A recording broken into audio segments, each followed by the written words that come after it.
Hey everyone. Hope you're all doing well. We're all about bringing high-quality web novel audiobooks to life, and most of our content is completely free to enjoy.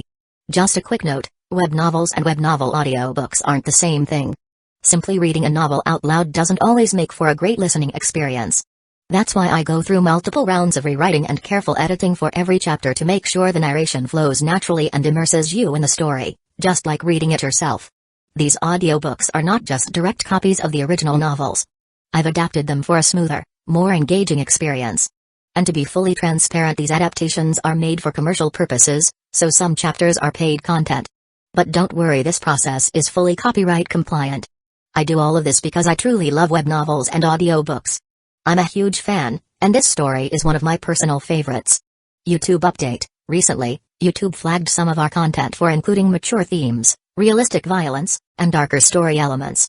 As a result, we've decided to stop uploading anything that violates YouTube's guidelines. If you'd like access to the full, uncut versions including the more intense or mature content, you can find them on our Patreon page, where we upload everything first. Available now on Patreon: I Am a Legendary Boss audiobook, Versatile Mage starting with the White Tiger Pendant, Naruto the Wind Calamity, the Necromancer is amassing troops like crazy in the apocalypse, the mighty dragons are dead, Naruto, leader of Hidden Grass Village, Naruto Uchiha's Unserious Saga, your lord has a screw loose, Apocalypse I can see the health point bar, killing monsters drops loot, Starsea Fleet Age of the Lord, my monster fuses everything, Naruto, I traveled with a max level account, Fate in Bleach Unlimited Blade Works, killed for 100 years in Hueco Mundo, Aizen invited me to Soul Society, the world conquest giving birth to become a god, my master only breaks through on the edge of death, Bleach the Invincible Slacker from Rukongai, Naruto's Special Shop, One Piece the strongest female pirate cruise, Reborn as Danzō's grandson, must I offend the entire ninja world, Naruto starting with snatching the Mangekyo Sharingan, Naruto Card King, in Hueco Mundo with Shindu template, Naruto the Hidden Danzō, my journey as fourth Kusagakure, Naruto Troublesome Ninja Haruto, Naruto the Hyuga Mastermind, Bleach the strongest Shinigami, Bleach the 5th Division Captain, Fate Ultimate Antagonist, Fate of DXD, Fate I Heard After Death, you can ascend to the throne of heroes, Fate DXD Archer Reborn, Fate beginning with Type Moon, a Berserk Heart, Fate Grand Order Insert, One Piece take the Uchiha clan to the Grand Line, One Piece don't worry, I'm a doctor, building harem and dungeon with monster girls, DXD, Multiverse the day-to-day life of the Sephiroth hero, I'm the bad guy but heroines are obsessed with me, in Naruto, I have an affair with Mikoto and Kushina, many children bring happiness, a shameless start, Naruto Reborn with a Tenseigan, Naruto sleeping invincible, One Piece, life choice ask me to kiss marine goddess Hina, reborn as the genius son of the richest family, start by eating jacket fruit model, jacket human devil fruit, the days of being the richest man in the ninja world, the Witcher and Madara Uchiha, villain I possess the dragon Yang Dao physique, all saintesses turns into villainesses, all beautiful girls want to stick with me, interdimensional farming in another world, Naruto from Hidden Leaf Village to One Piece, and more. Most of our content there is free, and it's the best place to follow and support our work. The default audio speed is set to 3x, but if that's too fast for you, just let me know, I'm happy to adjust it. Got a favorite web novel you'd love to hear as an audiobook? Drop a suggestion. I'm always open to new ideas. And don't forget to follow us on Facebook and Twitter, X for the latest updates, new releases, and behind-the-scenes content. Thanks so much for your continued support and happy listening. Turning his attention back to the pile of ash, Eric's hand brushed against another object. Pulling it free from the dust, he found Ragged's staff. It was just as he remembered it from the game, ebony in color, standing just over half his height. The staff's surface was intricately inscribed with ancient runes, winding up its length like coiled serpents. At its head, a dragon's snarling visage roared toward the sky, frozen in eternal defiance. Eric ran his fingers over the dragon's head, feeling the cold metal beneath his touch.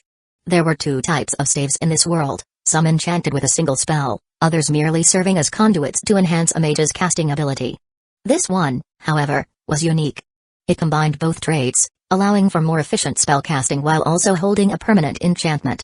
The spell embedded within the staff, Wall of Fire, was potent, though Eric found it somewhat limiting for his purposes. The spell had little practical application in most scenarios, but the staff itself, well, that was another matter. He had no intention of leaving it as it was. Already, he was considering how best to reforge it, to mold it into something greater. With the right rituals and enchantments, this staff could become something far more dangerous, a weapon tailored to his specific needs. His mind churned with possibilities, each more tantalizing than the last. As he was lost in thought, a sharp bark broke through his reverie. Eric turned, his eyes narrowing as he saw Jerry, the demonic hound, standing near the edge of the ruined balcony. The creature was wagging its tail excitedly, barking at something just beyond the crumbled stone railing. Eric's brow furrowed in confusion as he followed the dog's gaze, his eyes landing on the ancient word wall nestled into the cliffside. The wall loomed over the edge of the mountain, weathered and worn, but still imposing.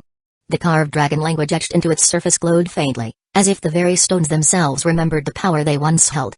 A sense of ancient, raw magic emanated from it, a connection to the Thursdayum, the dragon shouts, that had shaped this world long before Eric had ever arrived. Eric approached the word wall, intrigued as the ancient runes glowed faintly in the fading light. He smirked, musing to himself, I always wondered what was written on these walls, but I was too lazy to ever look into it. Now, however, the opportunity to find out was right before him, and for the first time, the allure of the ancient dragon language drew him in. With the staff still in hand, he stepped closer, his eyes scanning the ancient text with an intensity he rarely displayed. The carved words seemed to shimmer, pulling his focus deeper into the meaning they conveyed. As he read, Eric's expression grew dazed, entranced by the weight of the history embedded within the stone. He could almost feel the echoes of the past, the warriors who had once stood on this very mountain, carving their legends into eternity. It wasn't until Brynjolf's voice cut through the fog in his mind that Eric snapped back to the present. You alright, lad? Brynjolf called, his voice tinged with concern. The thief had a keen eye for when something was amiss. Eric blinked, turning to Brynjolf and offering a quick nod. All is well. Just lost in thought for a moment, he said, his voice calm but distant as if part of him was still connected to the wall and the power it contained. Brynjolf glanced from Eric to the word wall, then back again, his brow furrowed. I take it you can read this gibberish then?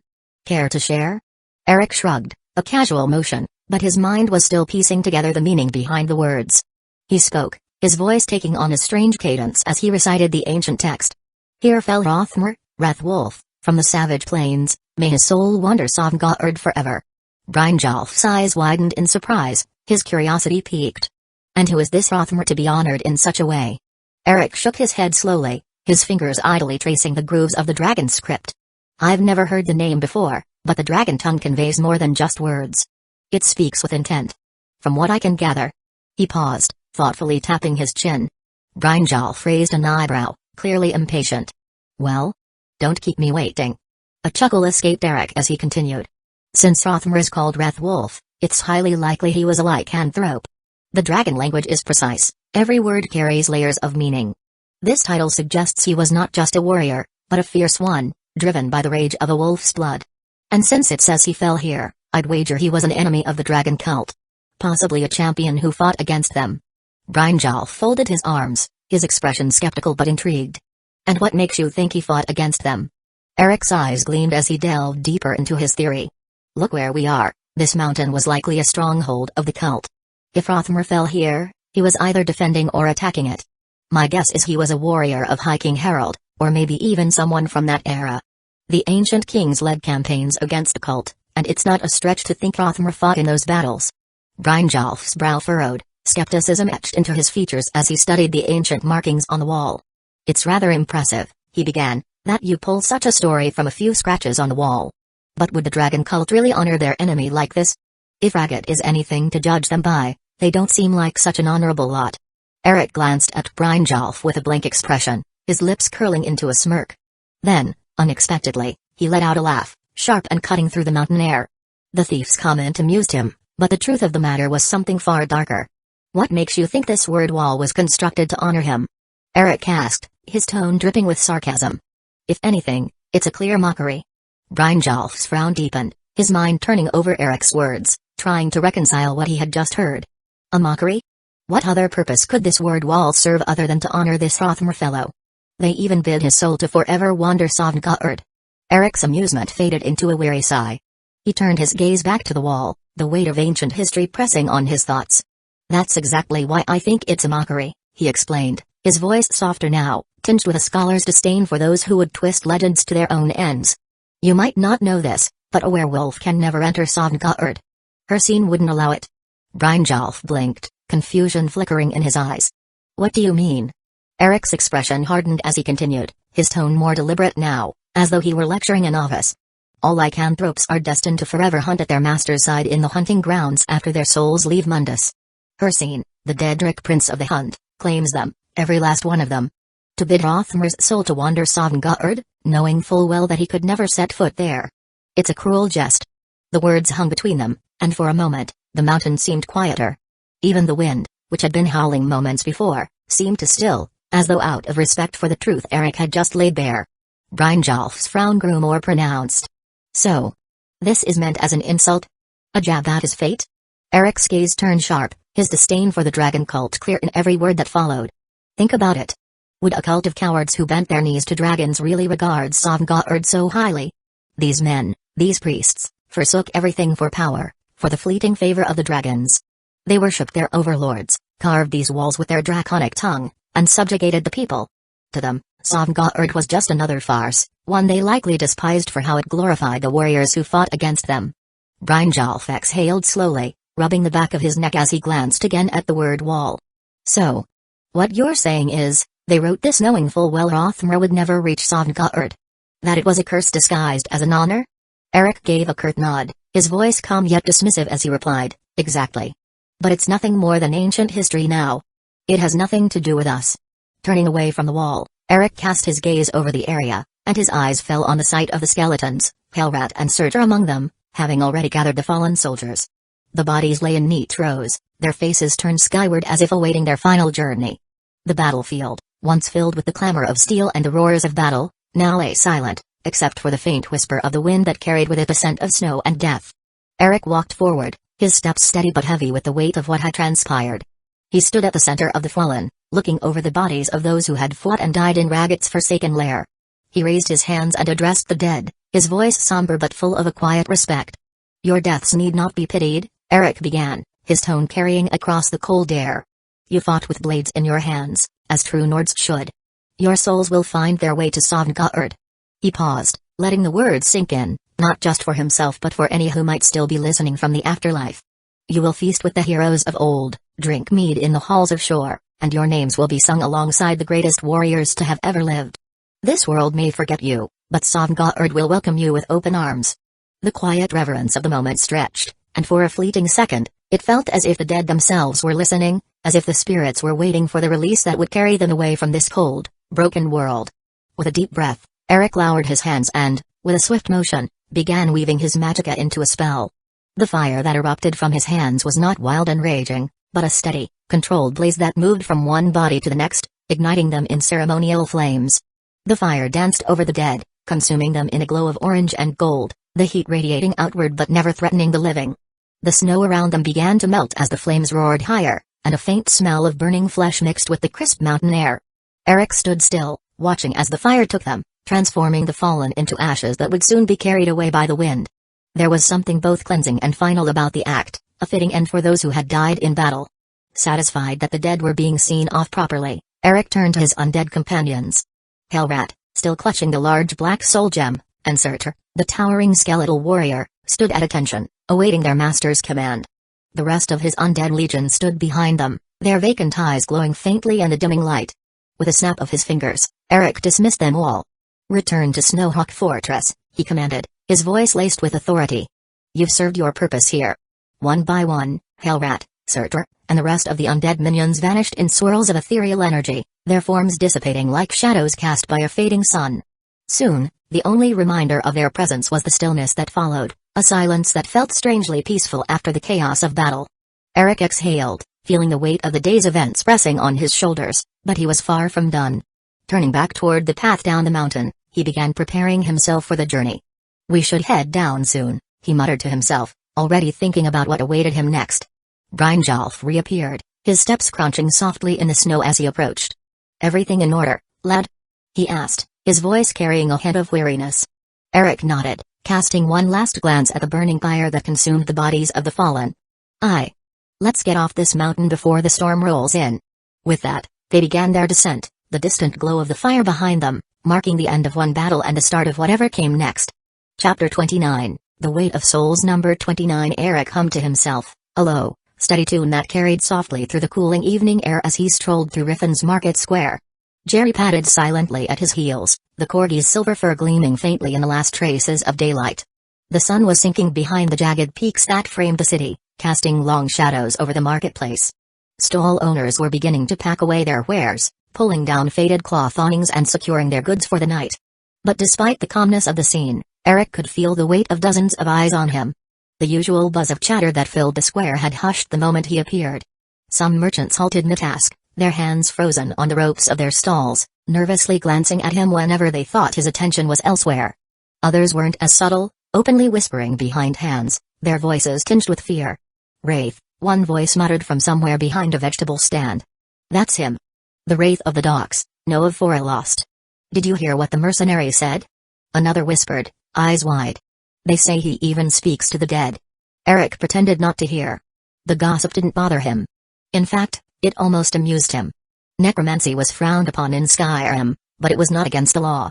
As long as it was mere words, they could call him what they wanted, Wraith, Necromancer, Dark Mage, it made no difference to him. He cared not for their approval or their fear. All that mattered was the work he'd set out to do, and he had far more pressing concerns than the opinions of Riffin's merchants. It had been 4 days since he'd returned to the city, and even now, he could still vividly recall the scene that greeted him upon his arrival. Maven Blackbriar had been waiting at the gate, a formidable contingent of city guards at her side. Her face had been a mixture of impatience and curiosity, and she had wasted no time in confronting him. "I saw the glow of magic all the way from Riffin," she had said, her sharp eyes narrowing. And the court wizard almost tore her own hair out in anxiousness after feeling the ripples of magica from Forlost. Care to explain what exactly went on up there? Eric had been too exhausted to engage in a proper conversation, let alone entertain Maven's demands for answers. His body had been heavy with fatigue, his mind still reeling from the battle with Raggett and the aftermath. He had simply shrugged and said, "I'm too tired to discuss it now," before brushing past her and making his way to the Bee and the Barb. Once inside the tavern, Eric had ordered a meal that could have fed 5 starved Nords, a feast of meats, bread, and mead that made even the tavern's regulars gawk. He had devoured every bite without a second thought, then staggered to his room, collapsing into the bed with a groan. He hadn't expected to sleep for 2 straight days, but when he woke, the sun had already dipped below the horizon once again.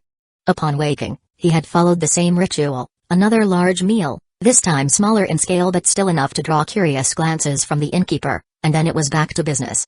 He'd spent the next 2 days at the forge, hammering away at raw ingots, forging new blades to replace the one that had shattered during the fight with Raggett. The clang of metal on metal had been a strangely meditative process, the heat of the forge offering a distraction from the lingering weight of his victory, and the souls he had claimed in the process. Of course, he didn't neglect his study of the lexicon and devoted even more time to unlocking its secrets. However, with both the accumulation of mental and physical fatigue, he stopped going out to explore the wilderness of the rift. Instead, he devoted his free time to simply sleeping and reading books to relax whenever the whispers of the Dmer from within the lexicon became too heavy to bear. Once his weapons were ready, Eric had moved on to Riffin's alchemy shop, stocking up on the ingredients he needed to replenish his depleted stash of potions. The shopkeeper had been polite enough, though Eric noticed the man's eyes constantly flicking to Jerry, as if half expecting the corgi to pounce at any moment. Thanks to the chatter of the sellswords that accompanied him, he wasn't the only one to gain a reputation.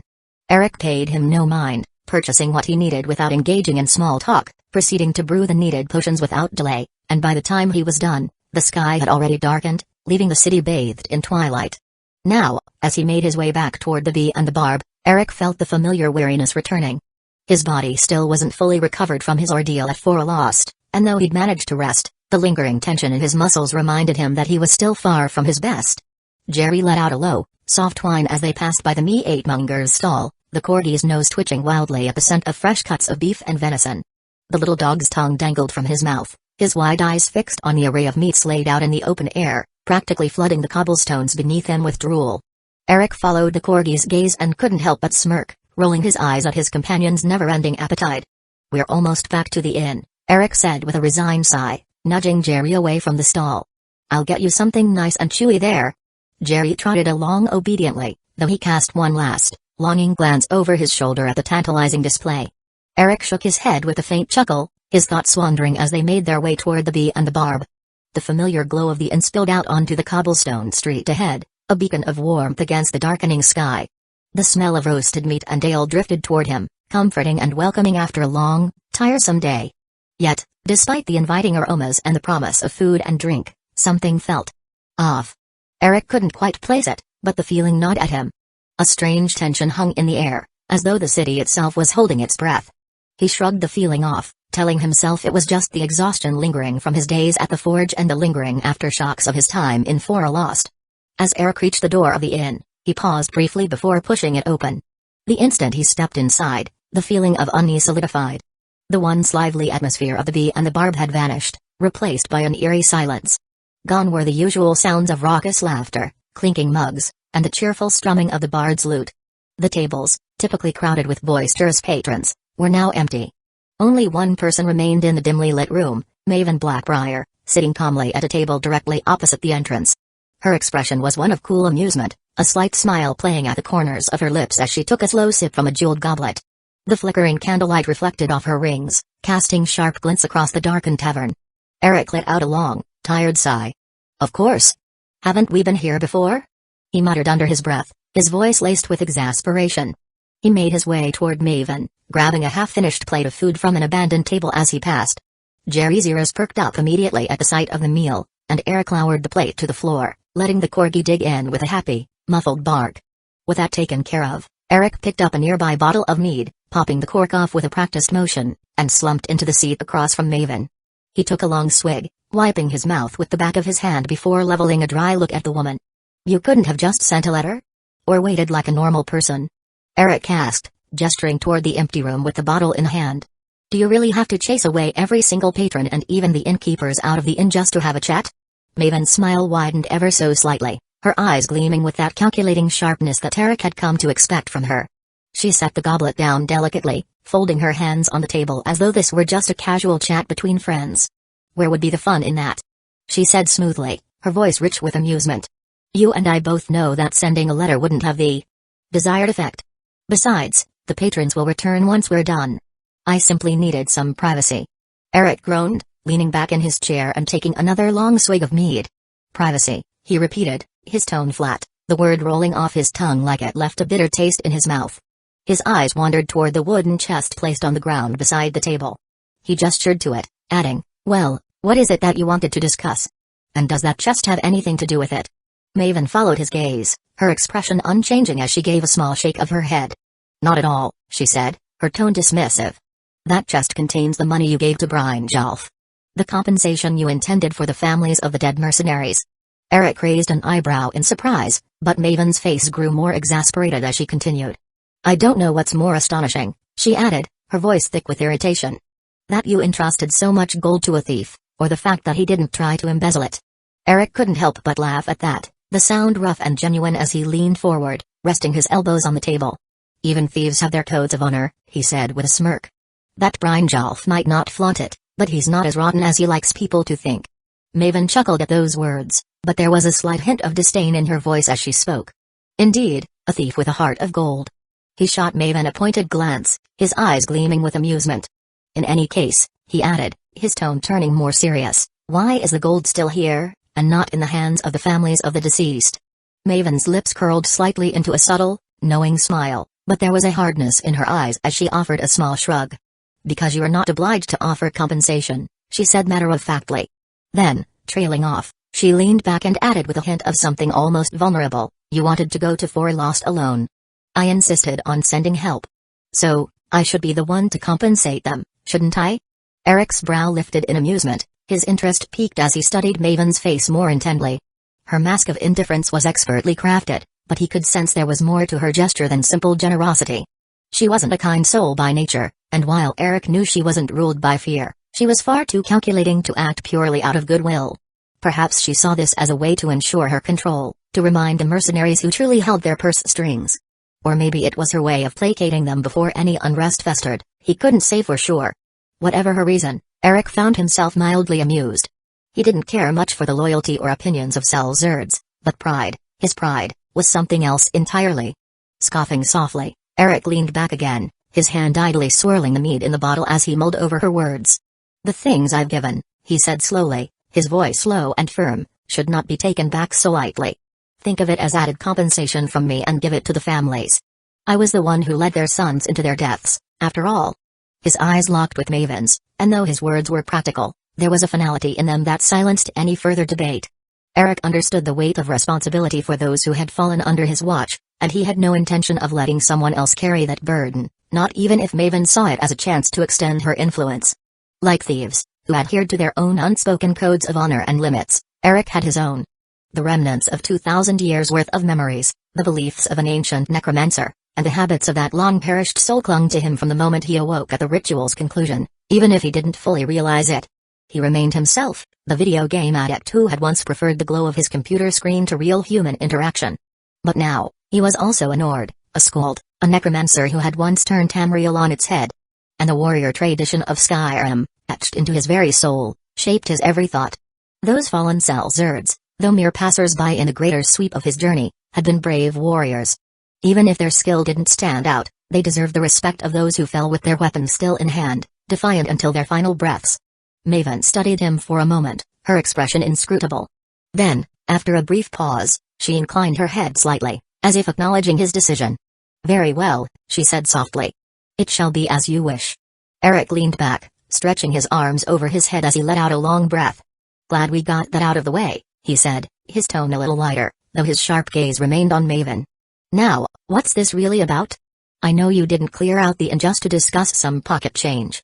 Maven's smile widened as she reached beneath the table and pulled out 2 rolled parchments, placing them on the worn wooden surface with deliberate care. Eric gorked an eyebrow, reaching for one of them. "What are these?" he asked as he began to unfurl the first scroll. Maven leaned back in her chair, taking a leisurely sip from her goblet before responding. "The first," she said, her voice smooth, "is a decree from Jarl the Lawgiver, proclaiming you Thane of Riffin for your great service to the hold." Eric blinked, glancing from the parchment to Maven before his lips curled into a smirk. "Thane of Riffin?" He shook his head in amusement. "And here I thought titles like that required at least a meeting with the Jarl." Maven's eyes sparkled with amusement as she gestured to the second scroll. "The other," she continued, "is a property deed for Honeyside, a lovely little house overlooking the harbor. A gift, from me." "A house?" Eric asked, picking up the second scroll. "Generous. Though I suppose it wouldn't do for the Thane of the Rift to be holed up in the Bee and the Barb like a common tourist, now would it?" Maven chuckled softly, her fingers tracing the rim of her goblet. "Precisely. It's a rather dignified position, wouldn't you say?" Eric tilted his head, studying the parchments before glancing back at her. "I don't know how you pull this off without me even meeting the Jarl, but I'll remind you, I'm already Thane of Jalmarch. Your little maneuver here might have been for nothing." Maven's expression didn't falter as she leaned in slightly, her voice lowering in that silky, persuasive way of hers. "That might be true in ordinary times," she admitted. "But these are far from ordinary times." "Oh?" Eric raised an eyebrow, clearly amused. "And what, exactly, makes these such extraordinary times?" Maven's smile faltered, but only briefly, as she gestured around the room. "Vampires stir in Jalmarch. The ancient dragon cult awakens here, in the rift. And you, dear Eric, just happened to crush both threats in a single blow." Her voice took on a more serious note. "And then, of course, we have Ulfric Stormcloak eyeing the throne of High King with the subtlety of a troll, while bandits and marauders multiply like skeevers across Skyrim. If these aren't times of turmoil, then I don't know what is." Eric let out a hearty laugh, shaking his head. "That sounds like a regular Morndas in Skyrim if you ask me.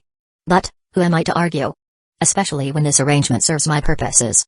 Maven's lips curled into a satisfied smile. "Then it's settled." Eric gave her a nod, folding the parchments and setting them aside. "Very well. Now let's discuss something that truly matters. My shares in the mines beneath Forhost, and how much they're going to cost me." Maven's demeanor shifted instantly, her eyes gleaming with a business-like focus. "Ah, yes. The mines. You'll find they are quite profitable, though they've been largely untouched for some time now." They both leaned in, their conversation turning to the finer points of investment, shares, and ownership rights. Eric, as ever, kept a casual demeanor, but his eyes gleamed with interest as he pressed Maven for details, negotiating with the seasoned Blackbriar matriarch in a way few could manage without being devoured whole. Meanwhile, as the conversation stretched on, Jerry had entirely lost interest in their discussion. The corgi was far more concerned with the plate of food Eric had set down earlier. He licked it clean, his little nose twitching in satisfaction. When that was done, he turned his attention to one of the empty tables nearby. With a small bark, Jerry hopped up onto it and made himself comfortable, content to keep nibbling on scraps while his master brokered deals that would undoubtedly shape the future of Riffin, and perhaps Skyrim itself. The fire crackled warmly, casting flickering shadows against the stone walls of the inn. Maven and Eric's voices blended into the background as the night deepened, leaving the world outside in darkness while Jerry, blissfully unaware of the weighty matters being discussed, finished his meal in peace. Chapter 30, Test of Patience. Number 30. The black drapery covering Skadu's skeletal frame fluttered slightly in the cool autumn breeze as the steed trotted steadily along the cobblestone road. Eric sat atop the undead horse, his dark cloak blending with the shadows cast by the jagged rocks and towering trees lining the path. Jerry padded along at his side, his bright blue eyes wide with curiosity as he darted ahead to sniff at the occasional leaf or stone. The vibrant yellow of the trees, caught in the golden grip of fall, contrasted sharply with the desolate crags of Forlost Mountain looming over them to the west. Once a barren, snow-covered peak, Forlost had now become a bustling hub of activity. Builders, miners, and prospectors swarmed its slopes, eager to reopen the old mines beneath the mountain. The sounds of pickaxes striking stone echoed faintly in the distance, and Eric couldn't help but let a rare smile tug at the corner of his lips. He had brought this change with his own hands, turning the abandoned ruins into a beacon of wealth and opportunity. Sure enough, people flocked to gold wherever and whenever it appeared. Wealth had a way of making the impossible possible, drawing even the most stubborn from their holes. He tore his gaze away from the busy mountain, focusing once more on the road ahead. It had been 3 days since Maven Blackbriar had waited for him like a specter in the bee and barb, her ever-calculating gaze watching his every move. They had discussed the terms of his investment in Forlost's mines, agreeing on a fair price for the shares.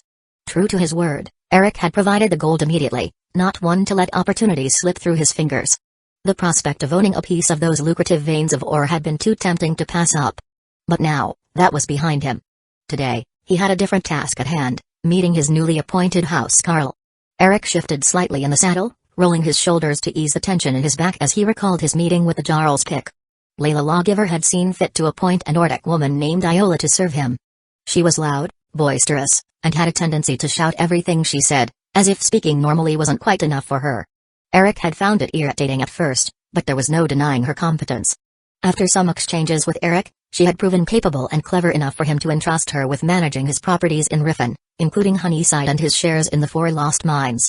Though Eric had little interest in playing the role of a traditional Thane or some businessman, he recognized the value of proper management. Wealth needed to be tended, like a fire that must be fed to burn bright. Their meeting had been brief but direct, much to Eric's relief. After explaining how he wanted her to handle the properties and respond to the various challenges that would undoubtedly arise, he had handed her a substantial amount of gold. Enough to refurbish Honeyside and ensure her living expenses were covered for a few years. Iola had taken the assignment with a determined nod, her loud voice booming across the room as she assured him everything would be handled to perfection. The memory of that encounter brought a faint chuckle to Eric's lips. It had reminded him of his first housecarl, Valdemar, a man who had faded into obscurity in his memory. The man seemed eager to serve, but unfortunately, Eric had no need of his services at the time. Maybe, in time, when he's finally ready to start working on Snowhawk Fortress and turn it into the hub of commerce he envisioned, he'll call on Valdemar and appoint him as a steward, but for now, the housecarl would have to settle for managing his land in the marshes and fending off the local mud crabs and horkers. Eric turned to Jerry and spoke. Come on, boy. We'll be picking up the pace. Stendarr's beacon should be right ahead. With that, he spurred Skadu to start galloping, and Jerry followed along, his short stubby legs moving at a deceptively fast pace.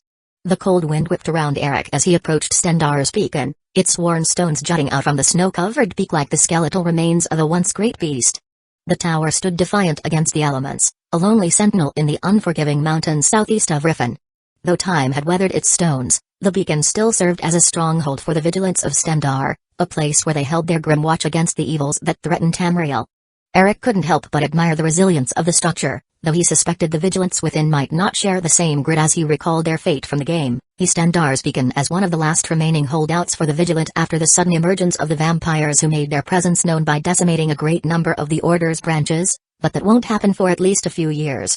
Skadu, his skeletal steed, had been dismissed long before the ascent, and Jerry padded quietly at his side, the enchanted collar around his neck masking the deadly aura that would otherwise set the Vigilants on edge. As Eric drew nearer, two Vigilants, clad in the dull steel of their order, stood at the entrance. Their eyes were cold, their postures rigid, as if the weight of their duty had stripped them of anything resembling warmth or empathy. Vigilants were known for their strict adherence to Stendarr's teachings, hunting down drill worshippers and creatures of dark magic with fervent zeal. Eric approached with measured steps, his cloak billowing slightly in the wind, a document held firmly in hand. When he was close enough, he raised it in greeting. "Thane Eric of March," he said, his voice cutting through the wind. "I come with urgent business." The vigilants exchanged glances, but their expressions barely changed. Eric handed them the rolled parchment, a letter bearing the official seal of Jarl Drod Ravencrone. One of them took it with a slow, deliberate motion, unraveling the scroll and reading through the contents with an air of disinterest. The other crossed his arms, his gaze locked onto Eric with the same intensity one might reserve for a suspicious beggar. "I've been tracking an ancient clan of vampires," Eric continued, his tone steady. "I could use the help of the vigilance. The Jarl herself has endorsed my mission." The first vigilant scanned the document for a few more moments, then passed it to his companion with an exasperated sigh. "Vampires, you say," he muttered, his voice laced with disdain. "We have no time for mere bloodsuckers lurking in some cave or the other. We're occupied with far more pressing matters, keeping Skyrim free of Daedric influence." Eric's eyes flickered with irritation. His mind drifted briefly to the numerous Daedric cults scattered across Skyrim, the insidious influence they had over the people and the land, and he couldn't help but scoff inwardly. "And what a good job you're doing of it," he mused sarcastically, biting back the words before they could escape his lips. Before Eric could respond, the second vigilant chimed in, his voice mocking. "Go waste someone else's time with this nonsense, Thane. We've got real threats to deal with." A vein bulged on Eric's forehead as his hand instinctively moved toward the hilt of his sword. What little patience he had was wearing thin, and the blatant dismissal of these vigilantes was more than enough to grate his nerves. But, with a great deal of restraint, he refrained from drawing his weapon.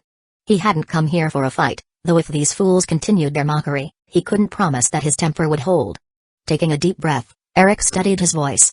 "This is an official request from the Jarl of Morthal," he said, emphasizing the title. "Are you telling me it's acceptable to dismiss such a request so casually?" The first vigilant snorted, rolling his eyes. "Even if it was from the Jarl herself, we're an independent order. We don't take orders from a Jarl, a Thane, or even the High King himself. We follow Stendarr's teachings. Nothing more, nothing less. Stop wasting our time, Thane." Eric could feel the thin knot that held his tempter slowly unraveling. He clenched his jaw, resisting the urge to lash out with a fireball.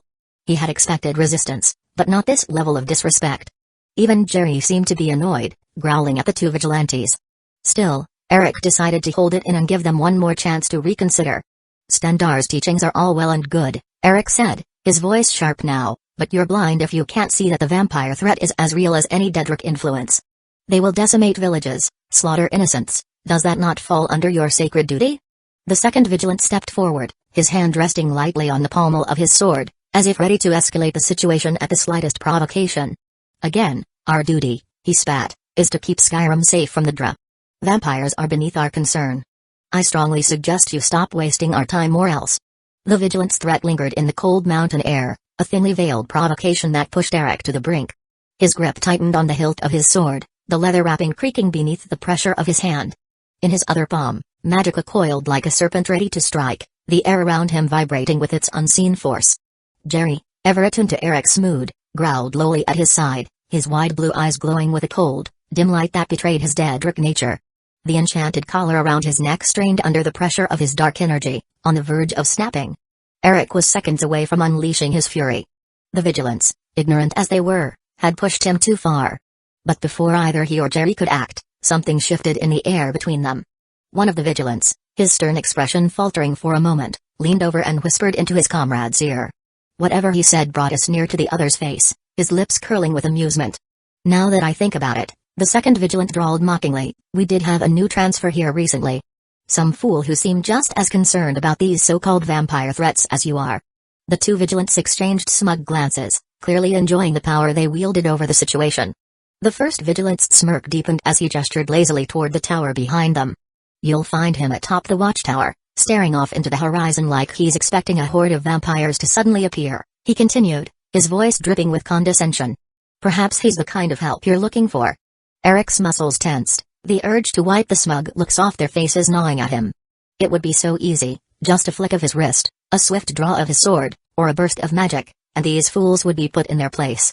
But he stopped himself, taking a deep breath, forcing the surge of rage to subside. Slowly, his hand slipped from the hilt of his sword, the magica in his other hand dispersing into the cold mountain air. Jerry, sensing his master's restraint, stopped growling but continued to glare at the vigilance, the faint glow of his eyes still visible. With a final look of disdain, Eric bent down and scooped Jerry up, the corgi's small form trembling with fairly suppressed aggression. Eric held him firmly, his own patience tested to its limits. Without another word, he walked past the two vigilants, not bothering to grace them with a glance or acknowledgement. Their mocking laughter followed him as he made his way toward the watchtower, echoing through the mountain pass like the call of carrion birds. The snow crunched beneath his boots as he climbed the worn stone steps, the bitter wind biting at his face. The tower loomed above him, a solitary beacon in a desolate land. Despite its purpose, the place felt abandoned. The only thing that seemed to receive any type of maintenance was the shrine to Stendar, resting on a table near the stairwell leading upward. Eric didn't linger for long and quickly proceeded to make his way up. Eric ascended the final steps of the tower, his breath steady despite the cold air biting at his lungs. As he reached the top, he halted, his eyes locking onto the figure standing before him.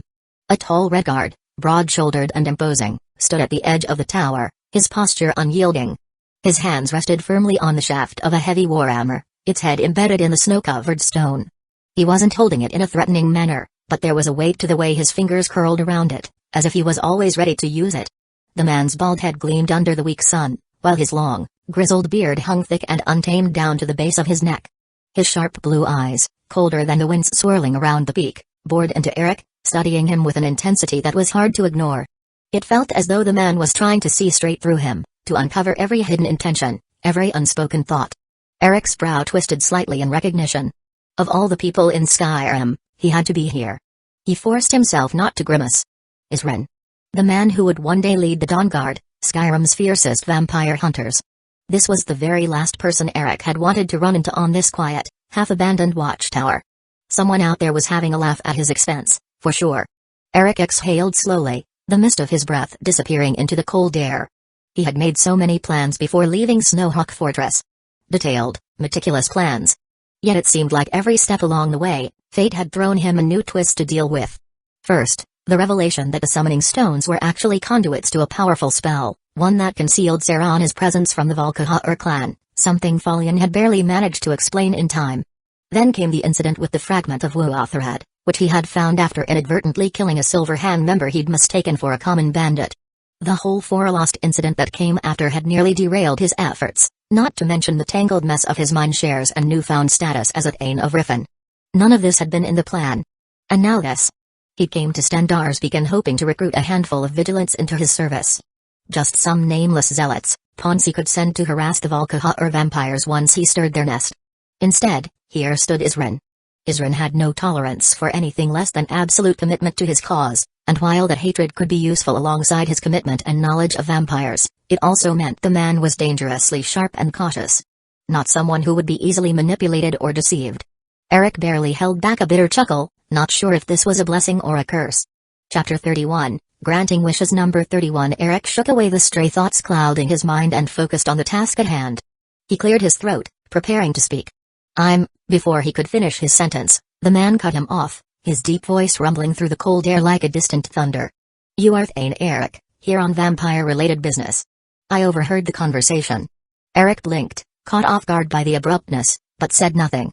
The Red Guard continued, shaking his head as if weary of the entire exchange. Normally, I'd apologize on behalf of my brothers in the Order. But there's no need for that.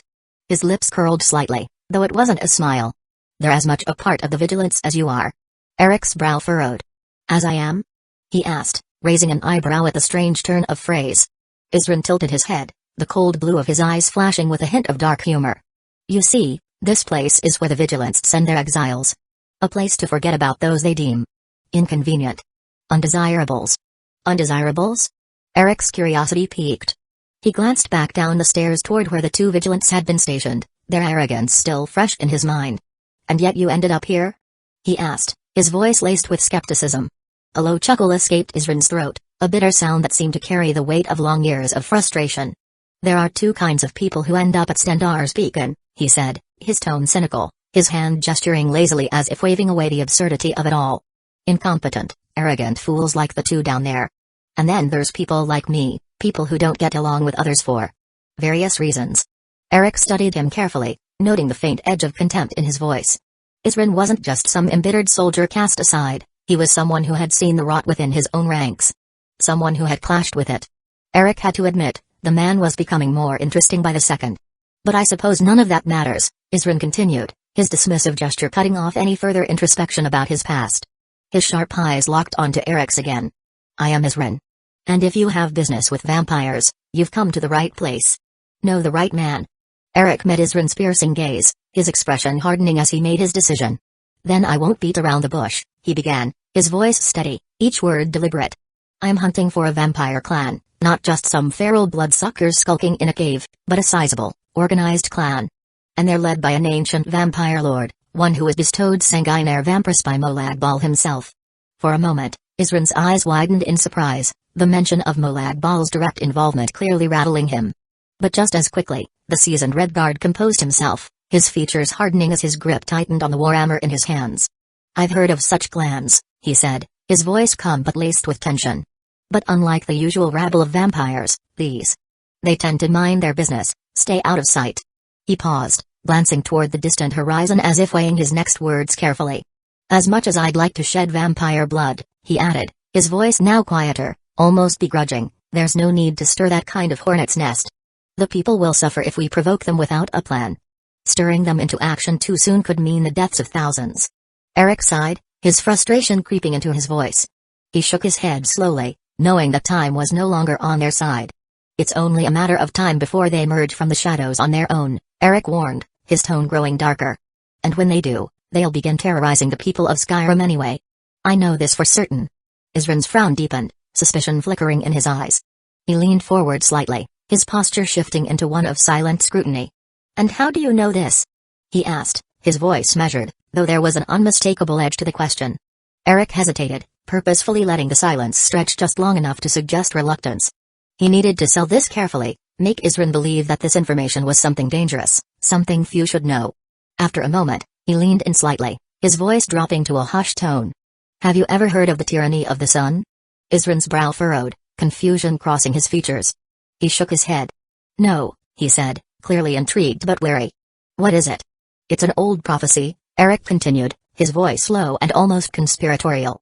Written on an elder scroll, deciphered by a moth priest. It foretells of a day when, through a heinous ritual of defilement, vampires can sever Auriel's, or Akatash's, connection to Mundus. Aizen's frown deepened, his knuckles whitening as his hands tightened around the shaft of his warhammer.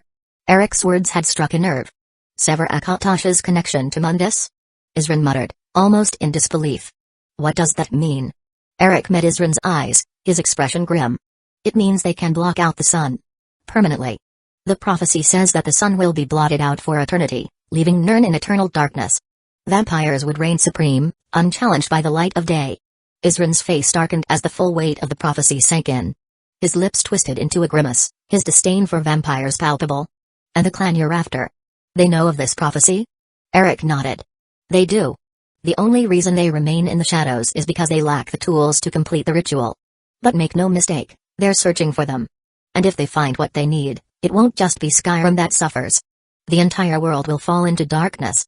Aizen was silent for a long moment, the only sound being the faint howl of wind as it swept across the mountaintop. When he finally spoke, his voice was filled with cold resolve and a hint of skepticism. If what you're saying is true, then this is far worse than I thought. There is no time to waste, and yet I can't help but wonder. How did you learn of this prophecy? Eric kept his face carefully neutral, even as his mind raced for the right words. He couldn't tell Aizen the truth, that he knew about this world because it had been a video game he once played before his consciousness was thrown into this body. Not only would Aizen think him mad, but the revelation could cause untold complications, perhaps even drive Aizen to question the very fabric of his reality. Eric needed to be cautious, and above all, convincing. He let out a quiet sigh, feigning weariness. I learned about it from the journal of a long-dead vampire hunter, Eric said, keeping his tone matter of fact. The hunter himself heard about the ritual from a vampire thrall he rescued. The thrall's memory was hazy, but the vampires had been too careless, blabbering in front of him. Aizen's sharp gaze lingered on Eric, scrutinizing every word, but Eric remained calm. He could sense the older man's curiosity and skepticism mingling behind those intense blue eyes. Apparently there was an inner conflict amongst the vampires, and one of them took off with an important item related to the ritual for some reason. Eric reached into his cloak, producing a weathered, tattered book bound in cracked leather. Take a look for yourself. Aizen raised an eyebrow as Eric handed him the journal, clearly intrigued but still wary. His large hands gripped the book with surprising care, flipping it open. As Aizen began thumbing through the brittle pages, Eric continued. It's ancient. Millennia old, from the early First Era. The ink has faded, and a good number of pages were torn out. But what remains is a record of the vampire hunter's various hunts, Eric explained. He fell silent for a moment, letting Isrin inspect the journal. It was indeed the journal of a vampire hunter from long ago, one of the many treasures Eric Deathsong had stumbled upon during his centuries of wandering. The journal was authentic down to its core. Except for the last few pages. Eric had taken great care when crafting his addition to the journal. He used illusion magic to perfectly mimic the original handwriting, and the parchment he added was artificially aged through magic, completely indistinguishable from the rest. The lies were woven so seamlessly into the truth that even a vigilant investigator like Isrin would find it difficult to uncover the deception. Isrin's expression shifted as he carefully read the passages, his eyes narrowing in concentration. The wind whipped around them on the high tower, but the red guard remained still, his focus locked on the journal. "This is remarkable," Isrin muttered as he continued to flip through the pages. He glanced up at Eric, suspicion flickering in his gaze but quickly replaced by a grudging respect. "I've read countless reports on vampires and their clans, but nothing like this. If this is real, it is," Eric interjected with quiet intensity, his gaze locked on the vigilant. "It's all there in the last pages. The hints are subtle, vague even, but they're unmistakable. Tyranny of the Sun. It's all there, written by a man who saw it firsthand." He gestured toward the journal. "I found it in a ruin, next to his remains, nothing but bones by the time I got there. The poor bastard didn't even have the chance to investigate the thrall's claims properly." Isrin's brow furrowed as he flipped through the final entries, his eyes scanning the faded ink. "Indeed," he muttered. "It's clear he didn't stop writing because he wanted to." Eric shrugged, a casualness to his tone that masked the gravity of the situation. With how vague everything was, most would have dismissed it as nonsense. "But I've always been a bit too curious for my own good." He chuckled, though the sound lacked real humor. "In the end, it only took me a few years to track down one of the items the vampires need to initiate their ritual. It was locked away in Hillmarch, tucked away where no one would think to look." Isrin's face darkened as he absorbed Eric's words, the weight of it pressing down on him. "And if it only took you a few years to find this relic, even with the scraps of information in this journal." His voice dropped, becoming solemn. Eric smiled faintly, his eyes gleaming with a quiet certainty. "Then it's only a matter of time before the vampires find it too." That was all Isrin needed to hear. His jaw tightened, and without a word, he reached for the warhammer resting against the wall. He lifted the massive weapon with ease, settling it onto his shoulder. His expression was grim, but resolute. "We can't afford to waste any time," he said, his voice low and dangerous. "Where's this relic sealed? We need to get to it before they do." "Daimyo Crypt," Eric replied, turning on his heel and heading toward the stairs, gesturing for Isrin to follow. "Near Morthal. It's sealed away alongside a daughter of Cold Arbor." Isrin's eyes narrowed as he descended the stairs behind Eric, the mention of Molag Bal's spawn sending a ripple of disgust across his features. "A first vampire," he muttered, almost to himself. The thought of such an ancient and powerful creature was enough to stir even the most hardened vampire hunters. "Indeed," Eric confirmed, his tone casual despite the gravity of his words. "The poor girl was probably offered to Molag Bal centuries ago. What happened after that?" "Well, you know as well as I do what kind of blessing she received." He shook his head, a flicker of sympathy crossing his face. Isrin shot him a cold glance. "There's no need to sympathize with those blood-sucking vermin," he said, his voice hard as iron. "The only good vampire is a dead one." By the time they reached the exit of the watchtower, Eric simply shrugged. "Doesn't really matter right now, does it?" He pushed open the heavy door, letting the crisp night air rush in. The chill of the Skyrim night washed over them as they stepped outside, the sky dark and foreboding. "Let's head to Riffin and grab a carriage. We can talk about everything else on the way." As Eric and Isrin made their way toward the road leading out of the watchtower, the two vigilants stationed below called out, their voices brimming with self-importance. "Where do you think you're going, Isrin?" One of them sneered. "Leaving your post already?" Isrin didn't even break his stride as he shot back, his voice flat and unimpressed. "If anyone asks, tell them I'm quitting the order." The vigilants shared a mocking laugh, the sound grating against the cold wind. "Running away, huh?" One of them jeered. "Seems the great Isrin's is off to chasing shadows. And it looks he even found a bosom friend who is just as delusional." Eric felt his jaw tighten, a flicker of anger rising inside him. His eyes narrowed, and his steps slowed just enough to signal his agitation. If he didn't need Isrin, the two fools would already be little more than charred remains. Their arrogance was nauseating, and their smugness only served to fan the flames of his irritation.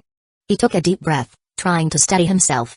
His hand instinctively went to the inside of his cloak, brushing against the cool surface of a black soul gem nestled within its folds.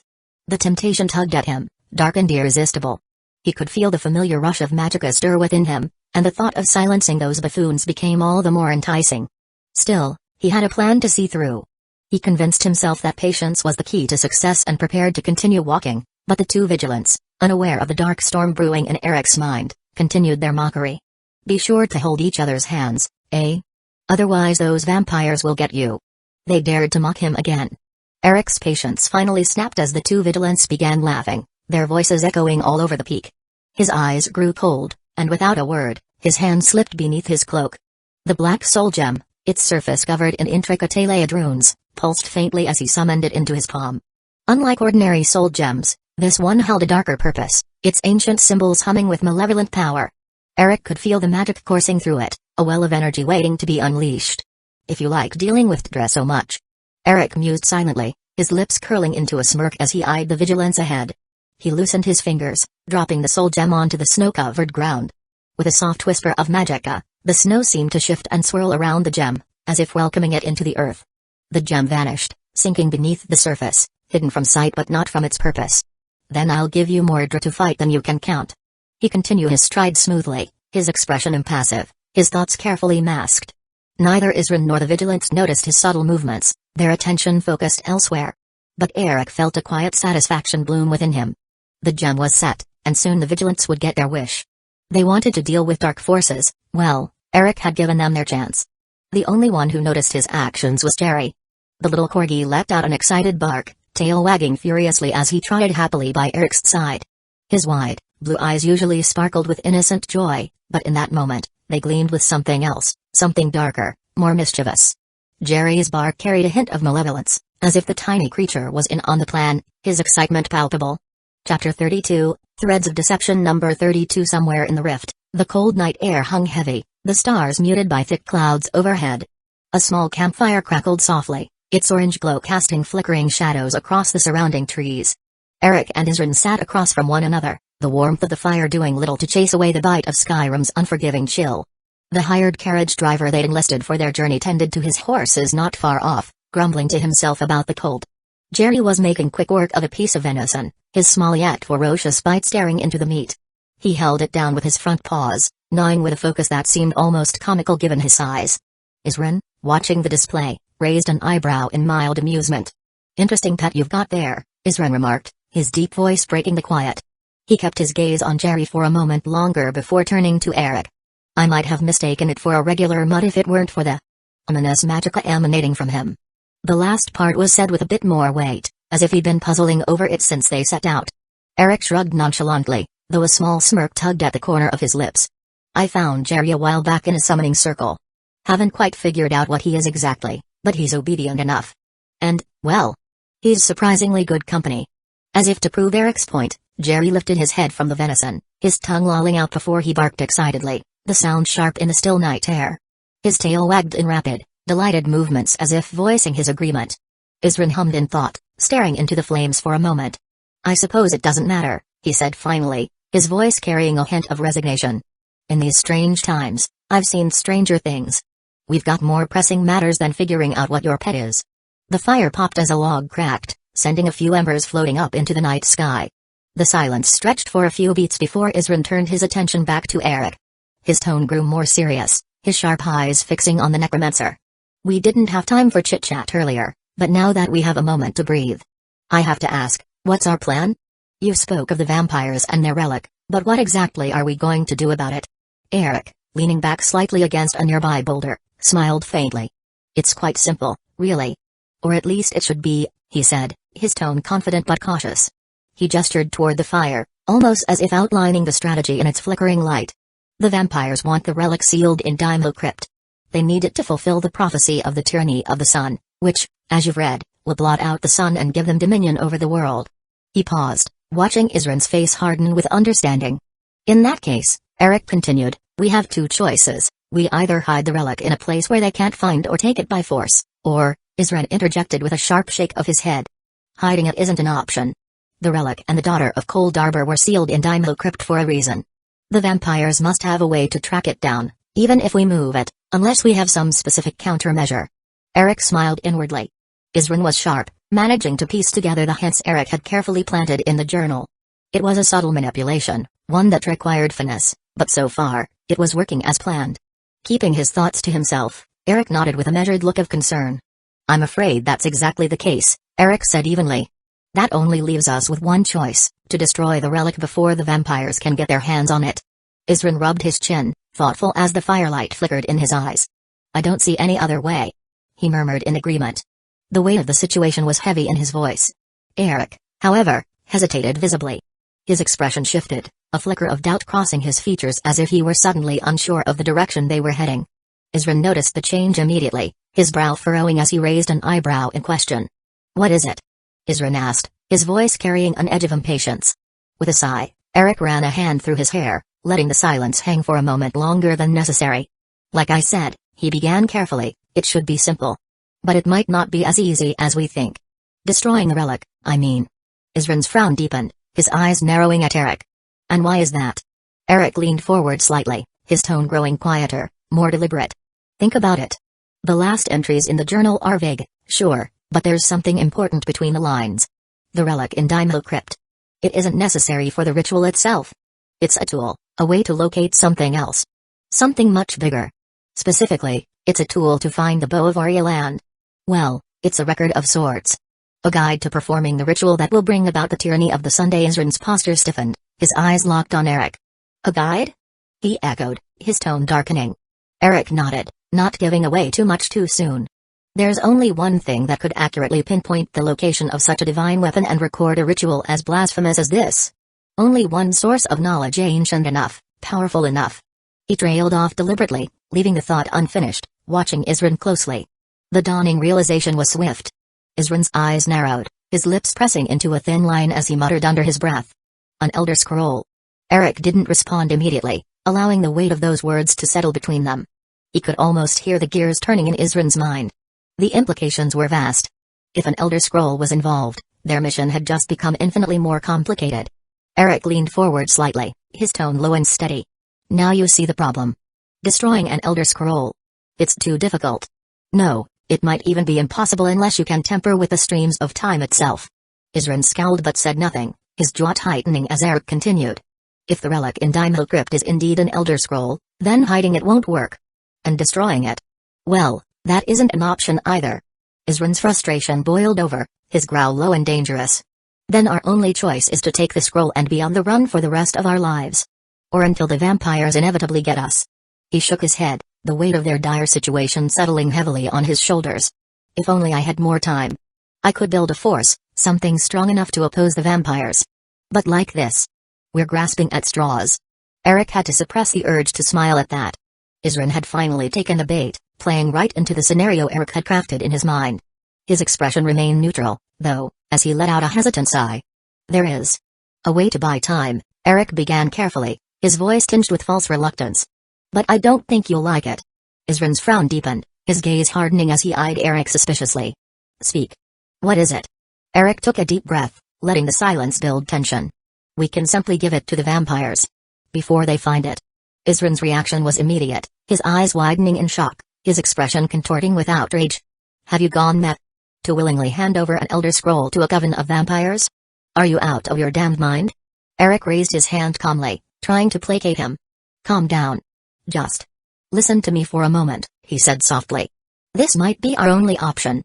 Aizen still looked furious, but he remained quiet, his glare fixed on Eric. "The vampire sealed alongside the relic," Eric continued, "the daughter of Cold Arbor. She's been slumbering for over 5,000 years, trapped in that crypt. When she wakes, nothing in Skyrim will be familiar to her. Nothing. She'll need time to adjust. And more importantly, she'll need a guide to take her back to her people." Eric paused, watching as Aizen processed his words. The vigilance anger remained palpable, but there was a flicker of understanding behind his eyes. "That's where we come in," Eric said, his voice soft but firm. "If we play our cards right, one of us can offer himself as that guide. Get close to her. Infiltrate the vampire clan she's a part of. From the inside, we'll have more time, more information, more control over the situation. The other can stay outside and build a force to combat the vampires as you suggested. It's risky, yes. But it's our best chance to stop them." Aizen's fists tightened, knuckles white as the firelight danced over his grim face. "This is madness," he muttered, voice thick with frustration.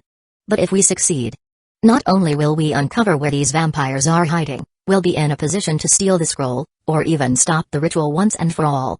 His words hung heavy in the night air, but the shadows deepened in his expression as he added darkly, "But vampires only work with thralls and their own kind. To infiltrate their ranks, one of us would need to become one of them." Eric let out a bitter chuckle, shaking his head. "Yes, unfortunately." His smile was laced with sarcasm. "I would have preferred if you volunteered yourself for that job, Isrin, but I suppose asking a vigilant to turn into a vampire would be pushing things a bit too far, wouldn't it?"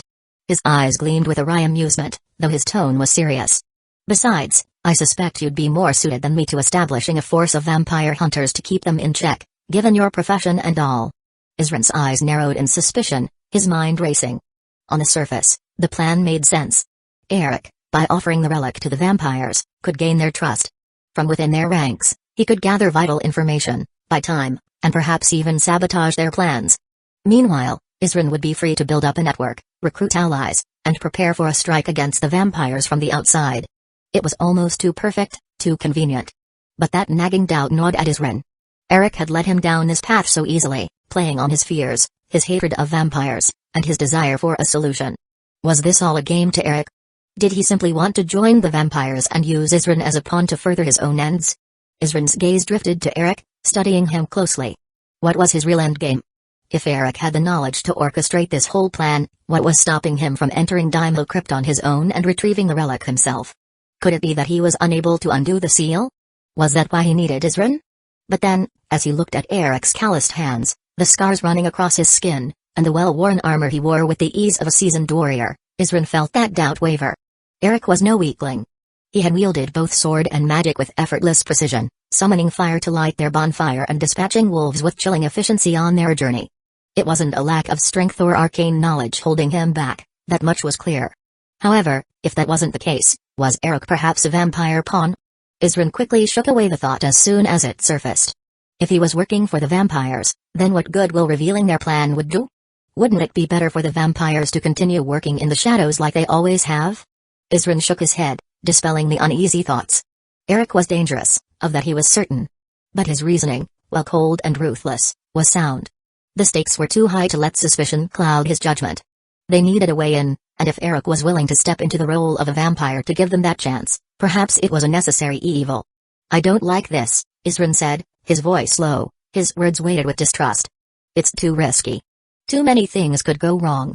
And I'll tell you right now, I'm not convinced you're doing this for the right reasons." Isrin was more right than he knew. Eric's motives, though not entirely selfish, were far from noble.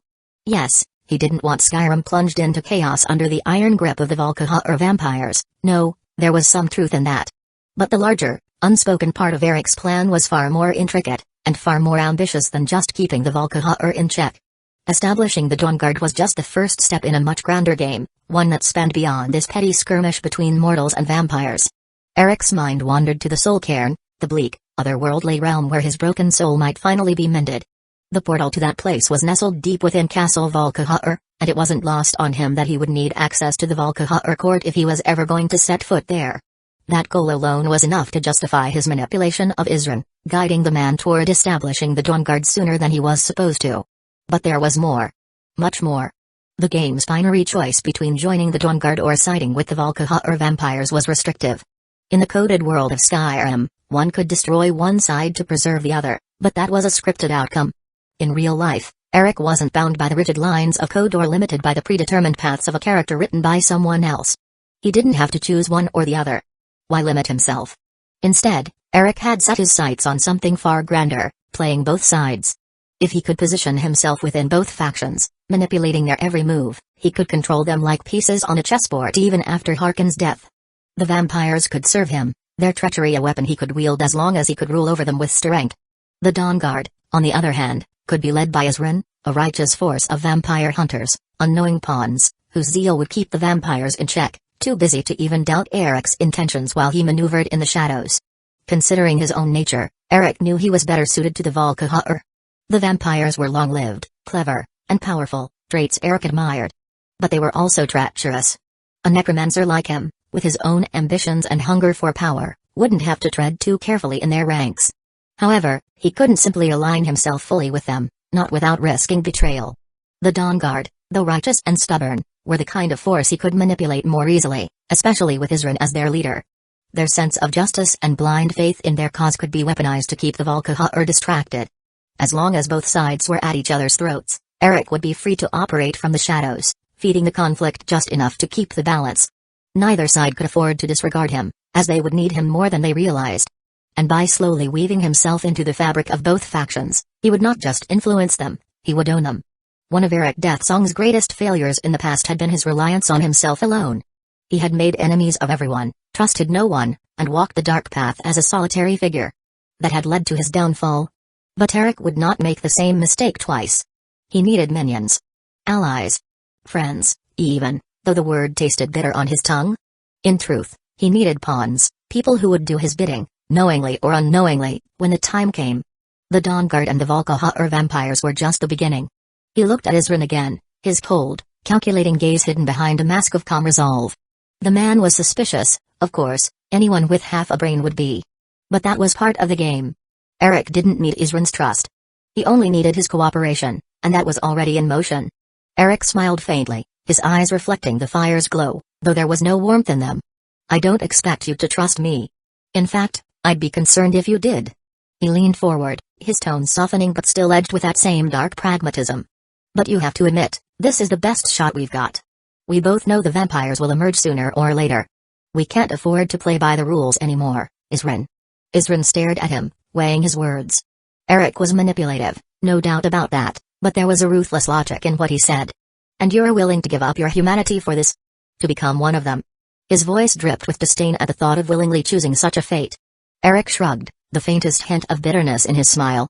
Humanity's a fragile thing. It is easier to lose than you might think. As for vampirism, it can be shed just as easily. There are ways to cure it. He leaned back, letting the words settle in. Besides, if it buys us time to stop them, then it's worth it. Don't you think? Aizen let out a heavy breath, his hands tightening into fists once more. He hated the plan, hated that they were being forced into this position. But more than anything, he hated the vampires, and if this was the only way to stop them, he would make sure they did it on his terms.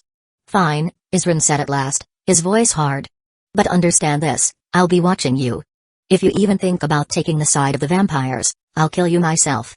Eric's smile widened, a dangerous glint in his eye. I wouldn't expect anything less. The fire crackled between them, the uneasy silence stretching as both men stared into the flames, knowing the path they had chosen was one of no return. Somewhere in the distance, a wolf howled, its mournful cry echoing through the night, as if sensing the darkness to come. Jerry, having finished his meal, sat alert beside Eric, his blue eyes gleaming with a strange, almost unsettling intelligence. The corgi barked softly, wagging his tail, as if anticipating the danger ahead. Chapter 33, Through Familiar Gates. Number 33. After a brief interrogation by the city guards, who eyed them warily but allowed them through, Eric, Aizen, and Jerry stepped through the great gates of Whiterun, passing under the looming stone archway. Beyond the short wooden bridge that arched over a flowing canal, the Plains district unfurled before them, a bustling, vibrant heart of the city. The scent of cooking fires, fresh baked bread, and the unmistakable tang of iron from the nearby smithy filled the air. Whiterun had grown, its streets teeming with merchants, travelers, and townsfolk going about their daily business, but to Eric, it retained the feel of a rugged Nord village, just as it had centuries ago in the memories of Eric Deathsong, and, strangely, just as he remembered from the game. Eric's gaze drifted over the familiar sight. Whiterun, founded by Jeek of the River, captain of the Jorvaskar, the same longship that now housed the legendary companions, was once a modest settlement in the Meritic era. Over time, it had grown into a thriving hub of trade, strategically positioned at the crossroads of Skyrim's central plains. Yet, despite the growth and expansion, Whiterun never fully shed its roots. The Nord village at its heart still whispered through the cobblestones and timbered houses. Eric couldn't help but smile broadly as his eyes took in the scene. It was all so familiar, yet at the same time alien, more alive than the static world he remembered from the game. Here, everything moved and breathed, the trees lining the streets swayed in the breeze, their leaves rustling softly. Townsfolk bustled around the square, haggling with merchants, carrying goods, and going about their lives. The statue of the Great White Steed, which stood proudly in the center of the town square, gleamed in the afternoon sunlight, its marble surface worn smooth by the touch of countless hands over the years. To the right, The distinctive clang of a hammer striking steel rang out from War Maiden's, the forge that belonged to Adriana Vanessa. The blacksmith herself stood at her anvil, her strong arms swinging the hammer down with rhythmic precision, sparks flying with every strike. To the left, the drunken huntsman's sign swayed in the wind, creaking slightly as it rocked back and forth. Eric could already imagine the warmth of the hearth inside, the smell of roasting meat and spiced meat that always seemed to fill the tavern.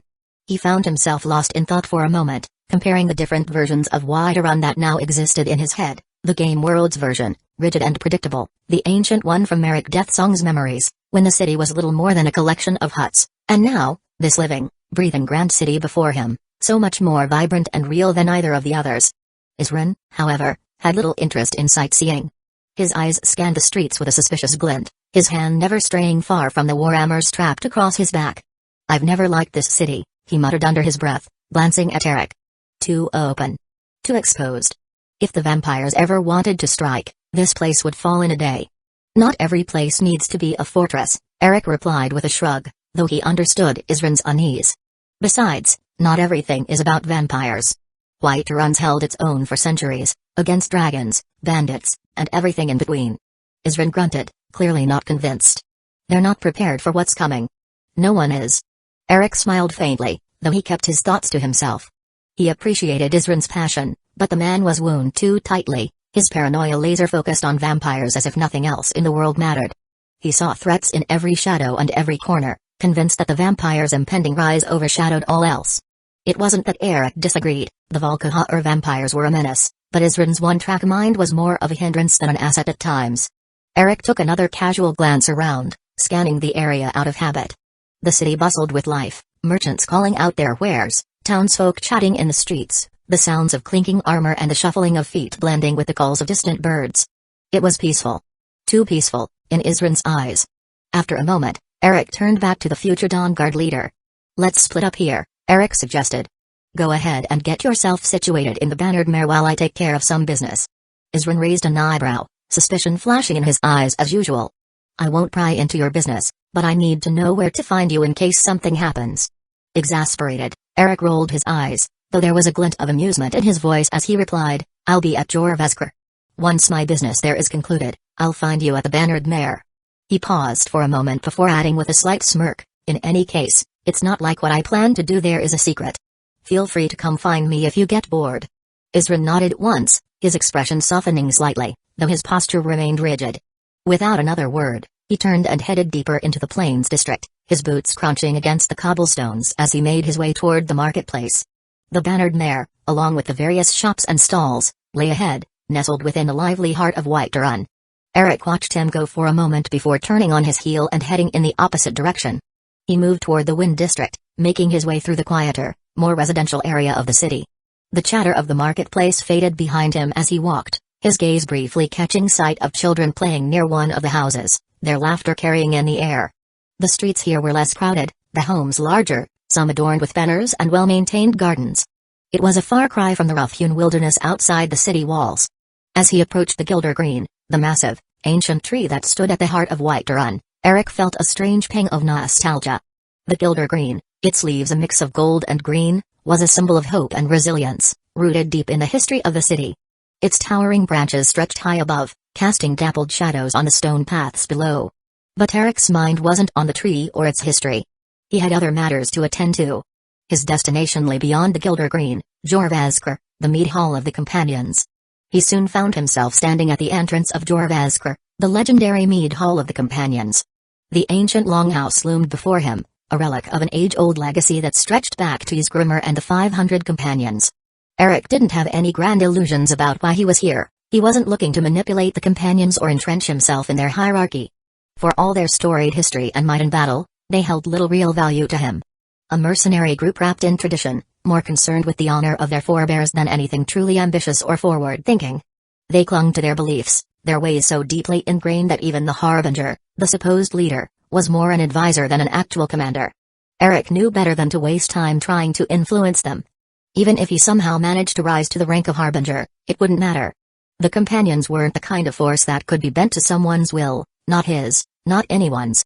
They followed the teachings of their founders with a blind reverence, and that wasn't going to change. Still, There was one practical reason for his visit, the Wua thread fragment he had come across on his travels. It would earn him access to the Sky Forge, and that was where his true interest lay. Pushing the heavy doors open, Eric was greeted by the raucous sounds of cheers and laughter. The meat hall was packed, and off to one side, a large group of companions gathered, watching something with eager eyes. Raising an eyebrow, Eric stepped further inside, making his way toward the commotion. The air was thick with the scent of mead and sweat, and as he moved closer, he realized what was holding their attention: a brawl. Two companions, one a woman of considerable strength and the other a broad-shouldered man, were locked in a bare-knuckle fight, throwing punches with a brutal intensity. Their fists thudded into each other's flesh with dull, sickening sounds, but neither seemed close to backing down. Around them, the crowd cheered, jeering and shouting encouragement as the fighters circled and swung. Eric watched the scene with mild amusement. It was a perfect display of what he already thought of the companions: brutal, straightforward, and utterly predictable. A few people noticed him standing at a distance, his presence drawing their attention momentarily, but they quickly returned their focus to the fight. After all, to them, he was just another outsider, someone of no consequence in their world. The fight ended with a sudden, sharp thud. The female warrior, having taken a heavy blow to her midsection, stumbled backward and collapsed onto the floor with a gasp. The victor, the man who had knocked her down, let out a triumphant yell, raising his fists into the air as the crowd erupted in cheers once more. The woman lay on her back, grimacing but laughing through her defeat, clearly accustomed to the rough camaraderie that defined the companions. Eric leaned against one of the wooden beams near the entrance, arms crossed, observing the scene. It was a reminder of the kind of brotherhood that held the companions together, something that would never bind him. As the crowd of companions slowly dispersed, laughing and slapping each other on the back, one of them made his way toward Eric. The man was clad in heavy steel armor lined with fur, his imposing presence matched only by the sharpness of his gaze. His long black hair, pulled back loosely, framed his face, and dark war paint stretched across his eyes, giving him a fierce, predatory look. It didn't take much for Eric to recognize him: Farkas, one of the twins. "Welcome to Jorvazkar," Farkas said, his voice deep and gruff. "Are you here to apply for the companions?" Eric sized him up for a moment. Farkas was broad-shouldered, tall, and undoubtedly powerful, the kind of man who could break bones with ease. But his question, though simple, carried an expectation. Most who walked through these doors did so with the intent of joining their ranks, seeking the glory and camaraderie that came with the companions. Eric, however, had no such desires. "Not quite," Eric replied with a slight smile. He met Farkas's eyes, unfazed by the man's imposing presence. "I met one of your members not long ago, a Nord huntress with red hair. She suggested I visit if I passed through Whiterun, and so I did." Farkas raised an eyebrow, clearly intrigued. "Ayla," he said, more to himself than to Eric. "She doesn't send people here lightly." Eric smiled a little wider. "I didn't come empty-handed, though," he added. "I've brought both a present and a request." Farkas opened his mouth to reply, but before he could speak, a hand clapped down on his shoulder. The man who stepped forward bore an uncanny resemblance to him, just as tall, just as broad, but his features were more refined, his eyes sharper, more calculating. This was Vilkas, Farkas's brother, and he had clearly heard the conversation. "I've heard about you," Vilkas said, his voice carrying a cool authority. His eyes narrowed as he studied Eric, as though sizing up his worth in an instant. "Ayla mentioned the troll you killed, the one she was struggling with." Eric returned the man's gaze evenly, neither flaunting nor downplaying the event. "It wasn't anything special," he said with a shrug. "Just happened to be in the right place at the right time." Vilkas's eyes flickered, but he didn't seem impressed or dismissive, merely curious. "So," he continued, "what kind of request do you have?" "We mostly exterminate beasts and bandits, if the price is right." Eric chuckled softly, shaking his head. "I can handle bandits and beasts on my own just fine." "I'm not here for that." Vilkas raised an eyebrow. "Then why are you here?" "The Sky Forge," Eric replied simply. "I need to borrow it for a few days." That seemed to catch Vilkas off guard. His eyes widened, and for a moment, he was silent, processing the request. "The Sky Forge?" he repeated, a note of surprise in his voice. "So, you're a smith too?" Eric's expression didn't change. "Something like that." Vilkas looked thoughtful, his eyes studying Eric with a new kind of interest. After a moment, he shook his head. "Orlund Greymane runs the forge. If you want to use it, you'll have to ask his permission. All we can do is put in a good word for you." Eric had expected as much. Orlund was a master smith, revered by the companions, and though the Sky Forge was a revered artifact in its own right, it was still Orlund's domain. "Vilkas, noticing the faintest hint of calculation in Eric's expression, suddenly smiled. "You said you brought a gift, right?" Eric barely suppressed a chuckle at Vilka's words. He understood the underlying message: if your gift proves valuable, then maybe I'll go out of my way to convince Orland for you. Typical, he thought. Everyone had a price, even among the companions. Without further ado, Eric reached into his cloak and carefully withdrew a bundle wrapped in thick cloth. The weight of the object was solid, heavy, and when he unraveled the fabric, he presented it to Vilkas. The gleam of the dark, jagged fragment caught the light of the mead hall's hearth. "I suspect this is a fragment of Wuothrad," Eric said casually.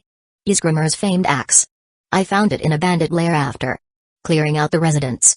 Vilka's eyes widened with astonishment as he took the ebony fragment from Eric's hands, his thick fingers tracing the contours of the ancient piece of metal.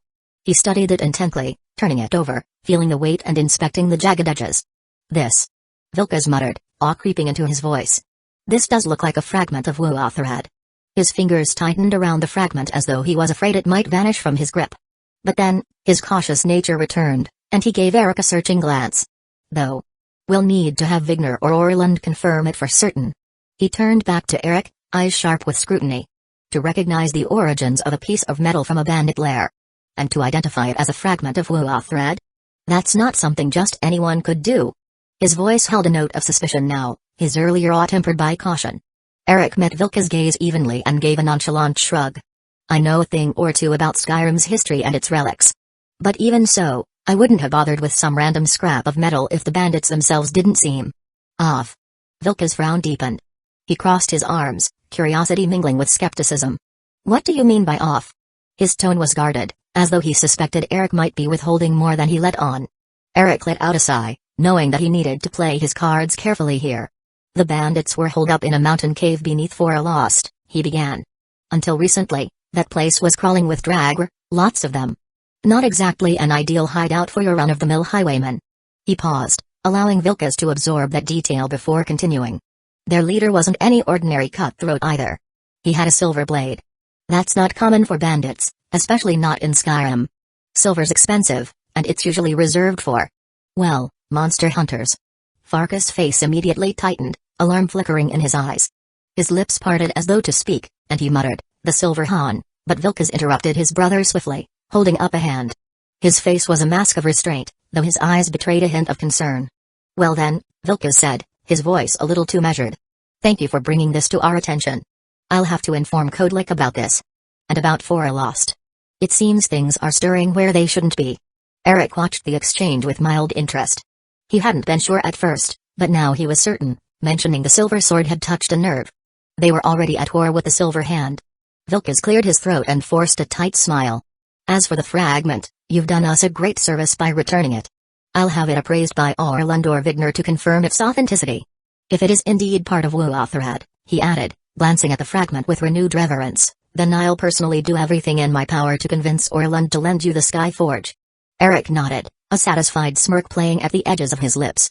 He had expected Vilkas to offer his help, but this eagerness to assist was more than he had hoped for.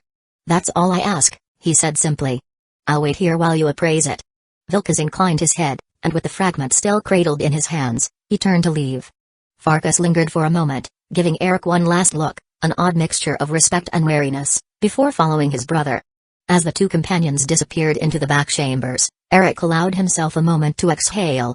Things were proceeding smoothly, almost too smoothly. But there was no need to rush. He would play his role, wait for the appraisal, and once he had access to the Skyforge, the next phase of his plan could begin. For now, patience was key. Chapter 34, Fate's Fragments Number 34. After a while of waiting, the noise of Jorveskra's hall had quieted, and Eric found himself lingering in the familiar scents of meat and burning hearths. His eyes swept across the carved wooden beams above, noting the history embedded in the very structure of the hall. It was a reminder of the legacy he was intruding upon, but it didn't faze him. Soon enough, the sound of footsteps caught his attention. Emerging from the living quarters below the main hall was Ayla, her stride confident, her presence commanding despite the casual air she carried. She spotted Eric almost instantly, her piercing gaze locking on to his, and a smile curled at her lips as she approached. "I know I told you to visit," Ayla said, crossing her arms with a teasing smirk, "but I didn't think I'd see you again so soon. And certainly not with a fragment of Wuothrad in hand." Eric returned her smile with an amused side glance. "Fate is a strange thing," he replied. I didn't exactly plan on acquiring a fragment of Wuo thread, much less find myself in need of borrowing the Skyforge after our little meeting. He tilted his head slightly, his tone laced with playful irony. Yet, here we are. Ayla let out a soft chuckle, her eyes gleaming with amusement. She leaned in slightly and winked. Fate, huh? If I didn't know any better, I'd say you were hinting at something more. Eric paused for a moment, considering her words. His eyes traveled over her, taking in the sharp angles of her face, partially hidden beneath her war paint. The paint, fierce and tribal, did little to hide her natural beauty. Her form, lean and strong beneath the layers of fur and leather, was equally striking. Unlike the Necromancer whose memories still haunted his mind, Eric had not abandoned his more primal desires. He still considered himself a hot-blooded man, after all. Rubbing his chin, he met her gaze again with a smirk. I did no such thing, he said smoothly. But I won't deny that I'd be a happy man if you were to share a drink or two with me sometime.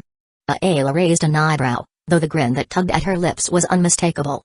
She shrugged nonchalantly, though there was a playful spark in her eyes. Why not? She said, as if the idea of a shared drink was a casual proposition. But then, her tone shifted as curiosity crept into her voice. But first, there's something I'm curious about.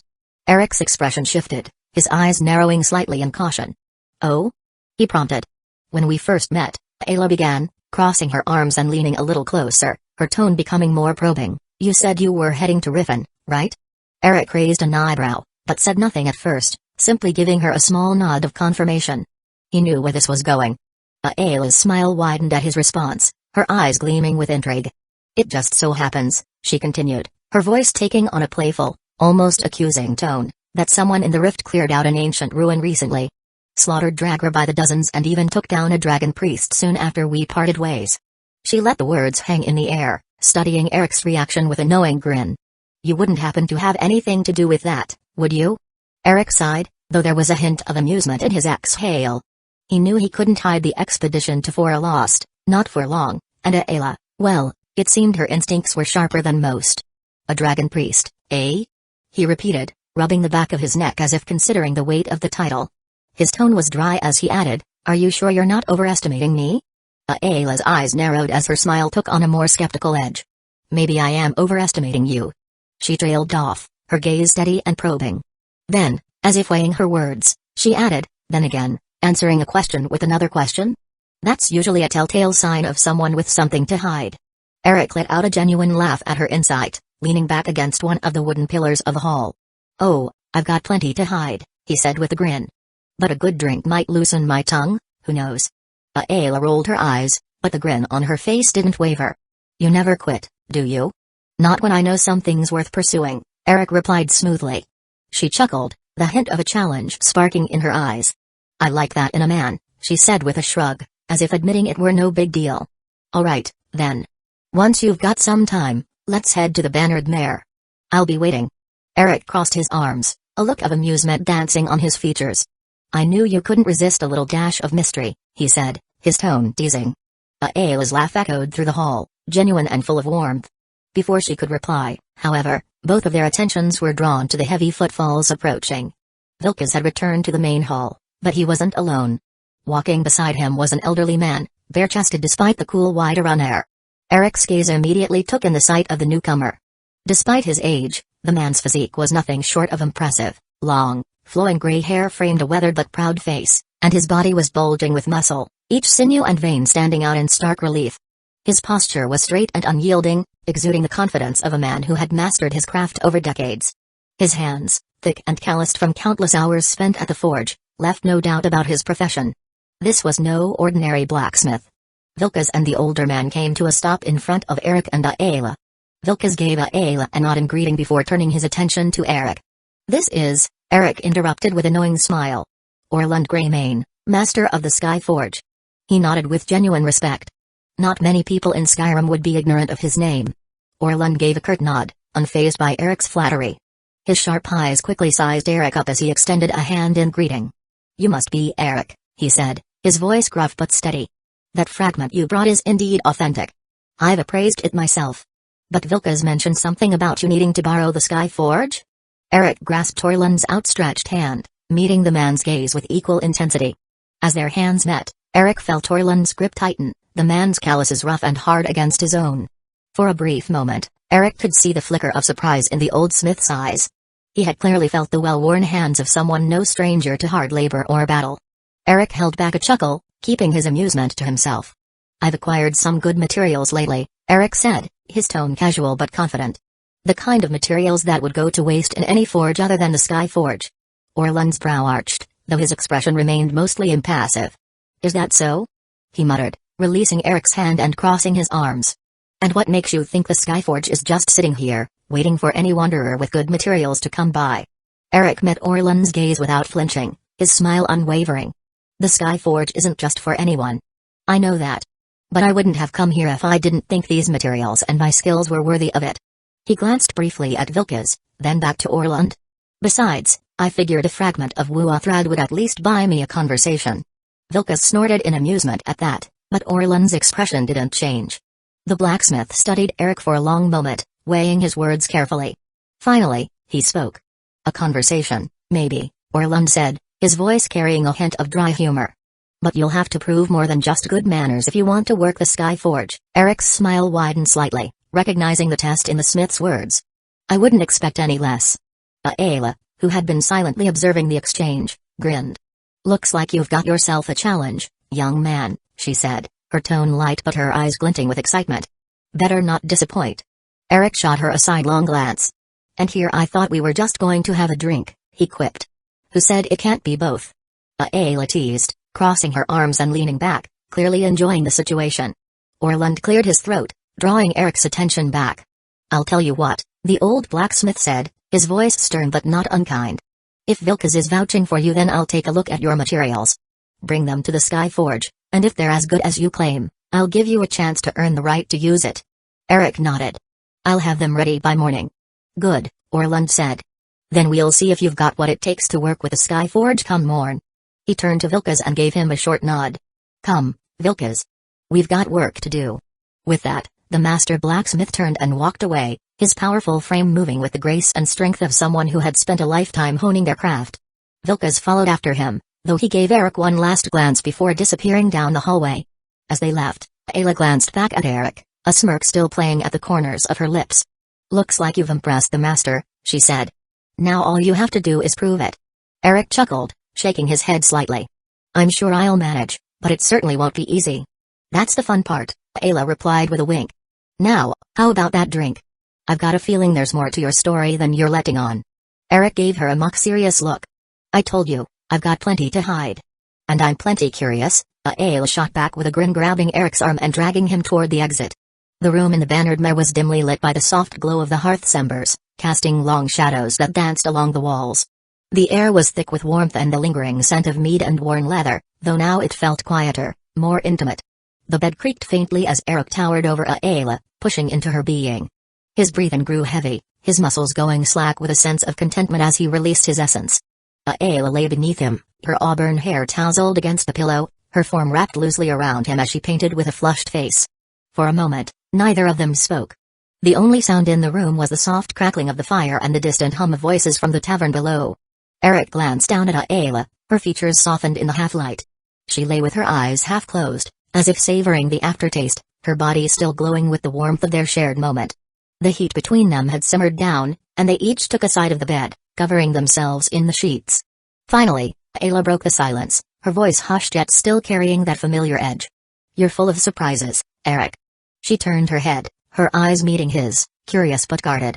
"One moment, you're some wanderer with a fragment of Wuo thread, and the next, you're a savage beast." Eric smirked, running a hand through his hair. "I've been called worse, I suppose." She chuckled softly, shifting onto her side to face him. "You've got secrets. I can tell." Her gaze lingered on him for a long moment, as if she could peel back his layers with just a look. "What's a man like you really doing in Whiterun? It's not every day someone clears out a tomb full of Dragon lives to tell the tale. And don't give me that fate nonsense again." Eric sighed, leaning back further as if considering how much to reveal. "I guard my secrets jealously." He trailed off, a grin spreading across his face as he reached under the sheets, cupping Ayla's mound. "But considering your performance just now, I suppose I can tell you a thing or two." Ayla raised an eyebrow, slapping his hand away. "Go on then, don't keep me waiting." He chuckled, a low sound that rumbled in his chest. "Let's just say, I've been a lot of things in my time. A scold, mage. Now I'm just wanderer. Eric rubbed his jaw, feeling the rough stubble there. I didn't come here for any grand purpose. Not at first, anyway. I'm in search of something very important to me. Along the way, I got tangled up in all sorts of things. He gestured vaguely. A dragon priest here, a chance encounter with a beautiful huntress there. It's not exactly what I had planned. Ayla studied him, her expression unreadable. So you're not just some wanderer then. You've got a past. One that's catching up to you. Her voice was thoughtful, as though she were piecing together a puzzle. Eric met her gaze, his eyes steady. We all have a past, don't we? The trick is not letting it weigh you down. She tilted her head, her lips curving into a slight smile. Is that what you're doing here then? Trying to outrun yours? Rather than outrun, I'd say I'm trying to catch up to my past, Eric admitted, his voice quieter now. But Skyrim. It's got a way of drawing you into its chaos whether you want it or not. Aayla shifted closer, propping herself up on an elbow as she looked at him, her eyes searching his. Well, you don't seem like a man who'd run from most things. In fact, you seem like someone who's looking for something, and you're very close. Eric raised an eyebrow at Aayla's words, her perceptiveness catching him off guard. You're not wrong, he said with a chuckle, a faint smirk pulling at his lips, but that's as far as you'll get for today. She tilted her head, clearly not satisfied, but let it go for the moment. The first rays of sunlight filtered through the narrow window, casting a soft golden glow over the room. The distant crow of a rooster echoed from the stables outside, signaling the arrival of morning. Eric stretched, his muscles still loose from their time together, the tension from his travels and battles seemingly washed away in the night's embrace. He glanced at Aayla, who was lazily lying beside him, her fiery hair splayed across the pillow, a satisfied grin on her lips. This, he said, running a hand through his hair, was rather therapeutic. There was a playful glint in his eyes as he added, we should do it again sometime.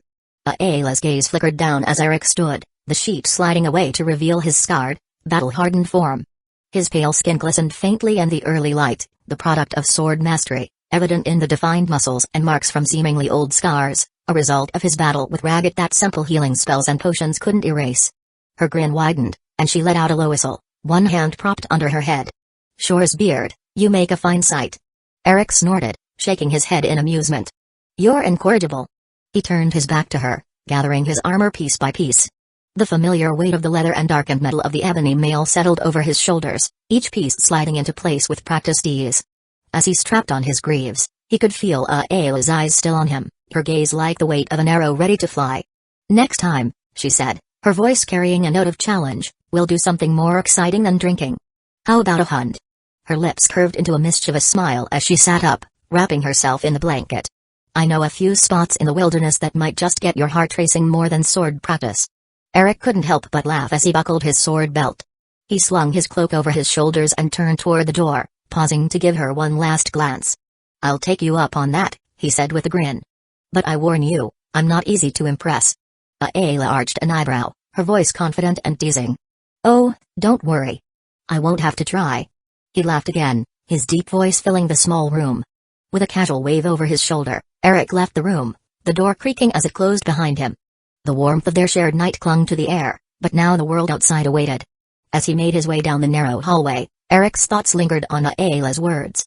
Perhaps, for once, this hunt would be more than just the thrill of the chase. Outside, the day was already beginning to stir. White-run streets hummed with life, but Eric walked with an easy confidence, the events of the night leaving him with a sense of calm that had eluded him for some time. The bannered mare faded into the background, but the promise of more to come lingered on his mind like the fading warmth of the sun's first light. And as Eric stepped into the morning, he couldn't shake the feeling that, in more ways than one, things were about to get far more interesting. Chapter 35, Wyrmspire number 35. As Eric stepped out of the bannered mare, Jerry trotting loyally by his side, he took in the sight of Isran waiting against the insider wall. Arms crossed, Isran's expression hovered between amusement and impatience, brows raised in a look that bordered on mockery. Morning light poured over Whiterun, casting a warm glow that accentuated the deep lines of worry etched into Isran's face. Funny, Isran drawled, an eyebrow arching as Eric approached. Here I was thinking we were on a mission of some urgency. Yet there you are, spending the night like you haven't a care in the world. Enjoy yourself, did you? Eric couldn't resist a chuckle, a glint of mischief in his eye. What do you think? He shot back, smirking. Isran shook his head, feigning disappointment. That tells me all I need to know. Eric shrugged dismissively. Not like I had pressing plans. Anyway, I'm heading to the Sky Forge. Unless you're in a hurry to find trouble, you're welcome to tag along. Without waiting for a response, he turned and strode toward the Wind District, Jerry bounding ahead, tail wagging eagerly. Isrin fell into step beside him, still faintly bemused. A new weapon? Now of all times? A silver blade would do fine for vampire hunting, Eric. This crafting detour of yours seems like a waste. Eric sighed, the weight of their task settling in his chest. This isn't about common vampires in some forgotten cave. We're up against an ancient clan, Isrin, one that has survived and thrived for ages. The Elder Scroll had lain dormant in Danzō for thousands of years. A few days won't make a difference in their long game. Isrin shot him a skeptical look. I still don't see the wisdom in delaying. You will, Eric replied with a confident grin. Stick around, and I might even craft something that'll surprise you. They continued toward the Sky Forge, the streets of Whiterun bustling with morning activity. The distant clang of a blacksmith's hammer echoed like a steady heartbeat, amplifying Eric's own anticipation. Every step felt like he was moving closer not just to crafting a weapon, but to uncovering something hidden within ancient metal and memories. When Eric, Isrin, and Jerry reached the Sky Forge, it stood proud, blazing with the fires of craftsmanship. Silhouetted against the forge's glow were Orland and Vilkas, waiting, their expressions expectant. Eric, Orland greeted with a nod. I see you've brought company. Just here to observe, Isrin replied, nodding in return, while Jerry wagged his tail, angling for a scratch behind the ears. Eric offered a quick handshake before pulling 2 items from his satchel, the Dragon Priest's Staff of Ragged and a dark, ancient Ayleid crown. He held them up, letting the ancient craftsmanship catch the fire's light. Orland took the crown, inspecting it with narrowed eyes. A rare piece, meteoric iron, no less. He then examined the staff. And ebony. Yet it feels almost different. Dragon Priest's staff, Eric explained with pride. It's soaked in magicka from Ragged himself. It's not just ebony anymore, it's something far more precious. Vilkas's eyes widened. Ayla told me you were involved in that Lost incident. Seems she was right. Eric only shrugged, a cryptic smile crossing his face. Orland cleared his throat, steering the conversation back. What matters here are the materials, excellent choices. But using the Sky Forge isn't for everyone. You'll have to prove your right to work here. Eric's grin widened. What's the test? Simple, Orland said, gesturing to the anvil. Forge a steel dagger. The quality will tell me all I need to know. Eric nodded, his confidence unwavering, and approached the forge. The intense heat embraced him, as familiar as an old friend. With practiced hands, he gathered the materials, his focus unwavering as he shaped steel into purpose. Each strike of his hammer resonated with determination, the rhythm almost meditative. Nearby, Jerry lay down, eyes fixed on Eric, while Isrin and Vilkas exchanged glances, intrigued by Eric's mastery and his choice of materials. As he finished, Eric cooled the dagger in water, examining the blade.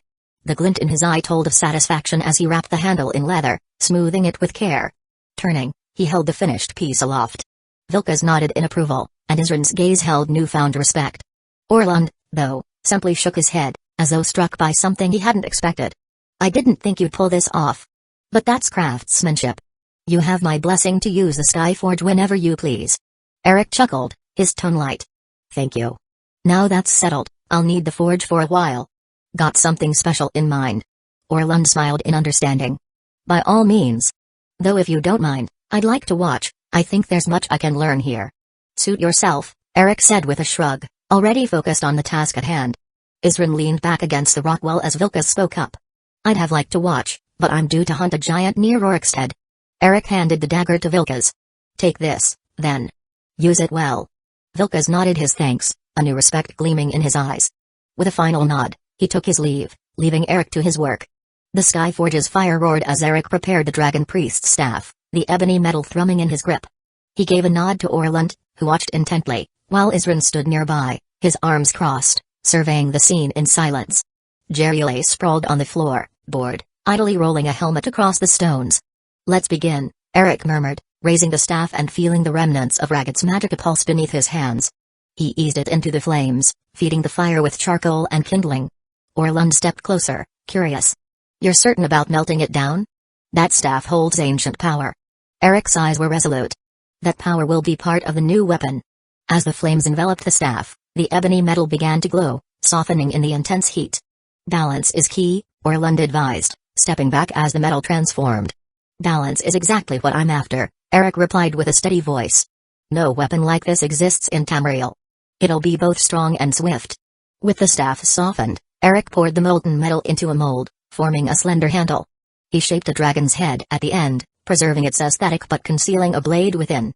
This unique design would allow him to strike from both near and far, an advantage few could anticipate. Watching intently, Orlund gave an approving nod. A concealed blade within a staff, a fascinating choice. And the crown? I'll melt it down and use the metal for the blade, Eric answered, a grin flashing across his face. Allied metal is perfect for conducting magicka. Hours later, as the night descended over Whiterun, Eric stood back to admire his work. The staff's slender neck and concealed blade gleamed, imbued with the magicka and memory of Ragged's soul. With a new weapon forged and anticipation high, Eric felt ready to face any threat the ancient vampires of Daimho Crypt could summon. It wasn't merely a weapon. It was a masterpiece, the legacy of knowledge, magic, and ambition, an instrument forged in the fires of destiny. Once satisfied with the staff's neck and head, Eric turned to the Allied crown. He carefully placed it into the forge, its ancient, intricate designs twisting and warping under the intense heat. As the metal began to melt, a rich, metallic sheen emerged, the meteoric iron within coming alive with swirls of potential. Orlund watched, brow furrowed in concentration. What kind of blade are you after? A blade that can slice through both flesh and spirit, Eric replied, eyes fixed on the forge. This isn't just a weapon, it's a conduit for my magic. With steady hands, Eric dipped a ladle into the molten metal, allowing the melted Allied crown to pool into it. Pouring it into a blade mold with precision, he ensured that the steel would set perfectly to form a sharp, lethal edge. Taking a sip from a stamina potion, he felt the revitalizing warmth spread through his muscles, sharpening his focus. Nearby, Jerry, having tired of his earlier antics, rolled a helmet closer and sat watching with curious eyes. What if it doesn't come out right? He seemed to ask, tilting his head. Eric chuckled, glancing down at the molten metal. Then I'll have an expensive piece of scrap. But I'm not planning for failure. Confidence is good, Isrin finally spoke, his voice low and serious. But magic isn't always predictable. I've accounted for that, Eric replied, wiping sweat from his brow. He brought the glowing red metal from the forge, ready to shape it. As Eric began hammering the softened Allied metal into form, each strike rang out with a steady clang, filling the air with a rhythm that he quickly fell into. The blade took shape under his skilled hands, and the sound of metal on metal became a comforting cadence.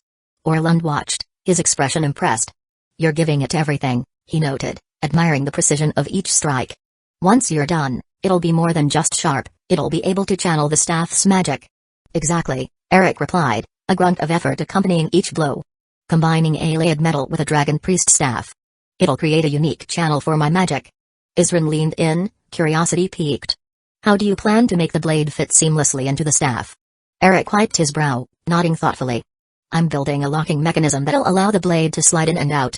To most, it'll just look like an ordinary staff, but with a quick movement, it'll transform into a sword. As he continued hammering, he took another swig from his stamina potion, a fresh wave of energy invigorating him. Jerry watched, entranced, as Eric's focus deepened. At last, Eric held up the nearly finished blade, its sharp edges gleaming under the forge's light. This will be my masterpiece. With the blade completed, he returned his focus to the staff's neck, carefully fitting the blade in to ensure it would slide in smoothly and lock securely. He elongated the grip of the staff, adjusting it to allow for comfortable handling as a sword. Orlund stepped forward, inspecting the work with an appreciative eye. You've done more than good work. This is art. Thank you, but it's not finished yet, Eric replied, securing the pieces with meticulous care. He tested the balance, ensuring each part aligned flawlessly. At this, Jerry trotted over, sniffing the blade with a keen interest, his nose twitching as if detecting some arcane presence. He tilted his head as if to say, this smells like magic. Magic and hard work, Eric chuckled, wiping his hands on his apron. Once I'm done, I'll enchant it to amplify its abilities. Isrin, who had watched in silence, gave a nod. Keep your focus steady. You'll need it to channel energy when you enchant it. I will, Eric promised, piecing together the final parts. The staff felt solid in his grip, an almost tangible hum of latent power beneath its surface. With one last adjustment, he stepped back, admiring his creation. The staff and blade merged seamlessly, awaiting only enchantment to become something truly exceptional. I'd say that's a job well done, Orlund remarked approvingly. Eric nodded, a sense of satisfaction settling over him. Its name will be the Wyrmspire Swordstaff. Chapter 36, Whispers of the Blood Matron number 36. The vast expanse of the central plain stretched before Eric and Isrin, an endless sea of gold and green broken only by the distant outline of mountains to the north. The jagged range split shall march from Whiterun, casting long shadows across the land as the sun began its descent. With his sword finished, and his business concluded in Whiterun, he had decided to leave without wasting any more time. After the completion of the forging process, he headed to Dragon's Reach to borrow the court wizard's enchanting table to put the final touches on his masterpiece, but unfortunately, the man was present. Naturally, the Jarl's men wouldn't allow him access to the court wizard's tools with Farengar away on business, so he decided to return to the Bannered Mare to call it a day. He had planned to wait until Farengar returned to finish enchanting his newly forged weapon before leaving, but due to Isrin's insistence, he had no choice but to postpone it. He tried looking for Ayla to bid her farewell, but yet again, he found her unavailable, having accompanied Ficus to hunt down the giant terrorizing Rorkisted. Whiterun, now a distant silhouette to the east, seemed small and remote, while Fort Greymore loomed to the west, its dark towers imposing against the horizon. The wind carried the scent of wildflowers and wet earth, mingling with the faint sounds of wildlife in the distance. Their horses trotted steadily along the path, hooves clattering on the stone-paved road. Behind them, Jerry, the small but ever-energetic corgi, darted playfully between their horses, occasionally stopping to chase after a bird or sniff at the grass. Eric rode in silence for a time, his gaze fixed on the road ahead, but a tune slipped from his lips, soft at first, then growing louder as the rhythm of the ride carried it. Dovekian, now locates in Los Varian, Wadian Vokal Mafarakestval. His voice hummed with a low, melodic rumble, the ancient dragon language adding an eerie, almost hypnotic cadence to the words. Isrin's frown deepened as he rode beside Eric, his brow furrowed in confusion. He didn't recognize the strange, guttural words. Finally, curiosity got the better of him. "What is that chant you're humming?" Isrin's voice was gruff, tinged with suspicion as if the very language made him uneasy. Eric chuckled, breaking from the song and glancing at Isrin with a grin. "It's an old song. The Tale of Tongues," he said, his voice casual, but there was a hint of something deeper in his tone. "It foretells the return of Alduin, the World Eater, and the coming of the Dragonborn, the one destined to slay him once and for all." Isrin arched a brow. "Alduin? The World Eater?" His skepticism was clear. "Sounds like a children's story." "A warning and a lost hope more than anything else," Eric corrected, his smile fading as his tone became more serious. "But since it was written in the dragon language, it's long been lost to most of Tamriel. Few can understand it now." Isrin gave him a sideways look, still not entirely convinced. "And yet you somehow know it." Eric shrugged, his hand brushing the hilt of his new creation, a combination of staff and sword, forged with ancient magic. "I know a great deal," he replied cryptically, his eyes distant for a moment as if recalling things long buried. "There are some things one stumbles upon in life. Pieces of knowledge not meant for most." Isrin rubbed his chin thoughtfully, as if weighing Eric's words.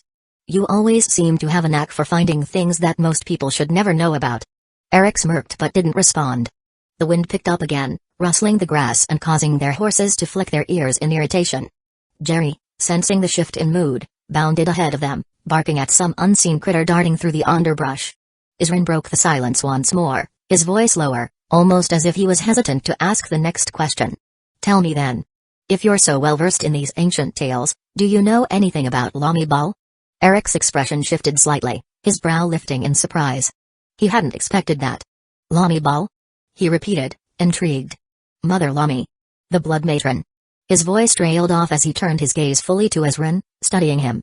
"Yes," Isrin nodded, his tone turning serious. "Lami Bal, the first vampire." Her name often came up in old tomes about vampires, but there was not much. "I thought you might know more than what the rumors tell." Eric leaned back slightly in his saddle, clearly impressed by Isrin's knowledge. "She is the first pure-blooded vampire in Tamrielic history. Born of Molag Bal's cruelty," he said, choosing his words carefully. "It was Bal who transformed her into the creature she became, his dark gift, you could say." Isrin grimaced at the mention of Molag Bal, the Daedric prince of domination and enslavement of mortals. His face darkened, his eyes fixed on the road ahead as if processing Eric's words. "And her bloodline still curses Tamriel to this day," he said bitterly. "The vampires. The abominations that plague us." Eric gave a slow nod. "Her lineage persists, yes, though her story is largely forgotten outside of vampire covens, who despise Bal. They revere her, as you might expect. She is their matron, after all. But I wouldn't say her story is merely a curse." He glanced at Isrin, his tone now curious. "Why the sudden interest in her?"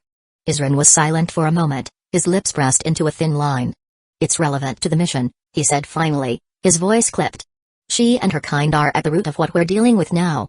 Eric chuckled softly, but it was a humorless sound. "The more you know about vampires, the better equipped we'll be to deal with them, I suppose, but Lami is not the monster you envision her to be." "Not entirely." Isren's brow furrowed. "What do you mean by that?" he asked, his voice edged with suspicion. Eric hummed thoughtfully, considering his words before replying. "Lami Bal, or Lami Balfag as she was known before Molag Bal tainted her. She was a devout worshipper of Arche. As pure as the unmelting snow atop the throat of the world," he said, his voice softening with reverence, as though speaking of a long-forgotten saint. He paused for a moment, letting the gravity of his words sink in, then continued. "How and why she earned Molag Bal's attention is not truly known. There are many records. Conflicting, as most tales of ancient history are. However, the one I find most credible was told by a bard, whose name is lost to time. An Aelid, if you can believe it, who fell in love with her at first sight." Isren raised an eyebrow, bemused. "Of course," he muttered with dry sarcasm. "A love story." Eric chuckled, though it was a dark, sardonic sound. "Rather cliched, I know," he admitted. "But that's how the story goes. Love between an Aelid, elf, and a Need human, absolutely forbidden at the time. They were enemies, their people separated by war and hatred. Still, this bard was not content to give her up." Isren's expression darkened as Eric spoke, his hand tightening around his reins. "So he turned to Molag Bal for help," Isren said, his voice filled with disgust. "Aye," Eric nodded. "And, as you might expect, it ended in tragedy for both parties." Isren's eyes narrowed, his sharp gaze studying Eric as though searching for the deeper meaning in his words. "So Lami became the first pure-blooded vampire," he said, more a statement than a question. "But what of the bard? What became of him?" Eric sighed, his expression clouding with something like regret. "Who knows?" he said with a shrug. "Some say he took his own life out of regret and despair, unable to live with the consequences of his actions. Others claim he challenged Molag Bal in his own realm, Kuldarbur, and was slain for his defiance." Isren's lip curled slightly, unconvinced. "That would be the best ending he could hope for," he said, his voice low, almost to himself. "But," Eric continued, his voice dropping to a near whisper, "there are other stories. Darker ones." He leaned forward in his saddle, his eyes gleaming in the fading light as he spoke. "Some say he never truly died. Instead, he became something worse. A pawn in Molag Bal's twisted games. Cursed to forever wander Tamriel, to die and reincarnate again, spreading corruption in the name of his master. Wherever he goes, death and suffering follow." The horse's hooves beat a steady rhythm on the road as Eric's words hung in the air between them, heavy with unspoken menace. Isren's gaze flickered to Eric, his expression unreadable. "And you believe this?" Eric smirked faintly, though there was little humor in it. "I believe that there are many truths hidden in the shadows of myth," he said cryptically. "What I do know is that Lami's story is not a simple tragedy. It simply goes to show that some monsters are born from circumstance, not of an evil nature." Isren's eyes narrowed, his grip tightening on his reins. "I don't care what she was before," he growled. "All I care about is what she became." Eric shot Isren a sideways glance as they rode, the tension between them palpable. "Blind hatred can make you powerful, Isren," Eric said, his voice calm but firm. "But it can just as easily break you." Isren opened his mouth to reply, but before Eric could continue, the sound of distant screams shattered the moment. Both men snapped their heads forward, eyes narrowing as they scanned the road ahead. A lone figure appeared over the horizon, running toward them in a panic. His face was twisted in terror, his breath ragged as he stumbled over his words. "Turn back. Turn back quickly," he screamed, his voice hoarse with fear. "Vampires have ambushed our caravan. They're slaughtering everyone." Behind the man, a blood-colored cloud seemed to swirl ominously, dark and unnatural, as if the very air had been tainted by death. The figure from within the crimson mist surged forward with terrifying speed, lunging toward the fleeing man, claws outstretched. Eric reacted instantly. With a flick of his wrist, his staff was in hand, and the air around him crackled with energy. A fireball roared to life at the tip of the staff, streaking toward the vampire with deadly precision. It struck the creature squarely in the chest, exploding in a blinding flash of flames.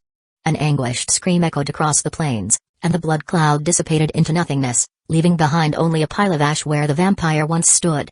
"Blood-sucking vermin," Isren muttered, his voice cold and venomous as he dismounted, eyes narrowing on the smoldering remains. His hand instinctively moved toward the crossbow strapped to his back. "I suppose we don't need to go looking for them anymore." Eric dismounted as well, his expression more contemplative than angry, though the grimness in his eyes showed he wasn't taking the situation lightly. The wind carried the faint, metallic scent of blood, mingling with the charred remains of the vampire. Jerry barked extendedly, sensing the tension in the air as he padded closer to his master. The man who had warned them, still pale and visibly shaken, was slumped over a rock, trying to catch his breath. His clothes were torn, and blood from a shallow gash on his arm stained his sleeve. Eric and Isrin exchanged a quick glance before approaching him. Eric crouched down, his voice calm but direct. "Tell us exactly what happened." The man looked up at Eric, his eyes wild with lingering terror. We were traveling from Markarth," he began, his voice trembling. "I'm part of a merchantry, small group.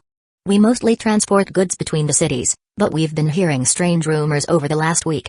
They said vampires were stirring up trouble in Hillmarch. People disappearing in the wilderness. Cattle drained of blood. You know. The usual stories that send people running." He shuddered, as if the words themselves held power over him. "Rumors like that are enough to keep most people away," Isrin said gruffly, crossing his arms over his chest. "What made your caravan come this way, then?"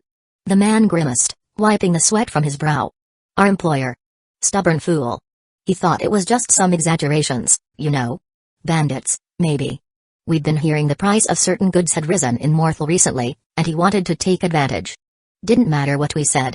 Half of us didn't even want to come this way, especially with the stories, but he insisted. Promised us a bigger cut of the profits." Eric's brow furrowed as he listened. What exactly were the rumors saying? Anything specific about where the vampires were operating? The man shook his head. "Not really. Just that Hillmarch was cursed. They've been dealing with the monstrosities in the marshes for years now. We thought it was just talk, you know. Superstitions." "Superstitions are often rooted in truth," Eric murmured, more to himself than to the man. He straightened up, his gaze shifting toward the direction the man had come from. "How many of you were there?" The man's face fell, his hands trembling as he ran them through his hair. "There were 12 of us. Maybe, and a couple of mercenaries. Maybe a few are still alive, hiding in the wreckage. I don't know. It all happened so fast." Eric and Isrin exchanged another look. 12 people, and this was all that remained? The vampires had descended on the caravan like wolves, striking without mercy. Isrin's jaw clenched, his eyes narrowing. "How many vampires?" The man swallowed hard. "At least 5. Maybe 6. They came out of nowhere. One moment we were just talking, and the next. Blood, screams. They didn't even give us a chance to fight back. It was as if they were herding us like sheep." Eric's eyes darkened, the weight of the situation settling in. He nodded once, turning to Isrin. "If this guy made it here, then he hasn't been running for long. The rest of the vampires will be upon us soon." Isrin didn't need to be told twice, his hatred for vampires was like a smoldering fire, one that was only fanned by the man's story. He adjusted the crossbow strap to his back, his expression hard as steel. "Keep running toward Whiterun," Eric instructed the man, his tone leaving no room for argument. "We'll deal with whatever's left." The man nodded frantically, his relief palpable. "Thank you. Thank you both." Chapter 37, Sunlit Wrath number 37. It didn't take long before a thick cloud of bloody mist began to coalesce around them, creeping closer with sinister, almost sentient intent. Eric felt a chill run down his spine as he caught sight of 4 shadowy figures lurking within the fog. He turned his gaze upward, noting the sun hanging low in the sky, its rays growing fainter as the day slipped away. With a weary sigh, he muttered, "Blood cloud. An old hemomancy spell used by vampires to shield themselves from sunlight. It takes a lot of magicka to maintain, but with 4 of them." He trailed off, contemplating the best way to deal with the encroaching threat while conserving his own strength. Each second was a gamble. The last thing he wanted was to get drawn into a prolonged battle with these creatures. Isrin, however, didn't seem inclined to strategize. "There's no need to overthink it," he said, his voice steady as he retrieved his warhammer from his back. The weapon gleamed ominously in the fading light, and Eric could see the determination etched on Isrin's face. He raised the hammer high above his head, channeling magicka into it. A brilliant golden glow enveloped the hammer's head, radiating warmth that contrasted sharply with the chilling mist. With a forceful grunt, Isrin brought the hammer crashing down against the ground. The impact sent shockwaves of golden energy rippling through the air, shattering the blood cloud like fragile glass. The vampires were suddenly exposed to the sun, and their high-pitched shrieks pierced the air as they covered their eyes, their pale skin sizzling in the light. Eric raised an eyebrow, genuinely impressed. This was a spell even he didn't know.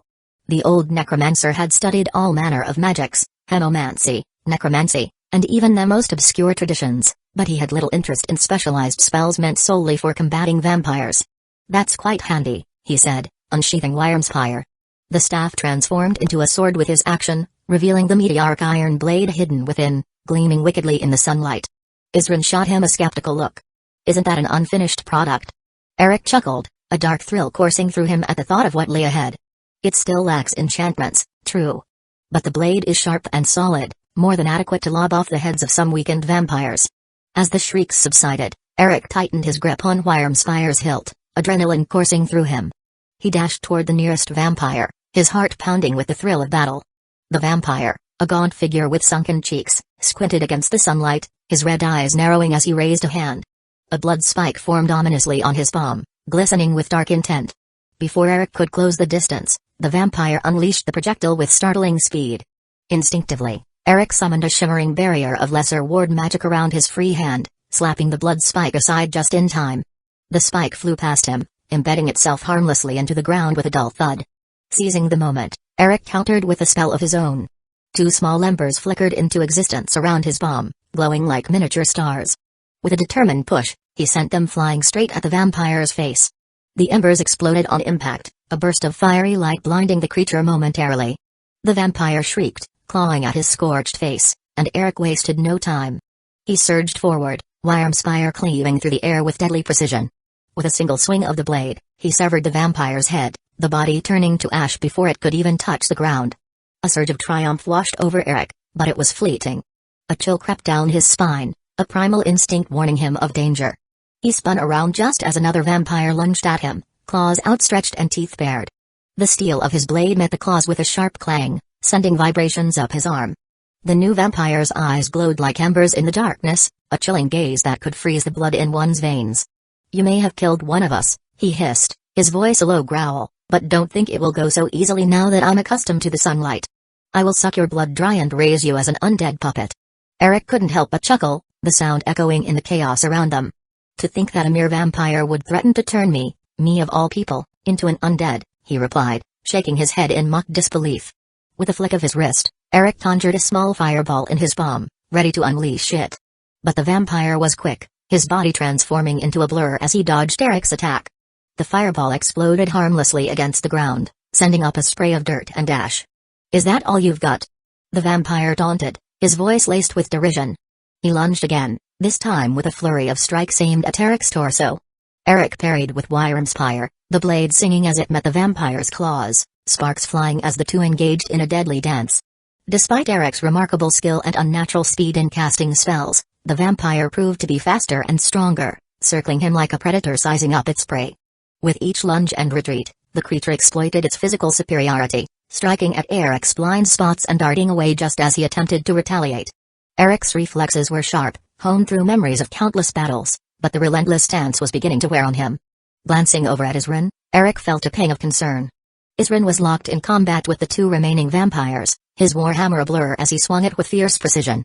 Though he was holding his own, the tides of battle could shift at any moment, and Eric knew he needed to act quickly. Just then, the vampire seized on Eric's momentary distraction, lunging at him with lethal intent. Eric had anticipated this, however, and he quickly cast a stone flesh alteration spell. As the vampire's claws struck, they ricocheted off Eric's ebony mail with a metallic clang, leaving him unscathed. With a fierce determination, Eric countered, swinging Wyrmspire in a graceful arc. The blade bit into the vampire's chest, leaving a deep gash that spilled dark crimson blood onto the ground. But it wasn't enough. The vampire's speed saved him once again, allowing him to leap back and evade a more fatal blow. Wincing, the vampire pressed a hand to his wound, smearing blood across his pale skin. He raised a blood-covered hand to his mouth, licking it clean with a twisted grin. "I'll admit, you're quite skilled," he said, his voice a mocking drawl. "But you are no match for a noble vampire of the Valkahar clan." The words dripped with arrogance, and Eric felt a flicker of irritation spark within him. The vampire continued, shaking the blood from his hand as if it were nothing more than a minor inconvenience. "Soon enough, the sun will set, and you'll be nothing more than prey. All I have to do is waste time until then." His grin widened, revealing elongated fangs that gleamed in the harsh sunlight. Eric frowned at the vampire's taunting words. The vampire was even stronger than Movirth, and he couldn't see a way to beat him quickly without summoning Surtur and Hellrat. Not far away, Jerry seemed thoroughly entertained, the Dedrick mutt watching with keen interest, his tail wagging as if this violent spectacle was just a game. He clearly wasn't in a helping mood. With a resigned sigh, Eric reached into his cloak and pulled forth a familiar green mask he had stored away in Snowhawk Fortress. Ragged's mask materialized in his hands, its surface gleaming ominously in the fading light. He leisurely placed it over his face, muttering, "I really didn't want to use this thing because of its stench." The words trailed off as vitality surged through his veins, the mask's power infusing him with newfound energy. As the mask settled into place, Eric felt an exhilarating rush. His muscles tightened, his senses sharpened, and his heartbeat echoed in his ears like a war drum. In the game, Ragged's mask had merely boosted stamina, but here, in the unpredictable chaos of reality, its effects were magnified. The mask not only provided inexhaustible stamina, it strengthened his body, enhancing his speed, strength, and durability beyond his normal limits. The vampire snarled, his glowing red eyes narrowing in contempt. "You think that mask will save you?" It hissed, its voice a low growl that promised malice. "I don't need saving," Eric retorted, his voice steady. "I just need you to die quickly before the awful smell gets stuck in my nose." With a sudden burst of speed, Eric charged forward, feeling the mask's power coursing through him. The vampire lunged, claws poised to strike, but Eric was quicker. He sidestepped the attack, his body moving like a coiled spring. As the vampire staggered, he swung Wyrmspire with precision, the blade cleaving through the air with a lethal grace. The vampire's reflexes were impressive, but the mask amplified Eric's own speed, allowing him to overwhelm his foe. Eric's blade met flesh with a wet, satisfying sound, slicing deep into the vampire's side. The creature roared in pain, but Eric didn't relent, he followed through, his momentum carrying him forward. With one fluid motion, he twisted and brought the sword down again, this time splitting the vampire in two. Ash rained down as the body disintegrated before it could hit the ground, leaving nothing but a faint wisp of darkness behind. Eric barely had time to revel in his victory before he caught sight of Isren, still battling against the remaining vampires. Eric's eyes narrowed as he assessed the situation. One of the vampires was lunging at Isren from behind, claws poised to strike. Without hesitation, Eric dashed toward the skirmish, his heart pounding with purpose. The vampire had its back turned, too focused on Isren to notice Eric approaching.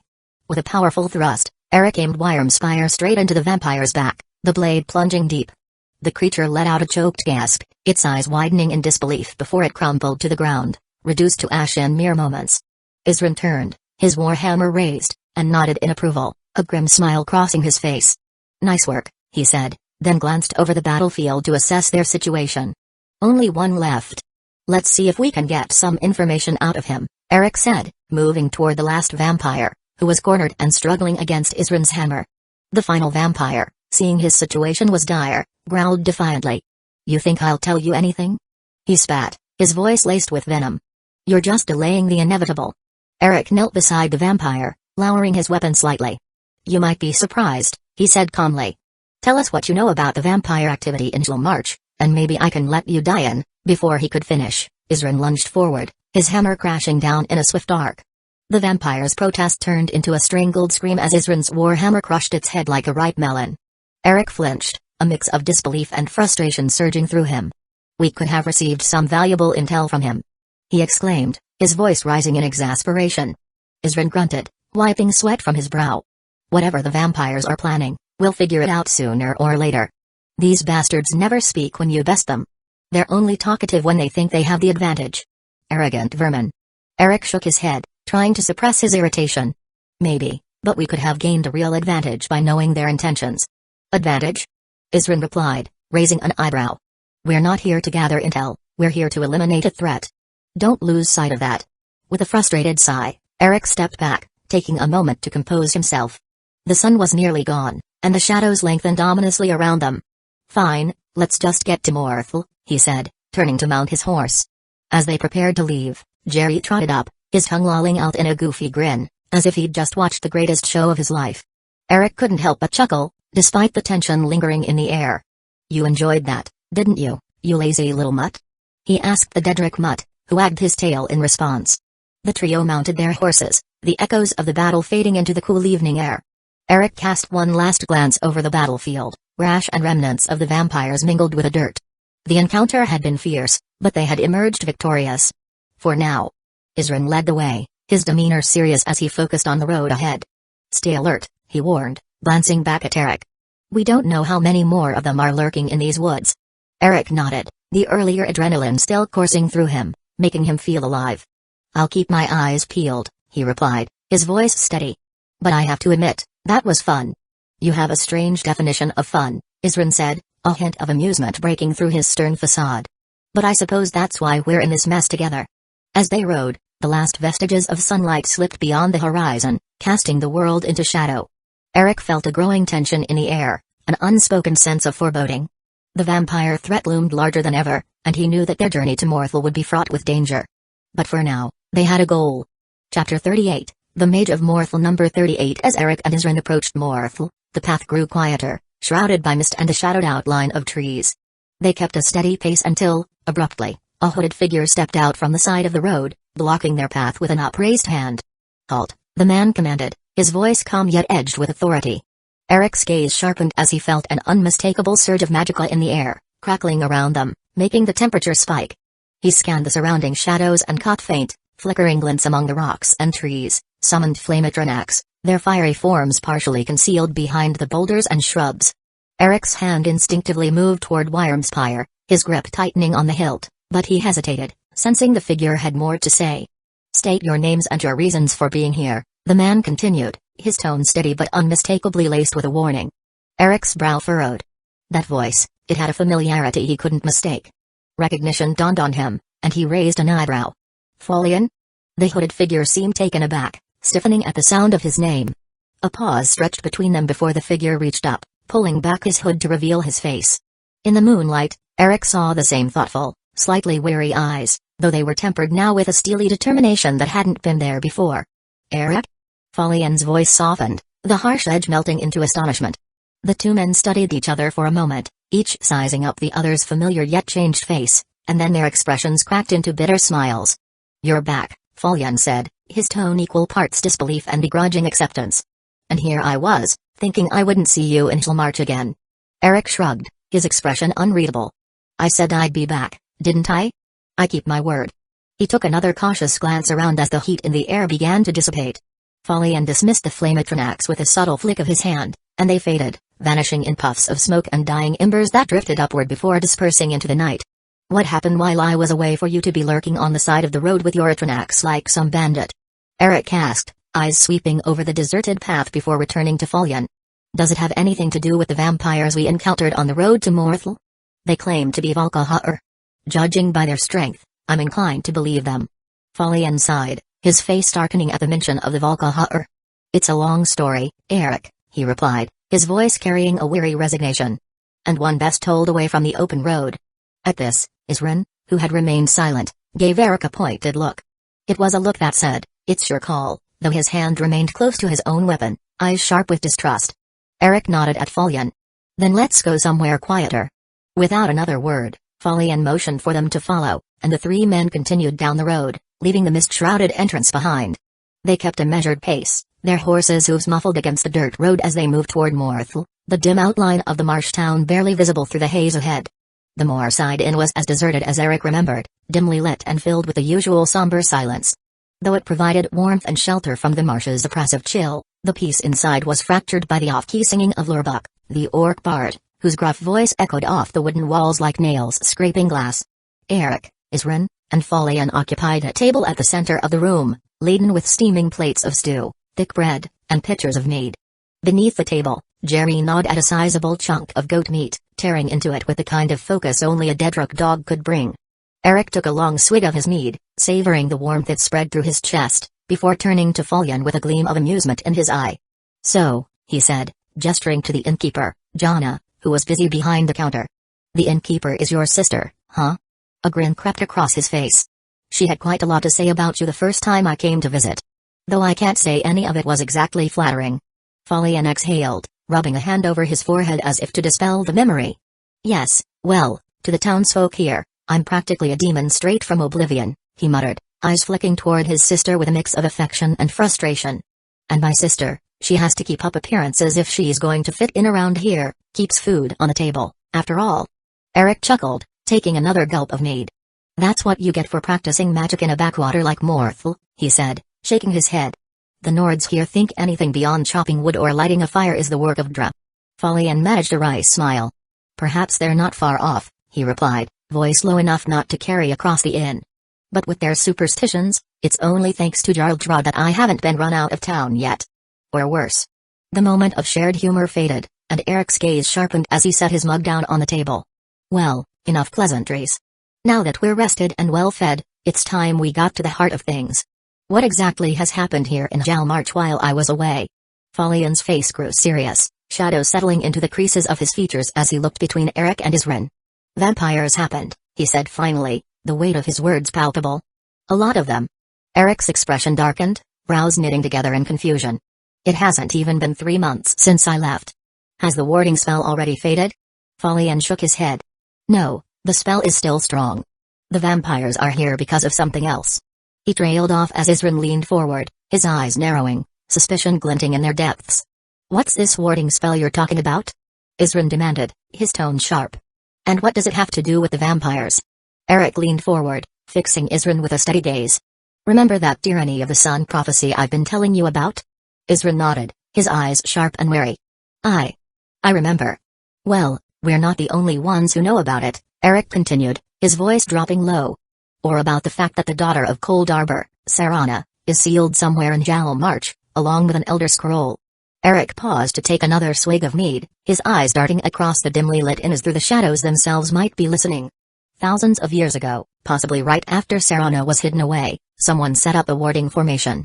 Its purpose was to mask the unique blood resonance that ties her to Molag Bal and to keep the Valkahar from sensing her location. Folian's expression grew thoughtful, while Isrin's brow furrowed in confusion.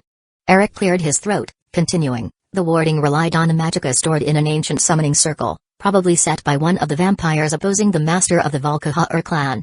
The problem is, I drained that magicka without knowing its purpose for a certain ritual." Isrin's face darkened, a glint of anger flickering in his eyes. "And yet, this is the first time I'm hearing of it. Seems like that would have been something worth mentioning." Eric waved a hand dismissively. "I had intended to handle the matter long before the effects wore off. Back then, I had no clue the summoning stones had such a critical role in keeping Jalmarch safe from a vampire scourge. And as promised, I returned before the spell's effects could fully fade." Isrin's jaw clenched, but he kept silent, his arms folded across his chest in a tense stance. Eric, sensing the tension, shifted his gaze back to Folian. "But if the spell hasn't weakened, if the resonance is still hidden, why are the Valkahar here? What exactly has changed?" Folian sighed, rubbing his temples as if free from the weight of what he was about to say. "The arrival of the vampires in Jalmarch, as fate would have it, is indeed tied to your actions, though not to the daughter of Cold Arbor." Eric's brow furrowed in surprise. "What do you mean? How could they be here because of me?" With a nod, Folian continued, "They came to avenge one of their own. Apparently, a member of the Valkahar clan had been hiding among Movirth's coven, right up until you, well, obliterated the lot of them." Eric blinked, taken aback.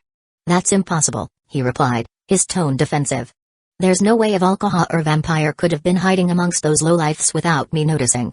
Besides Movirth himself, the rest were mere." He paused, catching himself as a distant memory came back to him. He cleared his throat, his tone shifting as he reluctantly admitted, "Well, now that you mention it, there was one vampire in particular. Dressed strangely. But the fool was deep in slumber when I drove my sword through his heart, so I wouldn't have known he was anything special." Folian shook his head in exasperation, and a bitter chuckle escaped Isrin. "Stendar preserve us. What rotten luck indeed." Isrin turned to Folian with a budding respect in his eye. "Still, to think you managed to pull so much information from a vampire. It's impressive." Eric nodded, his tone thoughtful. "Aside from a few rare exceptions, most vampires are prideful and arrogant to the core. They'll refuse to say a word that isn't a threat or a curse if you try to subdue them. Surprising you got anything useful out of one." Folian chuckled, glancing over at the orc bard Lurbuk, who was belting out yet another off-key verse in a deep, gravelly tone that grated like nails on stone. "Oh, there was no subduing involved," he replied with a wry grin.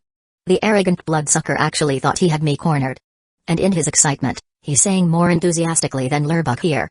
He gestured toward the bard, whose latest attempt at a song was just shy of painful. Eric glanced at Lurbuk and grimaced, wondering if the orc's singing might actually be some kind of spell to ward off customers.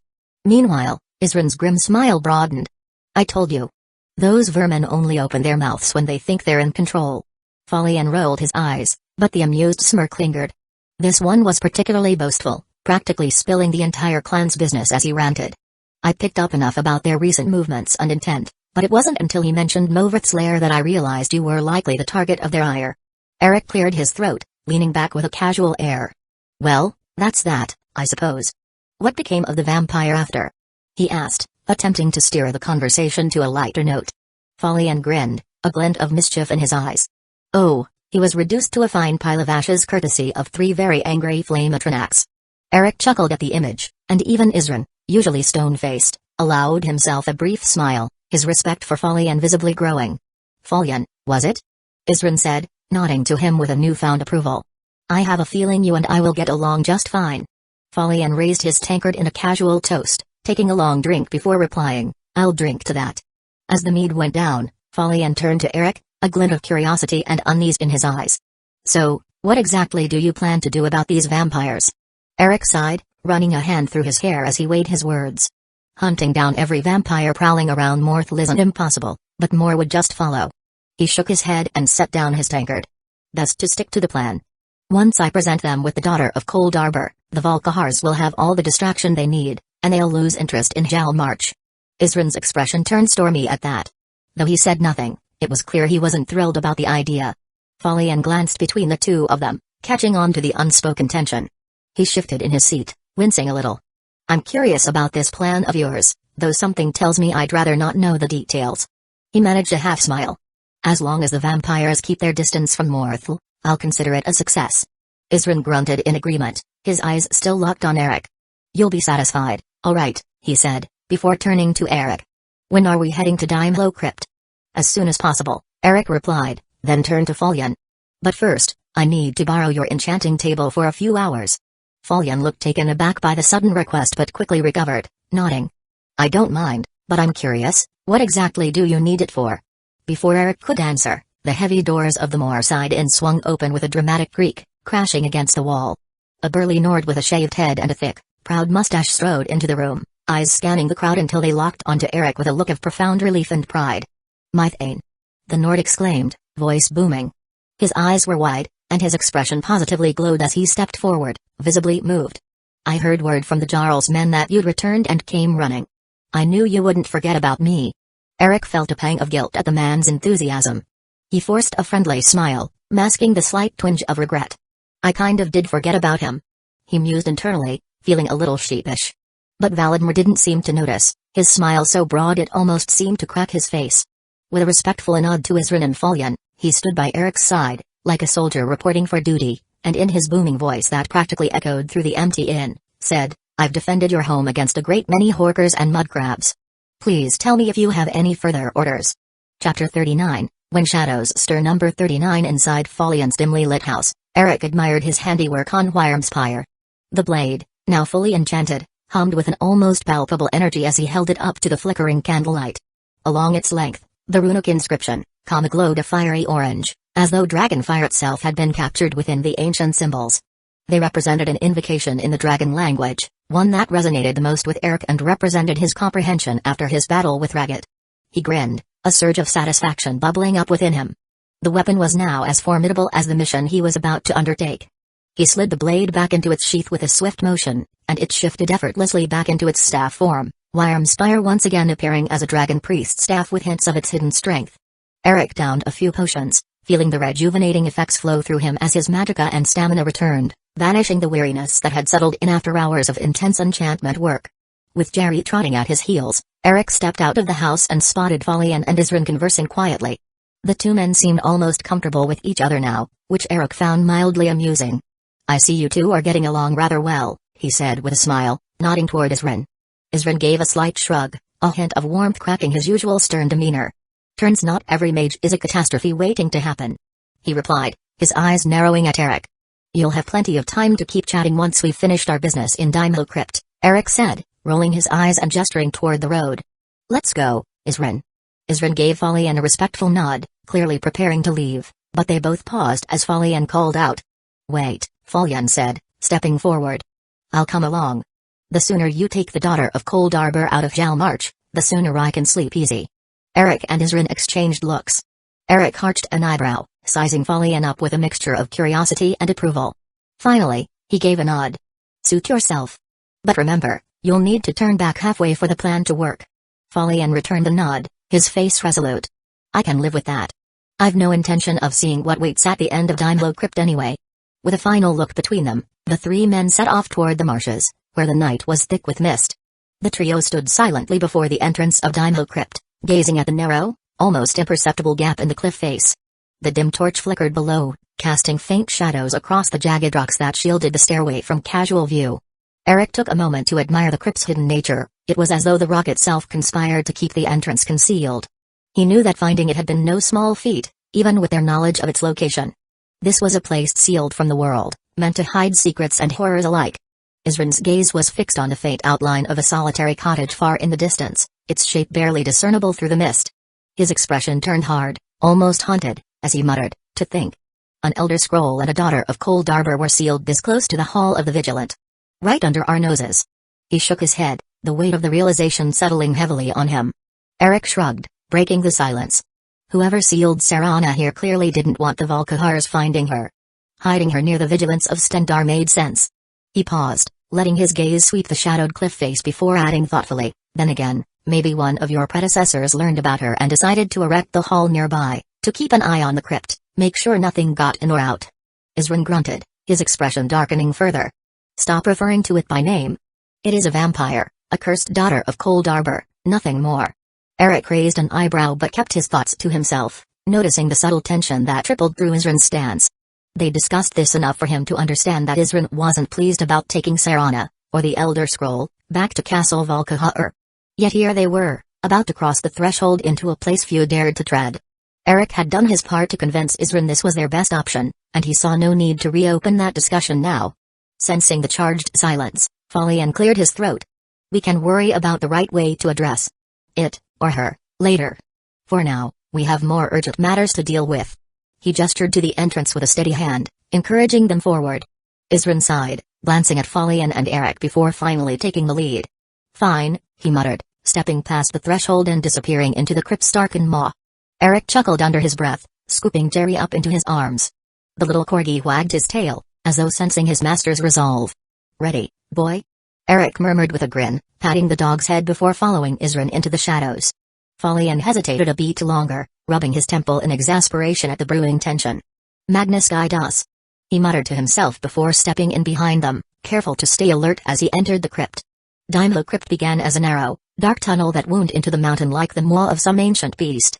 The faint echo of dripping water grew louder with each step, mingling with their cautious footfalls until they reached a medium-sized cavern. Here, an underground river carved its way through the stone, cascading in thin waterfalls that shimmered in the dim light. The air was thick with the smell of damp earth and something feral, a musky, animal scent that put Jerry's hackles on edge. Sure enough, the trio soon found themselves surrounded by wolves, their yellow eyes gleaming in the shadows.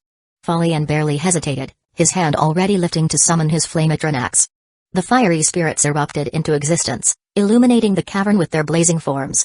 With swift and brutal efficiency, they set upon the wolves, flames licking and consuming their coats until, with a final yelp, silence fell once more. Once the last wolf lay still, Eric surveyed the cavern. To the northeast, a heavy iron gate blocked their path forward. To the southwest stood a small, crumbling tower. Falian glanced around with a frown. "Seems like a dead end," he murmured, sounding somewhat disappointed. "Not quite," Eric replied, a faint smile tugging at the corner of his mouth. Without further explanation, he moved toward the small tower, leaving Isrin and Falian to exchange puzzled glances. Moments later, they heard the distinctive clank of a lever being pulled, and the gate creaked open, its ancient hinges groaning under the strain. Falian's frown deepened as he watched Eric emerge from the tower, clearly impressed, and perhaps a little unsettled. "I sometimes find myself alarmed by the extent of his knowledge.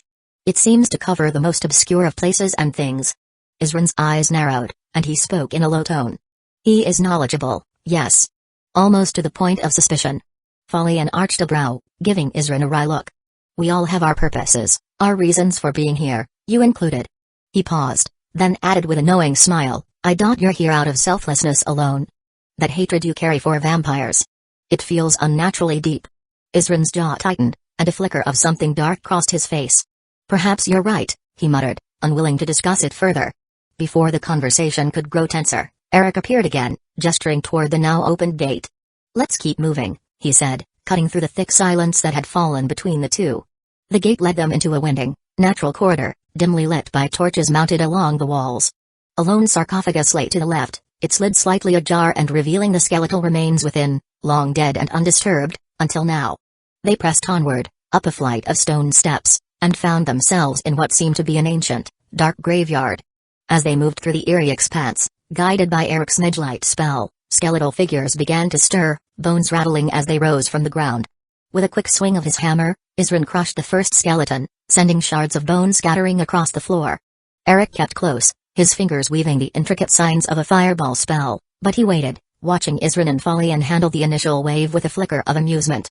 More skeletons, armed with ancient weapons, emerged from nearby alcoves and the ledges above, their brittle fingers clutching bows and firing down at the trio. Their bones were scattered by the second fireball. Aizen frowned, muttering under his breath, "Honestly, I expected this to be more difficult," before releasing a powerful fireball that tore through the ledge, reducing the archers to smoldering heaps. Falian smirked, catching his breath after a particularly close encounter with a skeleton that had managed to sneak up behind him. "Well, if you're not impressed yet, I think we may find a few more surprises the deeper we go." Eric chuckled as he patted Jerry, who was trying to keep up while trotting valiantly beside them. "Let's not keep them waiting. Shall we?" With that, he led them onward, deeper into the heart of Danzō Crypt, where the true dangers lay waiting in the shadows. Hours later, Aizen and Falian found themselves in yet another cavernous chamber, its damp stone walls lit only by the flickering light of their torches. The way forward was blocked by a rusted iron gate, its bars covered in faint etchings worn down by time. Eric had already slipped off into one of the shadowed corridors with Jerry trotting dutifully at his side, casually announcing he'd find the mechanism to open the gate. Now, only the sounds of his faint footsteps echoed in the stillness, leaving Aizen and Falian waiting in the eerie quiet. Falian chuckled, crossing his arms. "There he goes again," he muttered with a touch of admiration. "I swear he knows every inch of this place. Almost as if he's been here before." Aizen shook his head with a wry smile, having grown used to Eric's uncanny familiarity with the crypt. "Well, at least he's thorough. Gets the job done," he replied, though his voice carried a hint of skepticism. He couldn't deny Eric's effectiveness, nor his peculiar knowledge, but he was beginning to wonder just how deeply Eric's insights ran. Their journey through Danzō Crypt had been surprisingly smooth, though not without its fair share of grim encounters. The crypt was an unsettling mix of ancient Nordic burial architecture and naturally formed caverns, with chambers that varied from organized, solemn tombs to vast, rough-walled caves. They'd cleared multiple rooms and winding corridors, dispatching waves of the undead, first skeletons, then frostbite spiders in every imaginable size, and finally, the Dragr, slumbering within their stone sarcophagi until disturbed. The Dragr had proven the most challenging, though still manageable thanks to Eric's foresight.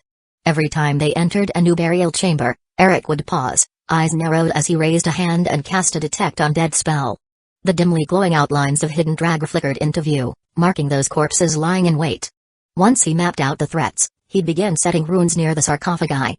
Eric's rune of choice, fire runes, would lie dormant until triggered, their magic simmering just beneath the stone, a silent promise of destruction. Following the plan to the letter, Falian would summon a pair of Flametranax, who would waste no time launching streams of fire toward the sarcophagi. The moment the flames touched the resting Dragr, they'd stir, stepping directly into the rune traps Eric had prepared. Explosions filled the room, flame licking over the stone as several Dragr were reduced to smoldering remains. Those that stubbornly survived the ambush found themselves face to face with Aizen, who dispatched them with brutal efficiency. With a single swing of his warhammer, he'd crush their skulls or sever their limbs, each blow accompanied by the crack and shatter of brittle bone. One of the Dragr, tougher than the rest, had managed to stumble forward, its ancient armor glowing faintly with enchantments. It let out a guttural roar, swinging a rusted greatsword in an arc toward Falian, but before it could land a hit, Eric stepped forward, casting an ice spike that pierced its chest. The Dragr staggered, and Aizen finished it off with a powerful swing of his hammer, shattering its skull with a resounding crack. As the last of their foes crumbled to the ground, Aizen let out a huff of satisfaction, wiping a bead of sweat from his brow. Now, with the gate still closed and Eric yet to return, Falian broke the silence once more, glancing around the dark stone chamber. "You know, it's strange, this crypt feels alive in its own way. Almost as if these walls have memories, old and bitter." Aizen grunted, his gaze steady on the path Eric had taken. "Old and cursed, more like. There's a reason the vigilants of Stendarr were so thorough in trying to purge places like this. Nothing good ever rises from the dead." Falian arched a brow, an amused smirk on his face. "Oh, is that what you're doing here, purging evil out of the kindness of your heart?" he said, his tone light despite the tension in the air. Isrin's face darkened, though a faint smile tugged at the corner of his mouth. Maybe not kindness, he muttered. Let's just say, I'm not fond of vampires. His tone left no room for further probing, and Folian wisely let the matter drop. Moments later, the sound of grinding metal echoed through the chamber as the iron gate slowly lifted, its ancient chains rattling. Eric appeared from the shadows with Jerry perched in his arms, the corgi looking surprisingly calm for a dog that had just navigated a crypt full of undead. Gates open, Eric announced with a grin, his face illuminated by the glow of the torches. Ready to press on? Let's get on with it, Isrin replied, his eyes flashing with determination as he stepped forward, gripping his hammer tightly. Folian rolled his eyes but couldn't suppress a smile as he followed, his Atranax trailing behind. Chapter 40, Intent. Bound by force. Number 40. Beyond the iron gate, the trio entered yet another cavernous expanse, a realm of shadows and subtle, eerie light. The jagged walls were streaked with patches of moss and glowing mushrooms, their faint blue luminescence casting elongated, ghostly shapes along the stone. Folian's attention drifted momentarily as he noticed Jerry darting to the far corner of the room, nose to the ground, sniffing with unusual urgency. The little dog stopped by a cluster of eggs cloaked in cobwebs, each one pale and translucent, a network of thin fibers wrapping tightly around their surface. Inside, dark, many-limbed silhouettes writhed in restless anticipation, the sacs pulsing as though alive with their own heartbeat. Folian's gaze narrowed, a sense of foreboding twisting his features as he muttered to Eric, "Isn't this?" Eric followed his line of sight, then let out a quiet, knowing laugh. "Just keep looking up," he murmured, his tone almost mischievous. Both Folian and Isrin raised their eyes cautiously. Their faces instantly hardened as they spotted the massive frostbite spider clinging to the ceiling above, its vast, bulbous body dangling like a nightmarish chandelier. The creature was as large as a carriage and its horse combined, its many legs curling inwards like deadly claws as it silently slid down its silken thread, descending toward them with the measured grace of a predator confident in its skill. "By the gods!" Folian breathed, his hand instinctively crackling with magicka. Isrin's grip tightened on his war hammer, the seasoned hunter's eyes narrowing with intense focus. The two instinctively shifted to surround the creature, stepping back to prepare for its inevitable lunge. Folian's hands blazed with fiery magic, the heat intensifying around him, while Isrin adjusted his stance, ready to strike. Eric, watching with mild amusement, chuckled and shook his head. "Not a fan of large spiders, are we?" he taunted lightly. Neither Folian nor Isrin answered, their eyes glued to the giant arachnid. It hung in the balance, studying them with its countless, unblinking eyes. Eric gave a casual wave of his hand, stepping forward. "No matter," he said, his tone almost playful. "Leave the spider to me."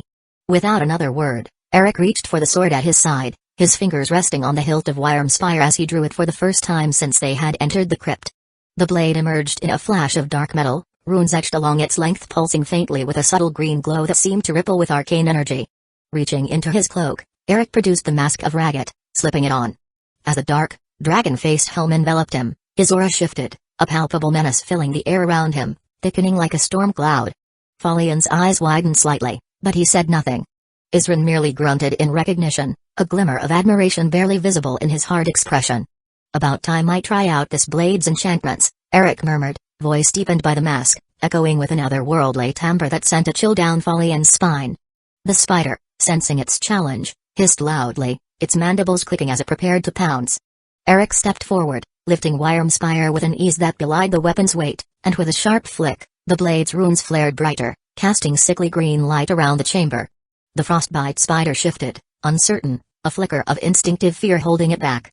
The frostbite spider wavered, its rows of beady eyes darting between Eric and his companions, some primal instinct warning it of danger. But Eric didn't seem interested in waiting for the creature to gather courage. "Havok Valtadra," he whispered under his breath, his voice a soft, guttural incantation. In an instant, his form blurred, vanishing from where he stood. Before Folian and Isrin's astonished eyes, Eric materialized behind the spider. His reappearance was silent, deadly, and sudden. With a fluid strike, he swung Wyrmspire down, and the spider's right limbs shot outward in all directions, spraying green ichor across the cavern walls. The creature stumbled, its severed limbs shriveling as though drained of all life, brittle husks where once had been powerful, venomous claws. Staggering, the spider screeched, but Eric wasn't done. He lifted Wyrmspire high, his hand steady as he channeled his magicka through the staff. The sickly green glow emanating from the blade's edge darkened, shifting into an eerie black that pulsed and grew, elongating like a tangible aura around the blade. It expanded until it stretched nearly to the ceiling, a shadowy blade of pure, destructive energy that thrummed with raw power. Havoc Valta draw, Eric whispered again, his voice barely audible but filled with deadly intent. With a swift and precise arc, he brought the enchanted blade down, cleaving the massive spider clean in half. The creature's remains hit the ground in a grotesque heap, twitching briefly before falling utterly still. As the black energy dissipated, Eric flicked Wyrmspire to the side, the last of the spider's blood dripping from the blade.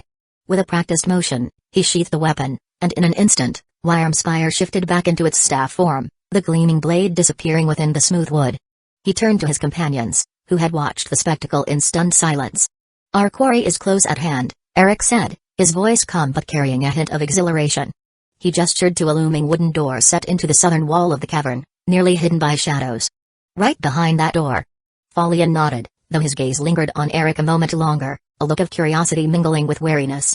"That was an impressive display," he muttered, raising an eyebrow. "Wyrmspire's enchantments are one thing, but the way channeled magicka into it leaves me in awe." Eric merely shrugged, though a hint of a smile played on his lips. "Let's set up camp here and rest while we can. We'll talk later." Isrin grunted, glancing at the thick wooden door that barred their way forward.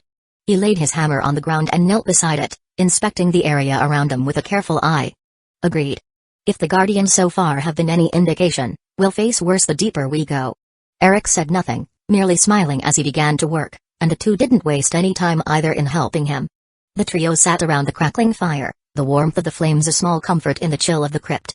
The shadows danced on the cavern walls, making the surrounding stalagmites appear like sentries keeping watch. Jerry lay sprawled on his back beside them, gnawing playfully on one of the giant spider's severed limbs, his tail wagging as he batted it with his paws. Falion bit into a piece of jerky and, after a moment of chewing, glanced at Eric. "So, what was that you said before you killed the spider? Havoc Va something?" Eric chuckled and shrugged. "Havoc Valta draw," he corrected with a wry smile. "It's a phrase in the dragon tongue. Translated directly into the common tongue, it means kill, bond, will." Isrin's eyes widened slightly, and he leaned forward, his usually hard expression softened by surprise.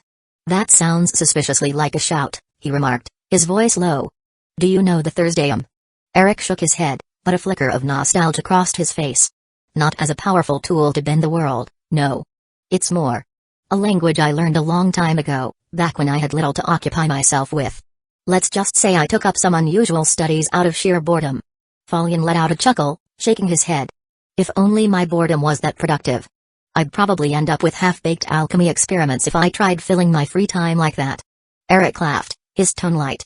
"To be fair, I had a very long time to practice. And little else to do." Isrin, however, remained thoughtful, eyes fixed on the fire. "You said kill, bond, will was the direct translation. Does that mean there's another meaning behind it?" Eric nodded, the firelight reflecting off his face as he looked down, almost as if recalling some old memory. "The dragon language is built on intent, not just words. When spoken, it's not just about literal meaning. To put it simply, Havoc Valtidra means striking with a resolve that leaves no room for hesitation. A force that binds the intention to the act."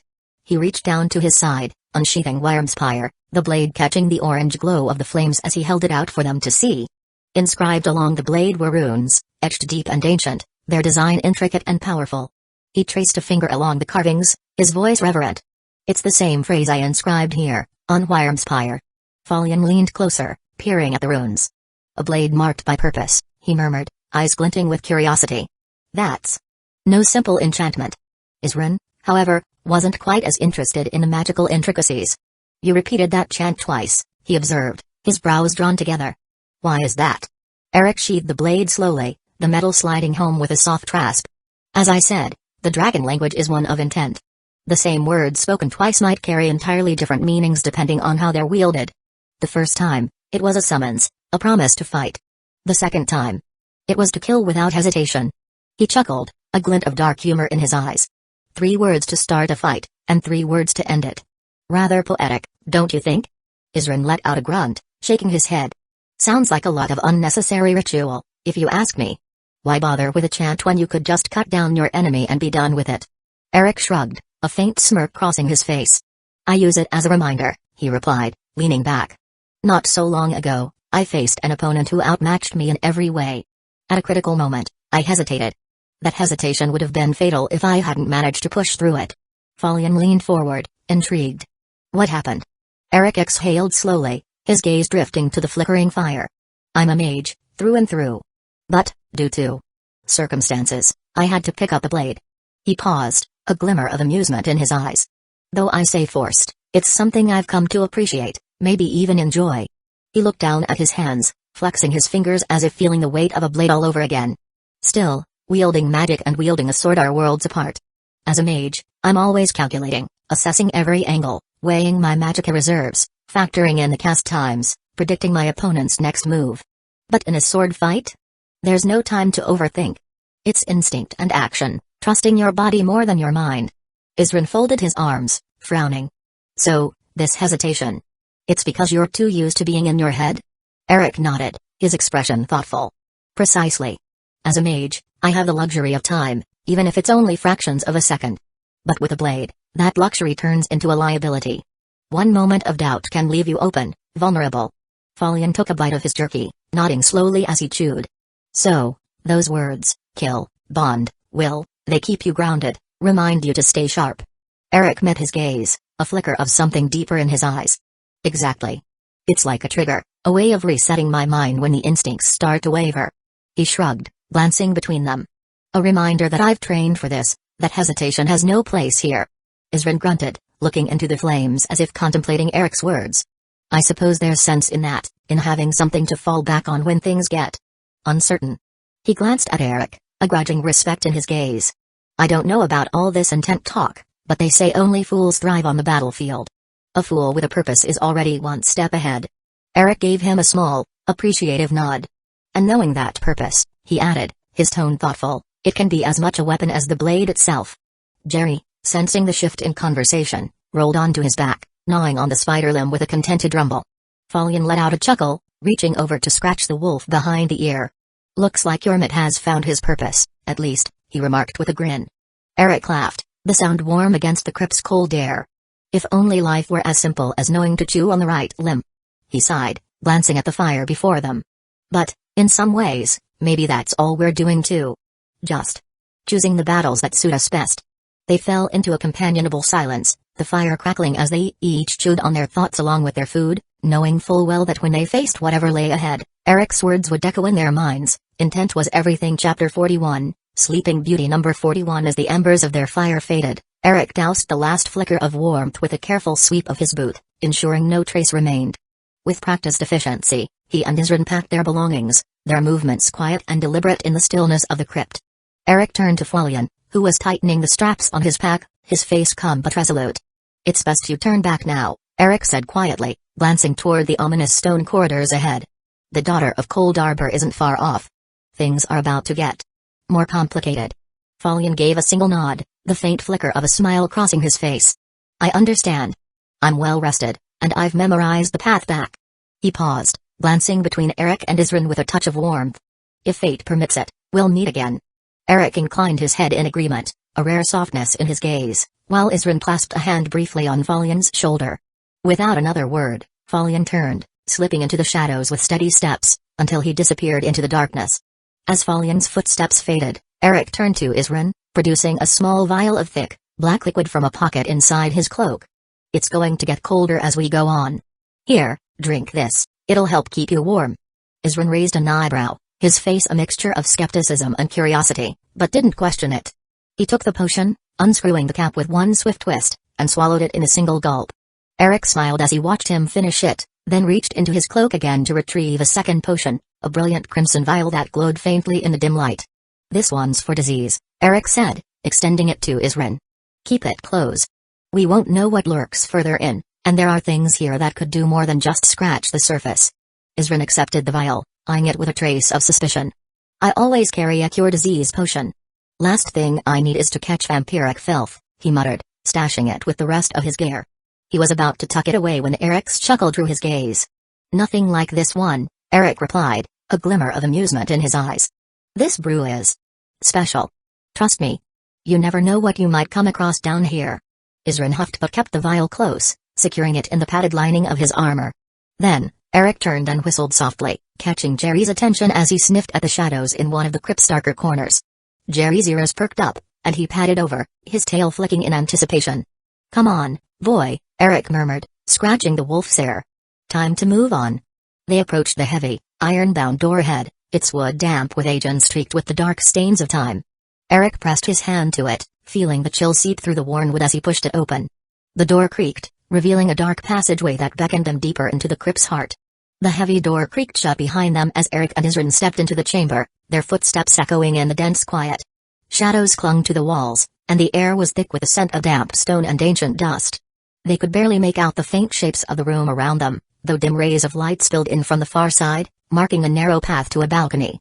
They made their way toward it, their eyes gradually adjusting to the gloom. Eric reached the edge first, leaning over the cold stone railing as Aizen joined him, and the two men looked out over the vast, unexpected sight below. Aizen's mouth dropped open as he muttered, "What in Stendar's name?" Before them lay a massive cavern, its ceiling vanishing into shadow, the distant flickers of ancient braziers barely illuminating the space. Suspended over a dark, glassy lake was a circular platform, grand yet eerie, like something torn from a forgotten age. Tall arches surrounded it in concentric rings, each one etched with strange symbols that seemed to shift under their gaze. A narrow bridge extended from the balcony to the platform, and beyond it, another bridge led deeper into the crypt. Eric gestured toward the platform. "I reckon that's where our target is sealed. Let's go." Aizen didn't reply immediately, his gaze roaming over the structure with equal parts awe and caution. He finally exhaled a sigh and nodded, trailing after Eric down the stone steps leading to the bridge. Jerry, alert and sniffing at every corner, bounded along, his excitement echoing in the quiet as they crossed the bridge. The surface of the lake shimmered faintly below, reflecting the ancient stonework in unsettling, distorted fragments. Eric and Aizen reached the heart of the platform, surrounded by the towering arches that loomed above them like silent guardians. In the center stood a pedestal, rough-hewn and foreboding, surrounded by a scattering of unlit braziers. Aizen examined the structure with a wary frown. "This looks like a puzzle if I ever saw one." Eric's lips curved into a small smile, his voice carrying a hint of amusement. "Ruins and puzzles go hand in hand. It's only fitting, don't you think?" He stepped forward, running his fingers along the symbols carved into the side of the pedestal, his eyes narrowed in thought. Aizen crossed his arms, casting a suspicious glance around the cavern. "All these arches. Almost looks like some sort of ritual space." He kicked at the base of an unlit brazier. "Any idea how we're supposed to activate it?" Eric glanced up at him, a glint in his eye. "These old puzzles are like stories. There's a rhythm to them. You've just got to listen closely." He turned his gaze to the first ring of arches, noting faint depressions at each interval, then nodded to himself. "If I'm not mistaken, these braziers will need to be positioned in a certain order, likely matching the sequence of symbols carved here." Aizen sighed, eyeing the pedestal dubiously. "You and your ancient stories. Let's hope this doesn't end with half the cavern collapsing on our heads." Eric smirked at Aizen's concern. "Trust me," he said with a faint gleam in his eyes. "It won't." He turned his attention back to the pedestal, his expression calm yet focused. "All we need to do is light the first brazier, and then we get to work." With a practiced calm, he slipped off his gauntlet and placed his right hand firmly atop the pedestal at the center of the platform. In an instant, the stone shifted with a sharp clink. A slender, metallic spike shot up from the surface, stabbing through his palm. A small rivulet of blood trickled down the spike and seeped into the pedestal, disappearing as though the ancient stone were drinking it in. Just as quickly, the spike retracted, and a circular stone slab slid into place over the opening, sealing it seamlessly. Eric observed it with mild interest, his expression barely flickering. Aizen's eyes widened in shock as he watched the blood drawn from Eric's hand, his jaw tightening. "Eric, what in oblivion?" But Eric didn't even flinch, letting his healing spell flow around his hand as if he'd been expecting the whole thing. His gaze remained fixed on the pedestal as a faint, eerie purple glow began to pulse outward. It snaked along thin, shallow lines carved into the platform, illuminating a web of intricate patterns that split the stone floor into a mosaic of interlocking segments. Eric's voice was calm as he addressed Aizen's bewildered stare. "I had my suspicions, but seeing those gargoyle carvings on the walls and the distinctive architecture. This place was almost certainly built by vampires." He gave a wry smile, flexing his mending fingers as the healing magic danced over his wound. "And vampires value only one thing above all else, blood. There's no other substance that could break the kind of seals keeping a vampire locked away for thousands of years." Aizen scoffed, though he couldn't hide the unease flickering in his eyes. "Whatever you say. So long as you're in one piece, we'll keep moving. But what exactly are we supposed to do next?" Eric gestured to the path of purple light flowing from the pedestal, casting an eerie glow along the etched channels that crisscrossed the platform. The light moved past unlit braziers, tracing a line all the way to the end of the platform where it met with an ancient stone wall, creating an almost paper-thin, translucent barrier of energy. I think, Eric began thoughtfully, tracing the lines with his gaze, we need to move the braziers along the path of the light to where it ends. Isrin glanced skeptically at the nearest brazier. Move it, huh? These don't exactly look lightweight. Eric waved a hand at Isrin's caution, dismissing it with a light smile. Maybe so, he mused, but looks can be deceiving. Besides, these braziers are placed exactly along the paths the light follows. Can't imagine there's any other way to solve this. Unless you want to try rearranging an entire vampire crypt. His smirk widened. He placed a hand on the dormant brazier, feeling the rough iron cool beneath his touch. Then, with a calculated shove, he nudged it forward. To Isrin's surprise, the heavy brazier glided along the carved grooves with a smoothness that seemed almost unnatural, coming to rest precisely at the terminus of the purple-lit line. In response, the brazier's bowl ignited with a deep purple flame, casting an eerie, flickering glow over their surroundings. The ground shuddered, and the sound of stone grinding against stone echoed through the chamber as the light flowed onward, illuminating another section of the platform. There you have it, Eric said with a satisfied nod. Let's keep moving them down the line. Maybe we'll unlock something worthwhile. Or at least find out what these vampires thought was important enough to guard so obsessively. They moved in unison, Eric pushing each brazier carefully into place along the paths that intersected across the stone floor. As each brazier ignited, the purple light extended, connecting the platform in a network of shimmering, ethereal pathways. With each brazier, the tremors grew stronger, reverberating beneath their feet. Isrin glanced around, his unease growing. I just hope we're not waking up half the dead in this crypt along with whatever's at the end of this line. Trust me, they'd make enough noise of their own if they were waking up, Eric replied, his tone light but his eyes sharp as he surveyed their work. And we're close, I can feel it. As the final brazier blazed to life, a deep, resonant hum filled the chamber. The purple light coursed along the carved lines in the floor, finally encircling the stone pedestal at the platform's heart. The ground beneath their feet trembled with an intensity that nearly threw them off balance, and then, with a grinding rumble, 3 concentric stone rings surrounding the pedestal began to descend. Slowly, they sank into the earth, creating a spiraling staircase that wrapped around the platform, bordered by the tall, ominous arches. Eric watched with a gleam of satisfaction in his eyes as the stone slabs covering the pedestal vanished, replaced by swirling currents of violet energy. The air thickened, buzzing with arcane power. The energy coiled like a serpent, twisting upward in a tight spiral before dissipating, leaving behind a massive stone monolith where the pedestal once stood. Isrin's eyes narrowed in suspicion as he studied the structure, his gut churning. That looks an awful lot like a coffin, he muttered, hand resting on the hilt of his weapon. Eric's grin widened, eyes alight with anticipation. And who sleeps in coffins? Only the dead. Or vampires, Isrin replied with a cold edge in his voice. Without a word, Eric stepped forward, his curiosity piqued. He extended a hand toward the monolith, his fingers brushing against the smooth, cold surface. As if his touch had triggered some ancient mechanism, the stone cover slid downward with a hiss, disappearing seamlessly into the floor. The crypt seemed to hold its breath as the figure inside was revealed. Lying within the monolith was a woman, unlike any they had ever seen. Her skin was pale, almost translucent, as though time itself had drained her of color and warmth, preserving her in an eternal, frozen state. Her face, sharp and elegant, was framed by long, inky black hair that cascaded over her shoulders like the night sky. Her lips, tinged with the faintest hint of blue, were parted slightly, giving her the appearance of someone caught between life and death.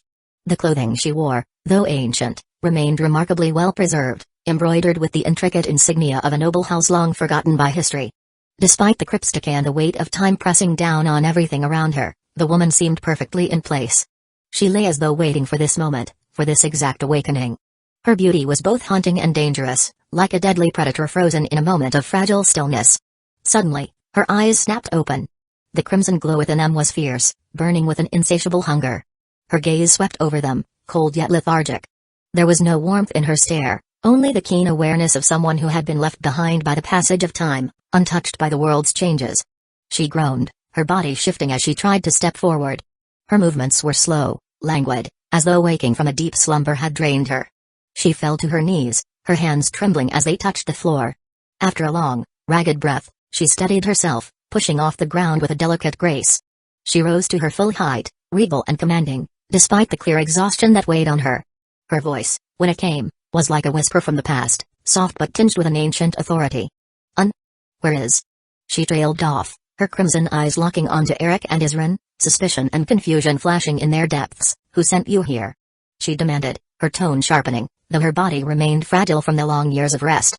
Chapter 42, Bound by Secrets. Number 42. Serana's gaze remained steady as she observed the two men. Eric, with his calm stance and faintly amused expression, barely registered on her sense of threat. Yet, there was something peculiar about him, a presence she couldn't quite identify. It was almost familiar, a sensation that tugged at memories of her mother. The sensation was subtle, more of a lingering essence than a clear resemblance, but it stirred a sliver of wariness within her. But her attention quickly shifted to Isren, whose reaction was far more intense. His expression cycled from shock to hesitation, then twisted into outright rage. His face contorted, eyes blazing with a fury that seemed to consume him, and Serana could almost feel the weight of his hatred, a raw, seething thing that turned the air around him icy. Without warning, he grasped the handle of his warhammer, muscles coiling as he raised it high, his intent unmistakable. Her instincts roared at her to defend herself, but her body resisted, feeling sluggish as though weighed down by the ages of her sleep. Her limbs were numb, and her magicka, usually a familiar, thrumming source of power, felt distant and unresponsive, its slumber as deep as her own had been. She barely managed to draw a breath, her fingers twitching uselessly as her mind screamed for action. Eric watched the scene with a sigh, his brows knitting together in faint exasperation. Isren's reaction wasn't unexpected. In fact, Eric had seen the storm brewing in his companion's eyes from the moment they had uncovered her coffin. He knew that Isren's loyalty to the cause of ridding the world of vampires ran as deep as his veins. The thought of not only freeing Serana but escorting her to Castle Valkahar must have been insufferable for him, and the sight of her, the very embodiment of everything he despised, had pushed him past the edge of reason. "I can't say that I didn't see this coming. Still, it makes things easier for me." Acting swiftly, Eric raised an arm, summoning an ancient, weathered staff with gnarled wood and an intricately carved emerald set into its head. A hint of magic pulsed from Eric's fingers into the staff, its green light flaring briefly. A jolt of emerald-colored electricity shot from the staff's gemstone, arcing through the air in a vivid bolt. It struck Isren square inches the back.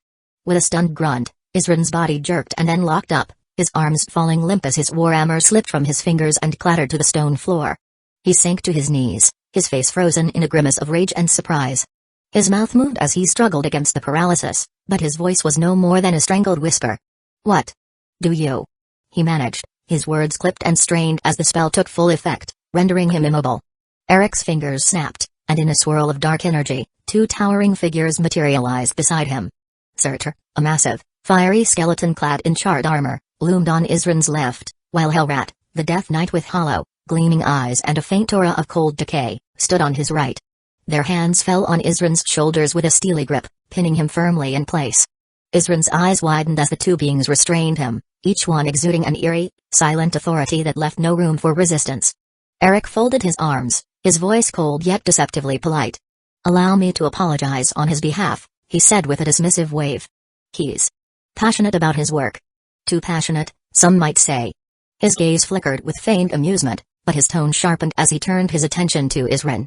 "Though, I didn't expect him to exhibit such uncouth behavior. In front of a lady no less." Then, with an almost playful malice, he added, "Still, his blood would be as good as any. I don't know about you, but I always wake up famished after a long rest."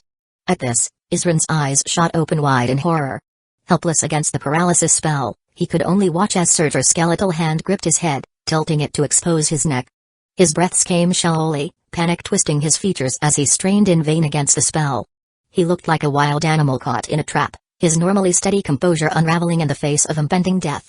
Serana's gaze flickered to Isren's exposed neck, her expression unreadable as her crimson eyes took in the tempting sight of blood so close, so vulnerable. But after a moment's consideration, she shook her head and took a step back. "The blood I received from you earlier is enough to keep me going for a few days." Her voice was calm, though there was a glimmer of temptation that hadn't entirely faded. Eric's eyebrow arched at her response, and his lips curved into an amused smile. He knew, of course, that the blood she'd drawn from his hand earlier was only meant to break her seal. It shouldn't have been nearly enough sustenance for a vampire who had been slumbering for thousands of years. Was she testing him, he wondered, waiting to see how he would respond? "Ah, well," Eric mused, his grin widening. "I was offering only out of courtesy." He shrugged, casting a final, dismissive glance at Isren. "It seems his blood will go to waste after all." With a slow, deliberate motion, Eric raised his hand. The wooden staff faded from his grip, replaced by the gleaming Wyrmspire sword staff, its blade gleaming ominously in the dim crypt light. He held Serana's gaze, his smile never faltering as he unsheathed the blade, letting it catch the flickering torchlight. Without breaking eye contact with her, he drew the blade across Isrin's neck in one smooth, unhurried motion. A dark line appeared, and blood began to pour forth in a thick, slow stream. Surtur and Helrat released their hold on him, and Isrin crumpled to the ground, the life draining from him in swift, crimson pulses. His eyes, wide with shock and fury, fixed on Eric in a final, silent scream. Yet the paralysis held, trapping him in the stillness of death. Eric gave a casual flick of his blade, sending droplets of blood scattering onto the cold stone floor. He turned back to Serana, his expression unfazed, even as the life he'd just taken bled out at his feet.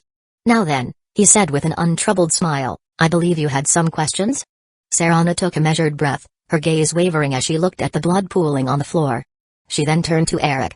The easy cruelty he had shown, a dispassionate tact executed with almost playful calm, spoke volumes about the kind of man he was. Dangerous, certainly, but perhaps also useful. She folded her arms across her chest, her crimson eyes narrowing slightly as she fixed Eric with a measured gaze. "Then I'll ask again. Who are you? And who sent you here?" Her tone was cool but laced with curiosity, like she was trying to unravel a puzzle just beyond her understanding. Eric's smile widened, a glint of amusement in his eyes. "My name is Eric Deathsong," he replied smoothly, his voice laced with a dark charm. "I am many things, a mage, a wanderer, a man driven by curiosity, but, for the purposes of this conversation, let's say I'm a necromancer."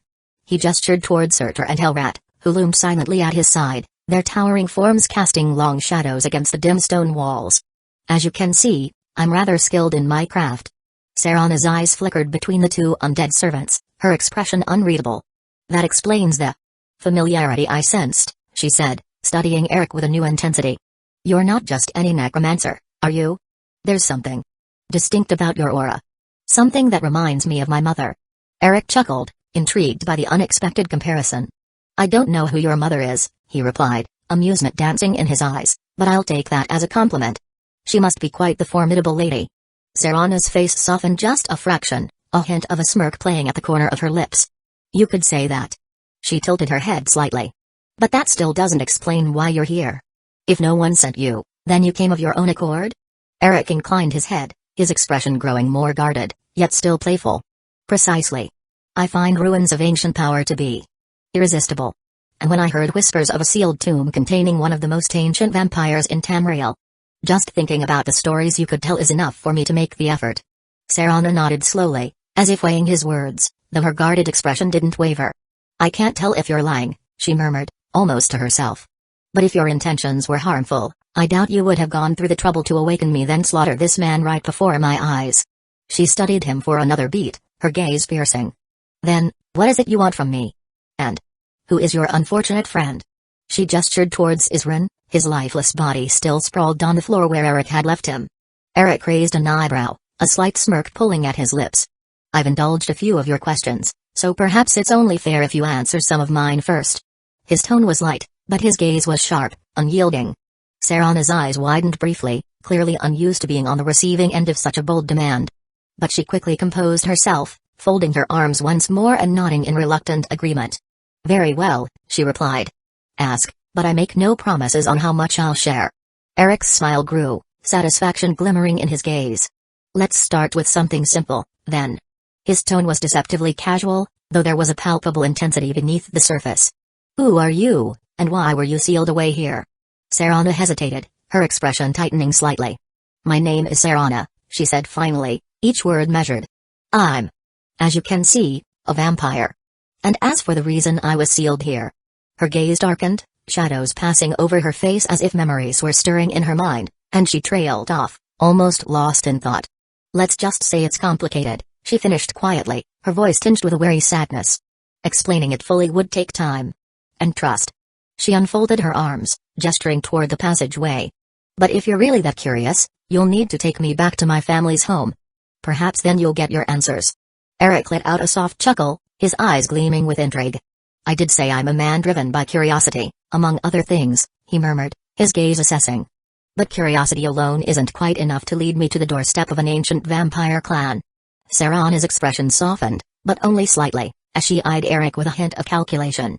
"Of course, You'll be well rewarded for your efforts, she replied, her voice light, but a shadow of hesitation crossed her face. My father must have been searching for me. Endlessly, I imagine. She frowned, then arched an eyebrow. But what makes you so certain I belong to a clan of ancient vampires? Perhaps it's just me and my father. Eric stifled a laugh, his amusement evident as he cast her a sidelong look. Please, don't insult my intelligence, he replied, his tone sharp yet laced with dry humor. Just look around. The resources it would take to create such an elaborate seal, buried this deeply, in such a hidden location, it all points to one thing. He let his gaze wander over the stone walls, glancing at the eerie, silent gargoyles looming from every corner, their stone faces twisted in feral snarls. And it's not just the architecture, either. Only vampires have such a love for gargoyles, he said with a dismissive wave. Personally, I've never seen the appeal. Sarah's mouth tightened, and her voice took on a defensive edge. And who's to say it was vampires who sealed me here? Eric chuckled, shaking his head. Let's be honest, this place has the stench of vampire handiwork. He gestured at the stone guardians around them.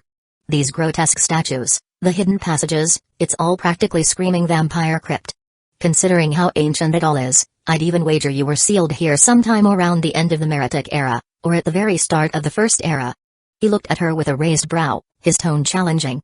That says quite a lot about your family. They must have been influential to wield such power when elves and dragons still roamed Tamriel.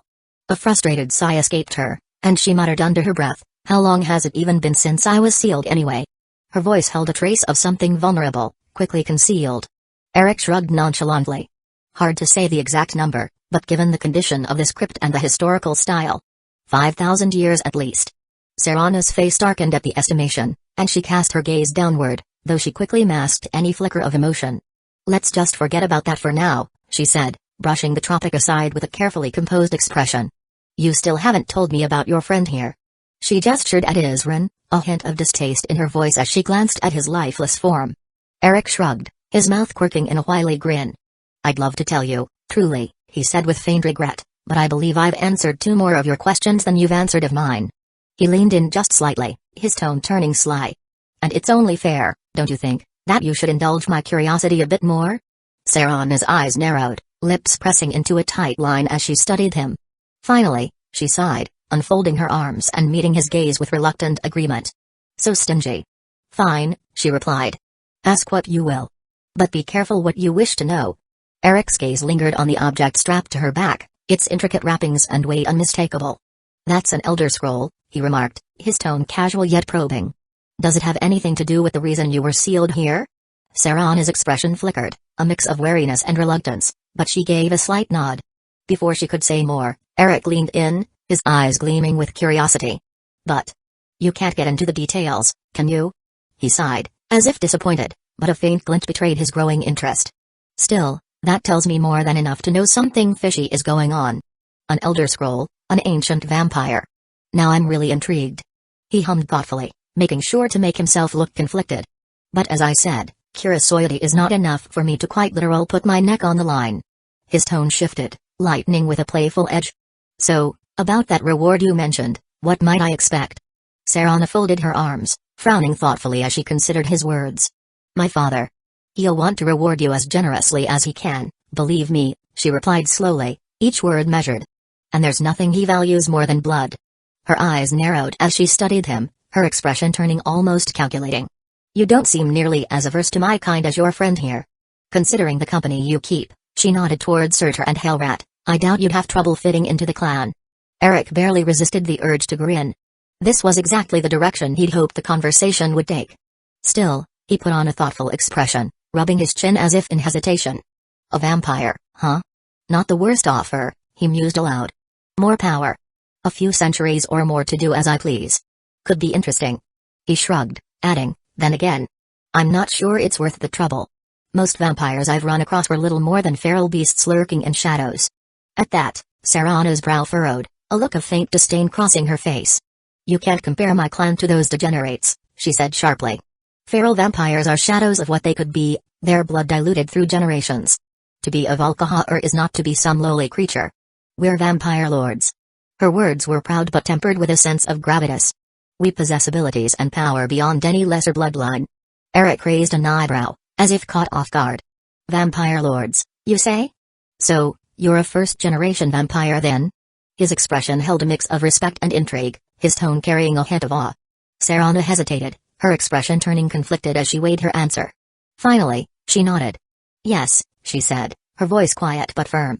I am what you'd call a daughter of Cold Arbor. Eric's eyes sparkled with interest. The name wasn't one he'd heard lightly in his studies of the arcane and forbidden. Well, Serana, he said, voice laced with a hint of admiration, you just made this offer a whole lot more intriguing, but... Chapter 43, Bond Forged in Blood. Number 43. Serana's frown deepened, her gaze sharp as she studied him. But... what exactly do you mean by that?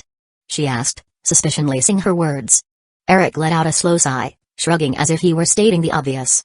I'd like to have my reward up front. He held her gaze, his tone calm but his eyes gleaming with a daring spark. Serana's eyes widened, and she took a small step back, almost incredulous. You mean? You want me to? That's the gist of it, he replied with a nod. If I'm to walk into the home of an ancient vampire clan, I need some assurance. The Valkahar may think twice about tearing me apart if I'm one of their own. But as a mortal? He shook his head, chuckling. I'd rather not gamble on their goodwill. She folded her arms, her expression a mixture of thoughtfulness and hesitation. You don't understand, she said, her voice quiet but firm. Turning someone isn't just a bite in the dark. My father may be liberal with siring to grow the clan, but it's still an intimate act. Eric's smile widened at her words, an amused glint flashing in his eyes. All the more reason you should be the one to turn me. If my options are being embraced by an ancient, likely grumpy vampire lord or a beautiful woman like you, I think I'd rather the latter. He tilted his head, giving her a look that was half challenge, half charm. For a moment, Serana just stared at him, seemingly caught off guard.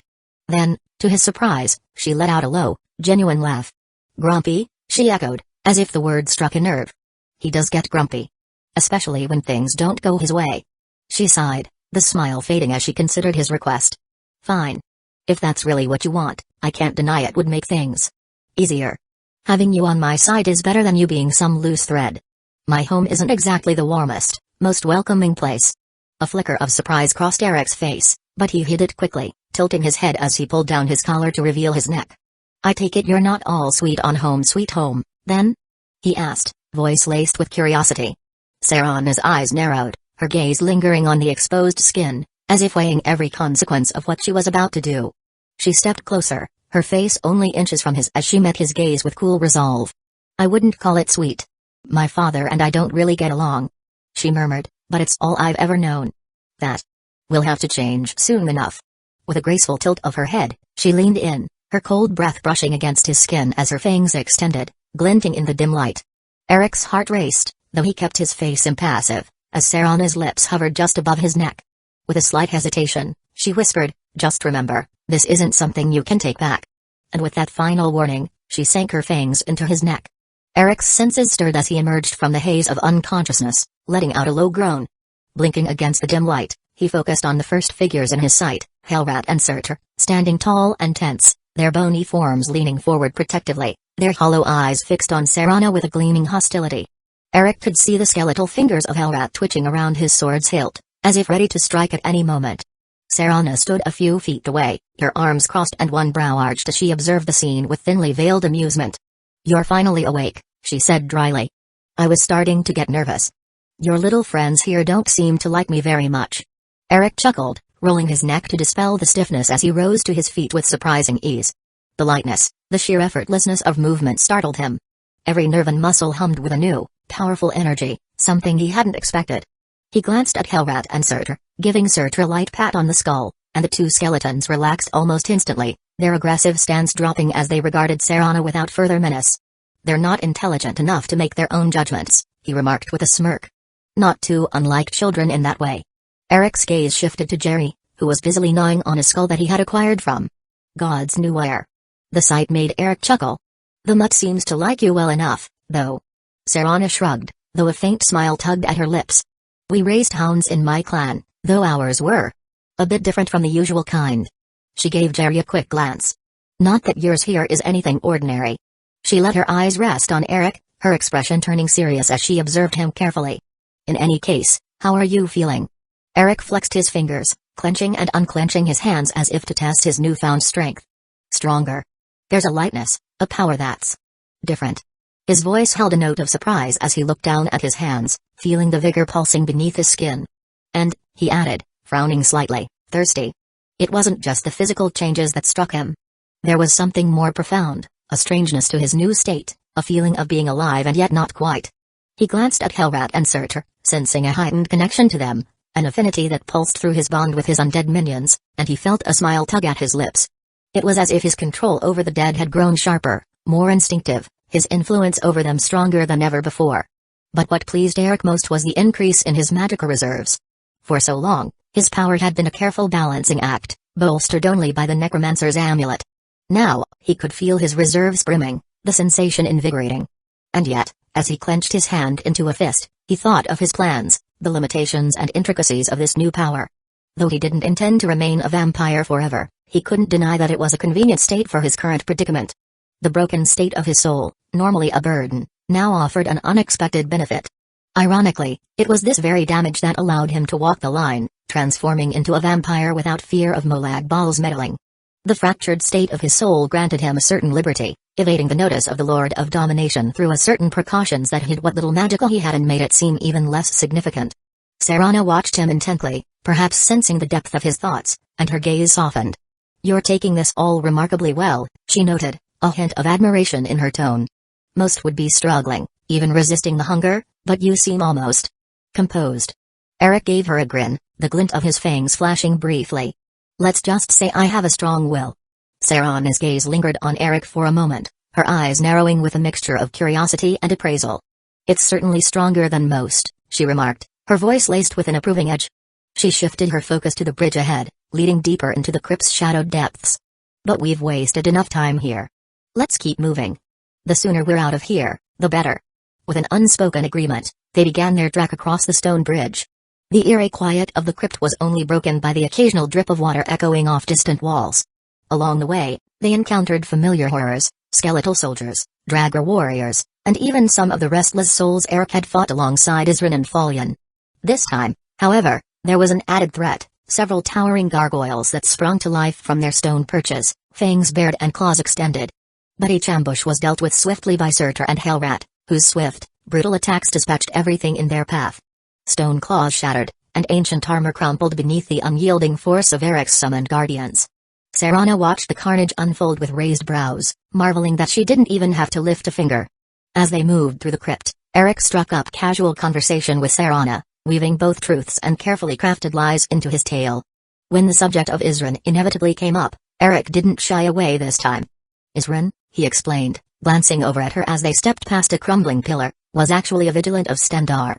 He is here investigating recent vampire activity in Jal March." Serana's face remained impassive, but her silence prompted him to continue. "As for myself," he went on smoothly, "I'm more of an independent scholar. My field of study is, let's say it's necromancy and souls, more or less." The faint smirk that crossed Serana's face told him she wasn't entirely convinced by his tale, yet she allowed it without pressing, and that was fine by him. Soon enough, they dispatched the last of the dragger guarding the crypt's exit. Among them was a towering warrior, hulking and heavily armored, who had clearly been laid to rest as the champion of this forgotten tomb. His dark, hollowed eyes gleamed with a malice undulled by time, and his movements were fiercer than the others. But with Surtur and Hellrat at his side, Eric took down the champion after a fierce clash. As the dust settled, Eric's eyes were drawn to the far wall, where an ancient word wall loomed. The carved dragon language caught his attention, and he found himself stepping toward it in a trance-like daze, his fingers grazing the ancient script as if feeling the power locked within each etched word. The voice broke his reverie as Serana's voice cut through the silence. "That's dragon language, isn't it?" Her tone was a mix of curiosity and suspicion. "Are you familiar with it?" Eric nodded, his fingers tracing a particular word before he stepped back, studying the wall. "If you're curious, it reads, 'Here lies the body of Svolo, who possessed strength to kill a dragon but not the stamina to kill many.'" He chuckled softly, glancing back at Serana. "Svolo was the hulking dragger, by the way. The one who almost took Surtur's head." Serana fixed Eric with a knowing, slightly skeptical look, her eyes narrowing. "And yet, you claim this place was built by vampires. You're full of it." Eric let out a low chuckle, undeterred by her tone. "The section you were sealed in, most certainly," he replied, meeting her gaze with a sly smile. "But the crypt as a whole? No, that's classic Nord craftsmanship. This was built as a resting place for Svolo, to honor his memory." He gestured at the surrounding stone carvings, the intricate architecture that was so distinctly Nordic, from the towering pillars to the solemn engravings. Serana's gaze flickered to the word wall again, and she tilted her head thoughtfully. Ancient Nords certainly had a strange way of honoring someone by also mocking his lack of stamina, she murmured, looking at the inscription with faint amusement. Eric shrugged. It's all about the intent, he replied, glancing back at the wall. The words here aren't meant as an insult. There's a fondness to them, a playfulness, almost like a jest shared between friends. His expression softened a little as he continued. Svolo was undoubtedly enshrined here by a close confidant who wanted to capture his spirit as much as his strength. He reached out and brushed his fingers across the wall, feeling the ancient power thrumming beneath the stone. If it were meant as mockery, they wouldn't have mentioned his achievement of slaying a dragon. That was the highest honor for a Nord in those times, facing a dragon in battle and living to tell the tale, even if he couldn't slay another. Serana watched him closely, her expression softening as if seeing something more in Eric than she had initially thought. Well, she said finally, her tone shifting back to its usual dryness, it's a good thing Dragra lose most of their strength while they slumber. Otherwise, we'd have been in more trouble than we bargained for. Time dulls even the sharpest of blades, Eric agreed with a nod, a glint of understanding in his eyes. But I think I've indulged my curiosity enough for now. He straightened, brushing off the dust that had settled on his hands, the slightest smile tugging at his lips. Let's keep moving. The sooner we're out of this tomb, the better. They began down the darkened corridor once more, the soft clinking of bones and whisper of Serana's robes filling the silence. He stole a glance at her as they walked. They say the journey is more important than the destination. Let loose, try to enjoy the trip. She raised a brow, giving him a sidelong look. Don't flatter yourself. I'm only here because I have no choice. But. She trailed off, the slightest hint of a smile tugging at her lips. Let's just say, for now, you're tolerable. Eric chuckled. That's the highest compliment I've received all day. Right, where did you say your family home was? As the sun sank below the horizon, the light softened into a burnished glow, casting long shadows across the camp. Serana sat close to the crackling fire, absently rubbing Jerry's belly as he sprawled contentedly on his back. Her mind drifted back to the last 2 days, a whirlwind of rugged landscapes and tense moments, their escape from Daimlo Crypt leading them through the wild, untamed terrain of Skyrim. After emerging from the crypt, they had taken a much-needed pause to rest, both silently pondering the journey that lay ahead. She knew the path back to Castle Valkahar was no easy one. The crypt had deposited them on the eastern side of the mountain in the heart of the Pale's frost-bitten cliffs. Meanwhile, Castle Valkahar was far to the northwest, just off the shores of Solitude, Skyrim's northern capital. They had crossed the jagged, frozen peaks of the Pale, through the marshes of Shalmarch, and now found themselves on the cusp of Finger's territory. Only a few hours separated them from Dragon's Bridge, a sign that they were close to Solitude and, in turn, her family's ancestral home. Serana's gaze shifted to Eric as she added a few more logs to the fire. His newfound strength as a vampire had unnerved her, and while he had repeatedly assured her he was in control, the hunger of a newly sired vampire was notoriously insistent. Eric did not seem like one to overestimate himself, and his self-discipline was unusual in someone new to their bloodlust. But she had insisted, no, pestered him, to feed, unwilling to risk any unexpected bouts of hunger. And finally, more out of a desire to quiet her than anything else, he had relented. The memory of their stop at the bandit hideout returned to her, vivid as if she were still standing in the shadow of those towering trees, the moon watching over like a silent witness. Eric had moved through the den like a shadow, a blur of strength and precision. She had watched with fascination and a measure of surprise as he dispatched the bandits, not with his prized sword staff that he seemed to cherish, spells, or his undead, but with the raw physical prowess granted by his vampiric nature. The silver glint of his claws was all he seemed to need. One by one, the bandits fell, unable to stand against his newfound speed and strength. Not once did he draw his blade while dealing with the bandits, and yet there he was, beneath an old oak, performing what she could only interpret as a sword dance under the moonlight. Serana lingered on the edge of the clearing, her gaze fixed on Eric as he moved in a graceful rhythm, his steps and fluid motions reflecting an almost spiritual reverence. The moonlight glinted off his sword staff, casting long shadows across his form as he moved in an intricate, measured pattern, each motion deliberate yet possessing an effortless grace. She didn't interrupt him, fascinated by his poise and the strength that emanated from his movements. When he finally finished, the silence hung between them, filled only by the crackle of the fire and the soft whisper of the night breeze. She hesitated a moment, then asked, "That swordsmanship. Where did you learn it?" She frowned thoughtfully before adding, "My father has also studied the art of the blade. He uses techniques passed down since ancient times, refined almost to perfection. But yours?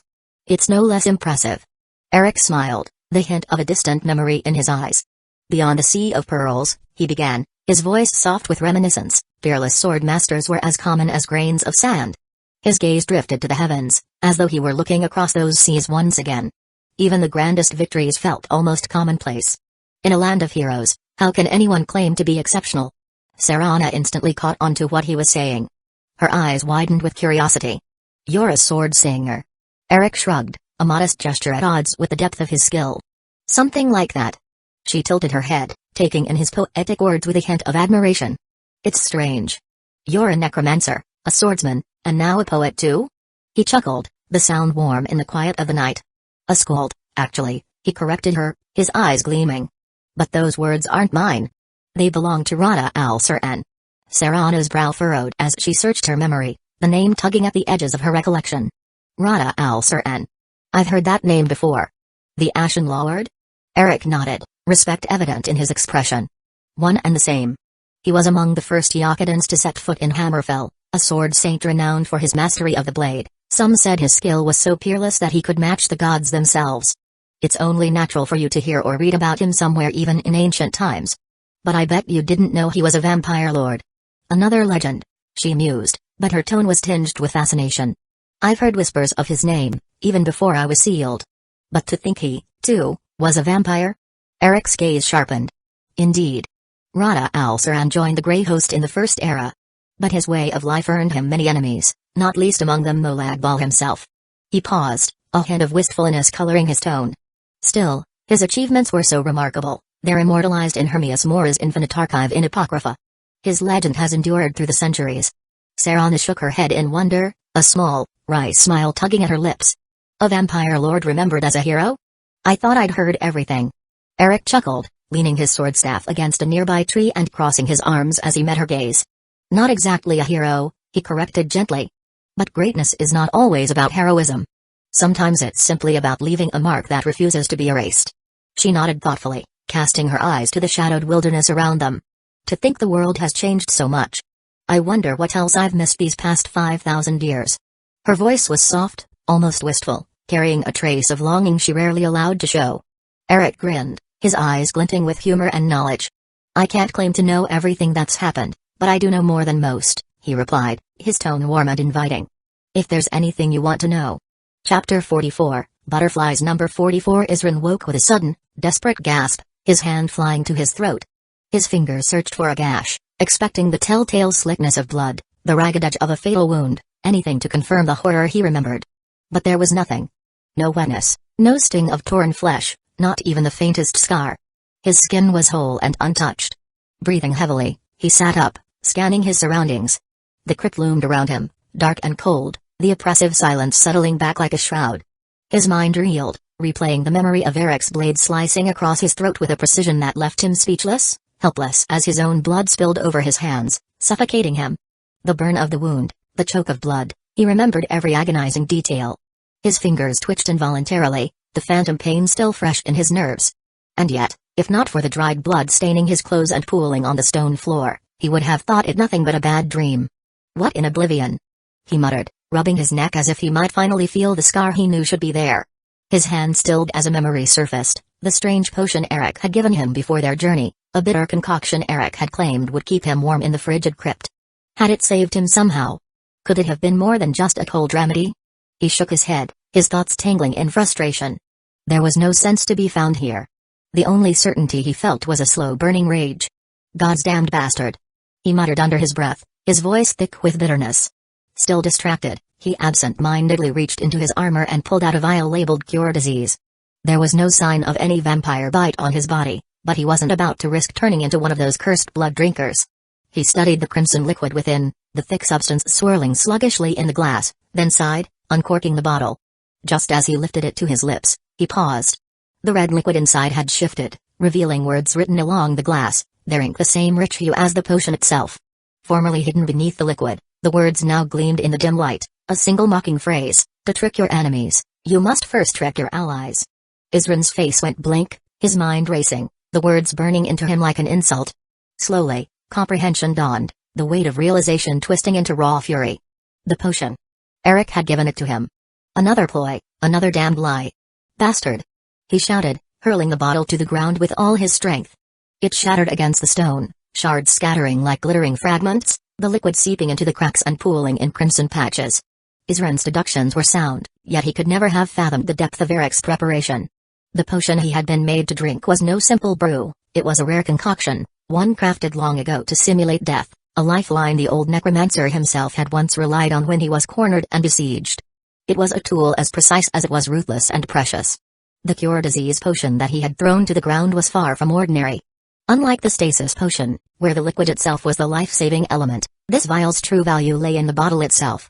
Magically enchanted, it anchored his soul to his body, preserving him just long enough for the stasis effect to fade and life to seep back in. Had he known all this, Isran might have felt something other than this raw, choking fury. But he didn't know, and, perhaps, he never would. The silence in the crypt thickened once more, swallowing the sound of shattering glass and the echoes of his curses. The air was stale, heavy with the lingering weight of his outburst, bitter and unyielding. His hands trembled as he stood alone, his anger like a smoldering ember in his chest. It was as though he had awoken from one nightmare, only to realize he was now ensnared in another, a carefully laid trap that held him fast, its true purpose still veiled in the shadows. The soft light of dawn barely pierced the thick mist cloaking Morthal, casting an eerie glow over the still and silent town. Within Jarl Drod Ravencrone's dimly lit chamber, Falion approached the throne with a steady, calm stride, his dark robes trailing along the stone floor as he prepared to deliver his report. Jarl Drod sat there, her expression distant, her eyes as deep and unfathomable as the marshes surrounding her hold. She looked up as Falion arrived, her lips tightening slightly as though she sensed his news before he even spoke. "The vampires that plagued Morthal," he began, his voice measured, "they have disappeared. Not a trace remains." Drod's gaze sharpened, her hand tapping lightly on the worn armrest. "And what of the daughter of Cold Arbor?" she asked, her tone both curious and cautious, laced with the faintest thread of concern. Falion hesitated, casting a thoughtful glance to the floor before answering. "I can't say for certain. But if the vampires are retreating, it would seem Eric's plan succeeded. Serana must be far from Morthal by now." The Jarl nodded slowly, her eyes distant once again. "Out of sight, out of mind," she murmured, almost to herself. Her voice dropped to a low, weary tone. "Let the vampires become someone else's problem. We have enough of our own." For a moment, her gaze drifted out to the misty town through the stone window slit, her face betraying a rare glimpse of exhaustion. Then she looked back at Falion, her expression softening. "If only the people of Morthal knew how much you've given to them." Falion allowed himself a small, almost self-deprecating smile. "Let them stew in their blissful ignorance, Jarl. Wisdom can be a heavy burden, and I acted out of respect for you. And to keep my young apprentice safe." Drod's expression softened further at the mention of Agni. "And how is Agni these days?" At the question, Falion's smile widened, pride evident in his voice. "As bright as ever. With time, she'll be a mage of great renown, if not more." His eyes lit up, and he added, almost to himself, "She's already learning faster than I had anticipated." A faint sigh escaped Drod, and she leaned back in her chair, her weathered face growing contemplative.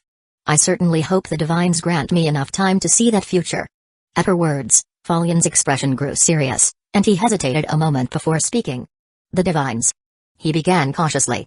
"Have they revealed any visions to you of late?" Her lips curved in a knowing smile, her gaze turning wry. "The divines show me many things, Falion. None that you would be particularly curious about as of late." She paused, amusement flickering in her eyes before she added, "They don't seem inclined to meddle with that man any more than they already have. But it is not for me to interpret their will." Falion looked down, thoughtful, her words settling heavily on his shoulders. He could sense the weight of things yet to come, the rippling changes that seemed to echo through Tamriel. And it seemed Drod, too, could feel that weight. Her gaze drifted again toward the mist, her face shadowed. "Still, even without the divine's whispers, I can sense the world shifting, Falion. Whether it will change for better or worse, I fear even they might not know." The silence that followed held a quiet, unspoken understanding. In that small, secluded room, beneath the cold stone and amidst the veil of dawn, both Falion and Drod felt the invisible tension that settled over Morthland, perhaps, over all of Skyrim, a sense that they stood on the cusp of something greater and far darker than they had yet faced. The candlelight flickered across the opulent yet shadowy walls of Maven Blackbriar's office, casting long, jagged shadows that seemed to move in step with her calculating gaze. Brynjolf entered quietly, his steps cautious as he took in the woman seated behind the desk, her sharp eyes fixed intently on him, every inch of her posture emanating control. Brynjolf, Maven greeted, her tone curt. I trust you know why I summoned you. Brynjolf gave a small nod, forcing himself to hold her gaze, though her scrutiny was far from comfortable. I had a feeling. Her lips twisted into a half-smile, though there was no warmth behind it. You've been poking around Riffin, and beyond, I hear. Disappearing for hours, sometimes days, with no word. I can't help but wonder what's so important that it keeps you out of sight and earshot. He hesitated for a moment, weighing his next words carefully, but he knew she wouldn't appreciate a delay. I've been looking into a possibility, Maven. It's about the Thieves' Guild. About the bad luck we've been dealing with. I have reason to believe it might be a curse. A curse? Maven scoffed, her tone dripping with disdain. She leaned back in her chair, waving off the notion. Don't tell me you're starting to believe in ghost stories now, Brynjolf. You've had some setbacks, that's all. Get back to business, keep your head down, and we'll be back on our feet. Brynjolf's jaw tightened. He'd expected this reaction, but it still grated on him. I thought the same, Maven. Until I spoke with Eric. Her expression stilled at the mention of Eric, her eyes narrowing slightly as her interest grew. Eric? She repeated, her tone softer, more controlled. What exactly did he tell you? Brynjolf exhaled slowly, rubbing the back of his neck. He didn't come out and say it directly. But he hinted that the trouble we're in might have something to do with Nocturnal herself. That it might even be related to the disappearance of the old guild master. Maven's expression darkened, the calculating glint in her eyes growing sharper. So Eric believes Nocturnal is the one responsible for this curse. And you're implying Mercer Frey might have something to do with it. Brynjolf hesitated, searching for the right words, though it felt as if everyone carried a heavier weight than the last. Eric didn't outright accuse Mercer. But he pointed me in his direction, Maven. Made it seem like Mercer might have done something to anger Nocturnal herself. I don't know what, exactly, but if there's truth to it. Maven's hand clenched on the armrest of her chair, her face a mask of unreadable coldness. Mercer Frey is a business partner, she replied icily, her voice even and dangerously calm. Our arrangement has been profitable and mutually beneficial for a long time. What exactly do you intend to do if he's indeed crossed Nocturnal? Brynjolf looked away, conflicted, but he couldn't deny the resolve slowly building within him. I don't know yet. But if the curse is real, if it keeps draining the guild the way it has, then soon enough, we'll be nothing but a hollow remnant of what we once were. And that would make things difficult, even for you. A tense silence settled between them, and for a long moment, Brynjolf wondered if he'd finally pushed too far. But Maven's gaze remained level, her fingers tapping thoughtfully against the desk. Continue your investigation, she said at last, her voice quiet, almost a whisper, though the command in it was unmistakable. But report to me first before you make any foolish moves. Understood? Brynjolf nodded, his shoulders relaxing ever so slightly. Understood, the silence resumed, but now it felt charged with something darker and heavier. Brynjolf turned to leave, feeling her gaze follow him out of the room, like a shadow in the candlelight. As he reached the door, her voice stopped him. And Brynjolf, she called softly, yet with an edge that reminded him just how much was at stake. Whatever you find, remember whose interests your actions might affect. He gave a final nod, pushing down the growing knot of apprehension in his gut as he left Maven's chambers, her words echoing ominously in his mind. Outside the imposing, snow-covered gates of Windham, Neuralion stood bundled in thick furs, leaning heavily on his staff. The air was biting cold, but his gaze was aflame with a fervor that cut through the chill. Around him, the mercenaries he hired shifted impatiently, casting wary glances his way. Some of them looked skeptical, others resigned, clearly. Escorting an elderly alchemist into the depths of a ruin was not their typical fare. Quintus Naval hurried toward him, clutching his own cloak close to his chest, his breath visible in the cold air as he rushed to keep up. His face was creased with worry, and his eyes darted between his master and the hired swords surrounding them. Master, he began, his tone pleading. Are you truly certain you must go yourself? You're no longer as spry as you used to be. These mercenaries can handle the retrieval without risking your health. Let them earn their pay. Neuralion's weathered face turned toward Quintus, his gaze sharp, defiant. Quintus, I am not entrusting my life's work to these brutes, he scoffed, sparing a dismissive glance toward the mercenaries. Do you think they'll understand the value of the white file? One careless touch, one misstep, and it could be shattered before it even sees the light of day again. No, I must be there to ensure its safety. Quintus's brows knit in frustration, though he masked it with concern.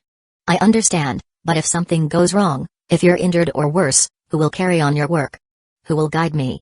Neuralion waved a dismissive hand. Bah.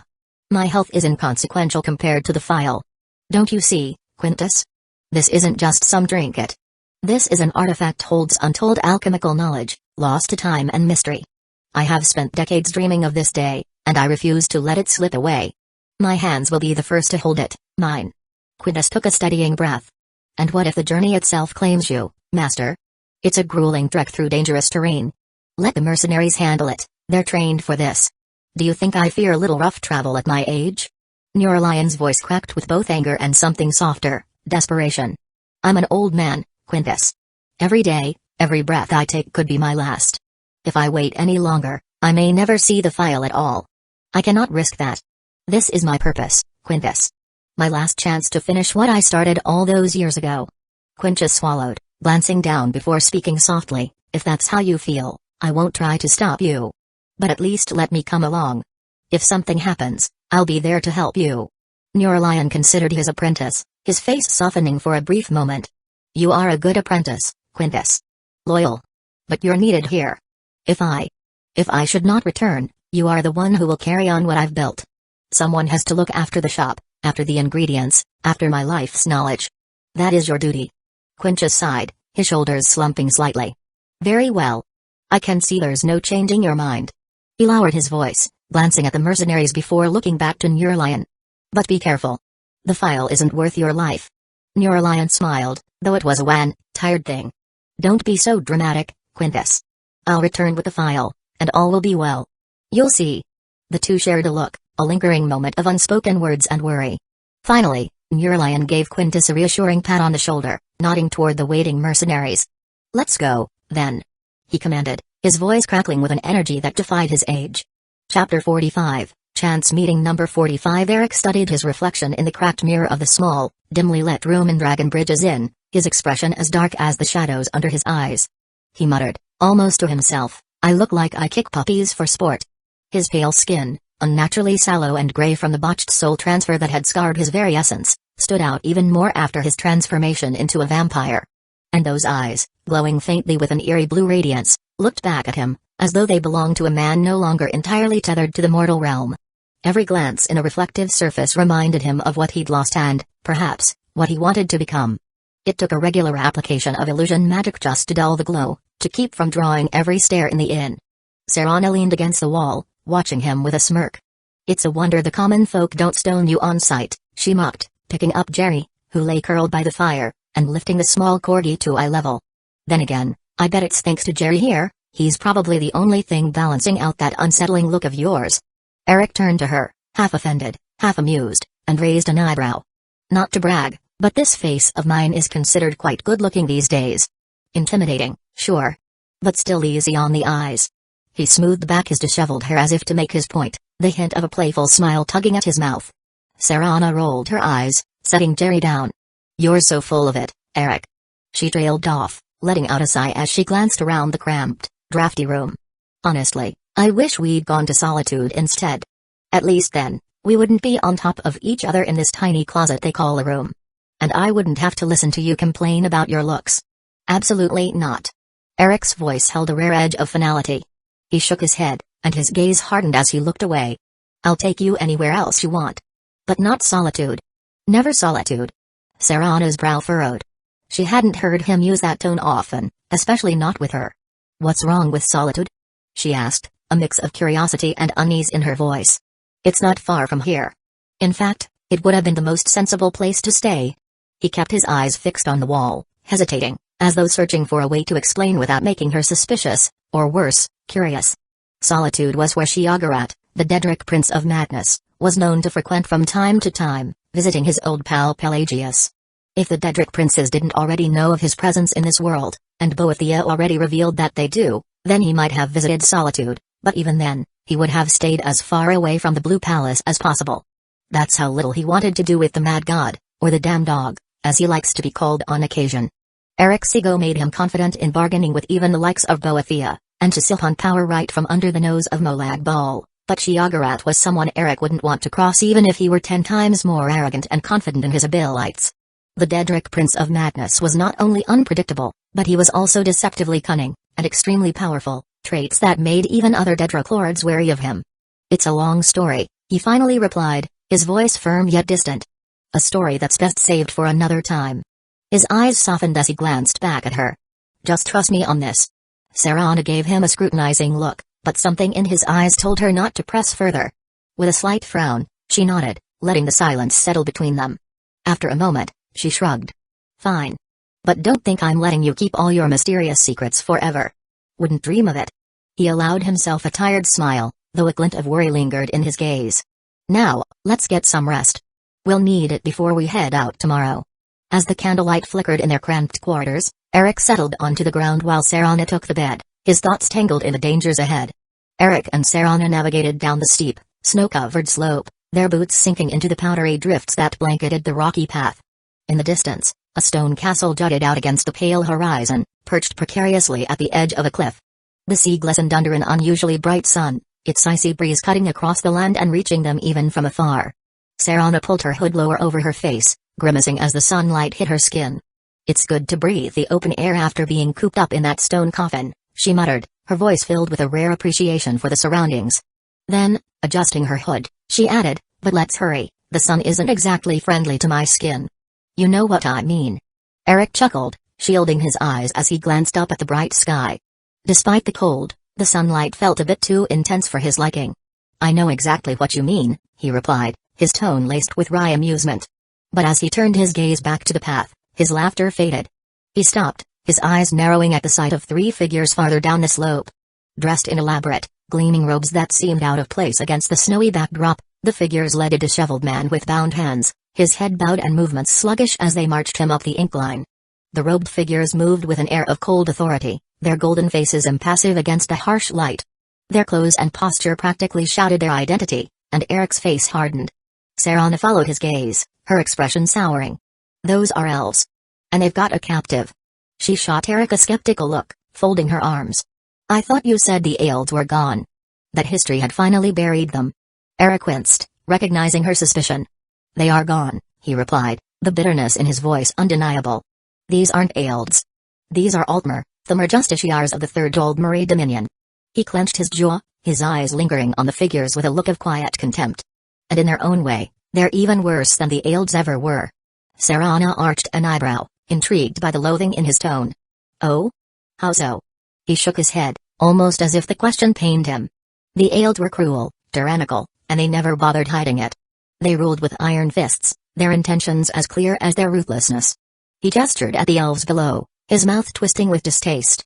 These Thamur, though, put on airs of civility, as if they're righteous enforcers of law and order. They like to paint themselves as the only hope for the world. But they're no better than anyone else. Sarana's eyes narrowed as she studied the group ahead. Hypocrites, then. Exactly, and no one likes a hypocrite. Eric said, his voice low and firm. He glanced back at the path, his expression hardening. Best to ignore them. Nothing good will come from getting involved with the Thalmor. They'll try to twist anything we do into something against us. Sarana hesitated, her gaze lingering on the captive. But God, they've got someone bound like a prisoner. What's all of this about? Eric's hand clenched at his side. Who knows? We're in no position to make an enemy of the Thamur out here in the open. He started forward again, motioning for her to follow. Let's just stay on our path. We have bigger things to deal with.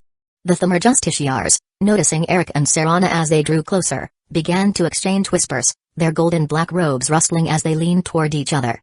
One of them squinted in Eric's direction, his eyes sharp and suspicious. Sensing the attention, Jerry growled low in his throat, his blue eyes locked onto the Altmer, bristling with quiet hostility.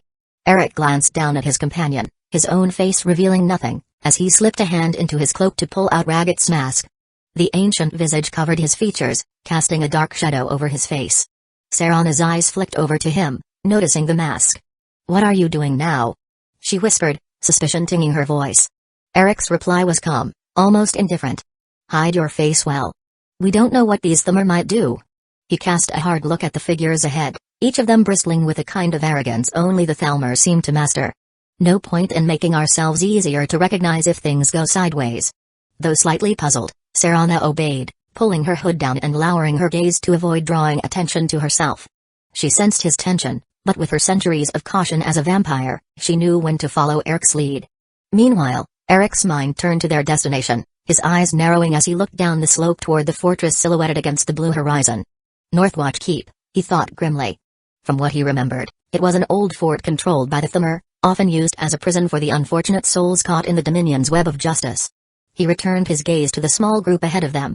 The bound man, stumbling and trailing slightly behind the justiciars, was clearly no friend of theirs. So, they're escorting a prisoner. But where to, and why? Eric mused, feeling a pang of irritation. I hope we didn't just stumble onto one of their miserable plots. As they closed the distance, Eric's expression hardened beneath the mask. He and Serana passed by the Thummer without incident, each party cautiously sizing up the other but holding their distance. Eric almost allowed himself a sigh of relief, almost. Then, in a voice as cold as the snow-dusted landscape, one of the justiciars called out, "Hey, you!" Eric didn't pause or turn. He let his breath out in a measured sigh, his fingers subtly flexing. Serana stopped, glancing at him expectantly, a silent question in her eyes as if to ask how he intended to handle this. But to her surprise, he didn't answer.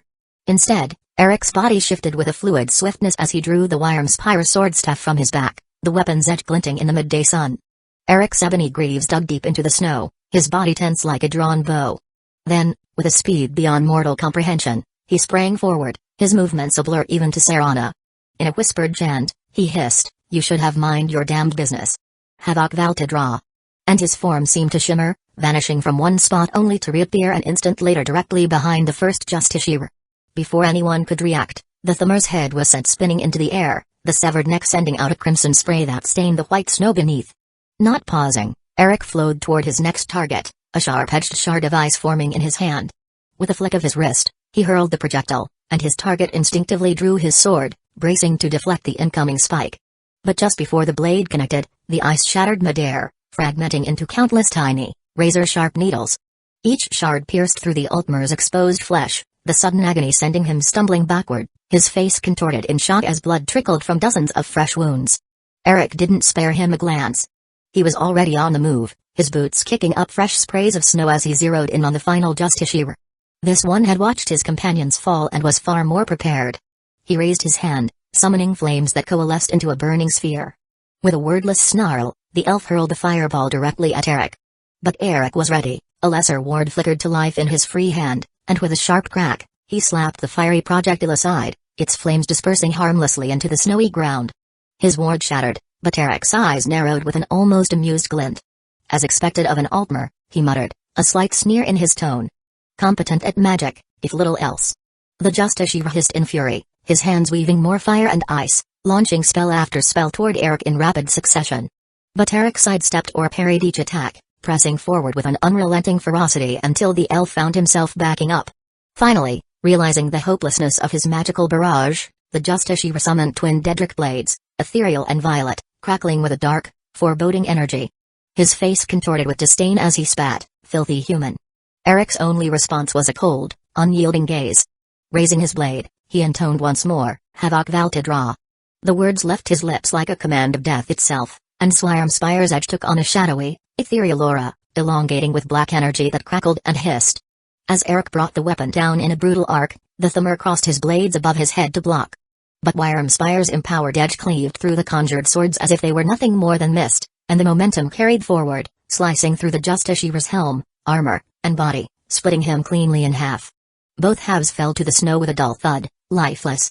Eric exhaled, flicking his blade to the side to scatter the Thummer's blood across the snow before sheathing it with a decisive click. The crunch of approaching footsteps caught his attention, and he turned to see Serana making her way over, her brow raised and lips pulled into an amused smirk. Meanwhile, Jerry was sniffing the severed head of the first justiciar with a curious excitement, his icy blue eyes gleaming. Serana sighed, shaking her head as she glanced at the blood-strewn slope. "Well, at least you didn't take your time with them." She gave Eric a bemused look. What happened to ignore the Thummer and avoid getting entangled with them? Eric shrugged, a nonchalant glint in his eyes. Knowing the Thummer?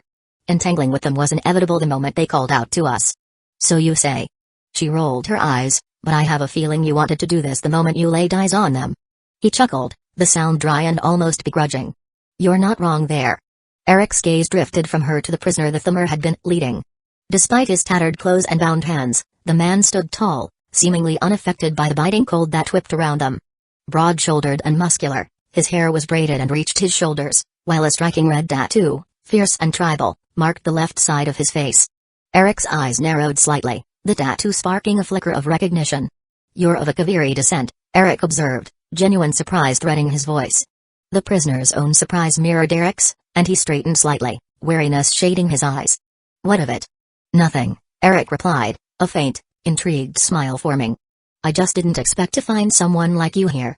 Especially when, well, let's say a certain someone went to great lengths to rid Skyrim of your bloodline long ago." The prisoner's brow furrowed, as if trying to piece together Eric's cryptic words, but he held his tongue. He didn't press for more, though the curiosity was evident in his gaze. Eric's mind drifted to the memories he bore of the old necromancer whose essence still lingered within him. The Kaviri invasion had been an unexpected hindrance, arriving at a pivotal moment and disrupting some of Eric's predecessors' carefully laid plans. The necromancer had lashed out in fury, crippling many of their fleets. His actions were one of the many reasons Skyrim hadn't fallen to a Kavir at the time. However, it had been a campaign of personal vengeance, one born of disruption rather than anything else. Shaking off the old memories. "What's your name?" The prisoner hesitated but answered with a steady voice, "Caden." Eric's eyes flicked over him with renewed curiosity. "Why were you imprisoned by the Thamur, then?" Caden exhaled, his shoulders losing slightly as he replied, "Because of my weapon. I was trained with a katana as my ancestors were, and apparently that's all it takes for the Thamur to jump to conclusions. They thought I was a blade. That symbol. It stirs the Thamur's fury like nothing else." A moment passed before Eric burst into laughter, the sound echoing across the snow-dusted slope. "So you were just in the wrong place at the wrong time?" he asked, his laughter mingling with the frosty air. "And here I thought my luck was cursed." Caden allowed himself a wry smile. "I'm glad my misfortune amuses you at the very least." Eric's laughter faded into a chuckle, and he looked back at Serana. She was watching them both with a faint smile of her own, her arms crossed and amusement bright in her eyes. "Well," Eric said, turning back to Caden, "I believe it's fate we met here, Caden. How would you like to shed some Thamur blood with me?" Chapter 46, Jerry, the connoisseur. Number 46. Now draped in a worn cloak that covered his tattered rags and hid his face in shadow, Caden stood at the edge of the pathway, watching as Eric strolled purposefully toward the entrance of Northwatch Keep. The fortress loomed ahead, its imposing stone walls blanketed in frost, while the cold sea air whistled through cracks in the stone. The entrance, a stone archway without so much as a wooden gate to bar passage, was guarded by two Thalmor soldiers, their rigid postures and gleaming golden armor unmistakably Altmer. Caden suppressed a sigh, his eyes narrowing as Eric approached the guards with the confidence of a man on a leisurely walk rather than an infiltration. He had reluctantly agreed to go along with Eric's wild plan, not only because the Thalmor had stolen his armor and weapons, but because they had spent days torturing him within the very walls of this keep. But as Eric closed the distance, Caden realized that Eric's plan was, well, less a plan and more an idea. He didn't intend to sneak or bluff his way through. No, Eric was simply going to walk in. Whatever, Caden thought, resigned, releasing an internal sigh. It's too late to back out now. The Thamur soldiers exchanged a glance as Eric approached, and one of them, a tall Altmer with a contemptuous glare, stepped forward, meeting Eric halfway. His expression twisted as he took in Ragged's unsettling mask. "Remove your mask and identify yourself immediately," the soldier demanded, his voice cold and imperious. Without breaking his stride, Eric replied in an even, almost serene tone, "I'm here on official business. I have something to deliver." Caden's eyebrows lifted as he watched the exchange, a spark of morbid curiosity taking hold. The soldier's confusion was mirrored on Caden's face, but the guard's skepticism outweighed his caution as he sneered. "Well? Get on with it." A subtle smile played beneath Eric's mask. He reached into his cloak, his movements deliberate, and pulled out a dark, oval object. With a fluid, almost casual flick of his wrist, he tossed it toward the soldier. Instinctively, the guard raised his hands, catching the object in midair, but his smirk faltered almost instantly. He froze, his fingers sinking into something warm and disturbingly wet. His brow furrowed as he lowered his gaze, eyes widening in horror as he registered the ghastly details: a severed Altmer head, blood still dripping from the neck, the mouth slack, and lifeless golden eyes fixed in eternal terror. Caden winced, a shiver crawling up his spine as he muttered under his breath, "So that's why he took the head." The Thamur guard's face turned deathly pale, his composure unraveling as the reality set in. What is this?" he stammered, the color draining from his cheeks as he stumbled backward, dropping the head as if it had burned him. Before anyone could fully grasp the horror of the severed head rolling in the snow, Eric moved with lethal precision. His form blurred in the cold air, and in an instant, he was standing before the paralyzed Thamur soldier, his iron grip latching onto the elf's face. The soldier gasped, his fear-stricken eyes meeting the calm, detached gaze of Eric. "Nothing much," Eric murmured, voice cold and even. "I just thought you should see the face of the one who brought about your death before you joined him." With a grim finality, he tightened his hold, his fingers digging into the elf's skull with a force that shattered bone and tore flesh. There was a sickening pop as the soldier's head imploded, a splatter of blood painting the snow and the fortress wall in deep crimson.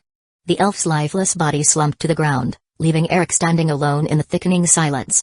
Caden could only stare, shock settling in his chest like a stone. But the moment of stillness was fleeting. The remaining guard at the gate regained his senses, his sword rasping as he drew it from its sheath. His face twisted with both fury and horror as he fixed his gaze on Eric, who merely raised an eyebrow, unfazed. Before Caden could react, a low growl sounded beside him, and Jerry, Eric's odd, stubby-legged mutt, launched himself at the guard with surprising ferocity. The small dog soared through the air with surprising strength and accuracy, his fangs sinking directly into the Altmer's exposed neck. A guttural yelp escaped the guard as Jerry latched on, tearing at the elf's throat with vicious, unrelenting bites. Blood sprayed across the snow in brutal arcs, chunks of flesh landing in a grotesque spatter. Caden's jaw dropped, his hand frozen on the sword hilt as he watched the unlikely scene unfold. Just when he thought he'd seen enough, Serana strode forward through the carnage, her calm expression unruffled as she knelt to scoop up Jerry. The tiny dog wagged his tail in her arms, licking his bloody muzzle as if he hadn't just ripped an elf's throat out. Caden gaped, trying to wrap his mind around the bizarre contrast of Jerry's brutal ferocity and Serana's nonchalant handling. Eric's amused chuckle snapped him out of his shock, and Caden looked up to see Eric watching him with a wry grin. "I didn't bring you here to be a spectator, boy," Eric said, his voice edged with dry humor. "I gave you that sword for a reason, so take it out and do something. Anything." Caden blinked, caught off guard by Eric's casual tone. He took a deep breath, fingers finally closing around the weapon's hilt as he nodded. He was no stranger to combat, but the intensity of Eric's methods, and the sheer disregard for finesse, was something new. Eric didn't wait for a response. Without a word, he turned and walked through the archway into the fortress yard, his steps deliberate and unhurried despite the shouts of alarm now ringing through the keep. Inside, the mer soldiers shouted orders, some brandishing weapons while others cast wary glances at Eric's advancing form. Cries of intruders at the gate echoed around the stone walls as soldiers rushed into formation. But Eric remained unfazed, his eyes narrowing with a predatory gleam. He assessed the Thalmer soldiers gathering in the yard, and with a dangerous calm, he spoke over his shoulder to Caden, "These are the people who've been torturing you for days. Go wild and don't worry about a thing." Caden's frown deepened as he glanced up at the Thalmer archers lining the battlements above, their sharp eyes trained on him and his companions, bows drawn taut with lethal intent. The archers moved with well-practiced precision, arrows nocked and ready to rain down from above. "Don't worry about a thing?" Caden muttered, wincing as he eyed the archers' drawn bows. "That's easier said than done. They're not wood elves, but their bows are just as deadly." Eric chuckled, his tone light despite the looming threat. He turned to Serana with a mischievous grin beneath his mask. "Would you kindly?" Serana sighed, rolling her eyes in exaggerated exasperation. "And here I thought you were supposed to be escorting me, not the other way around." Despite her words, she stepped forward without further protest, placing Jerry on the ground with a gentle pat on the head before shifting her focus to the archers above. Eric's eyes glinted with a blue glow beneath his mask, watching the surge of magicka gathering in Serana's body as she channeled her spell.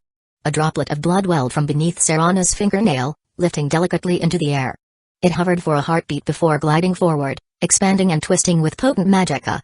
Eric watched in fascination as the droplet transformed midair, blooming outward into a transparent red wall that solidified just as the Thalmer archers released their volley of arrows.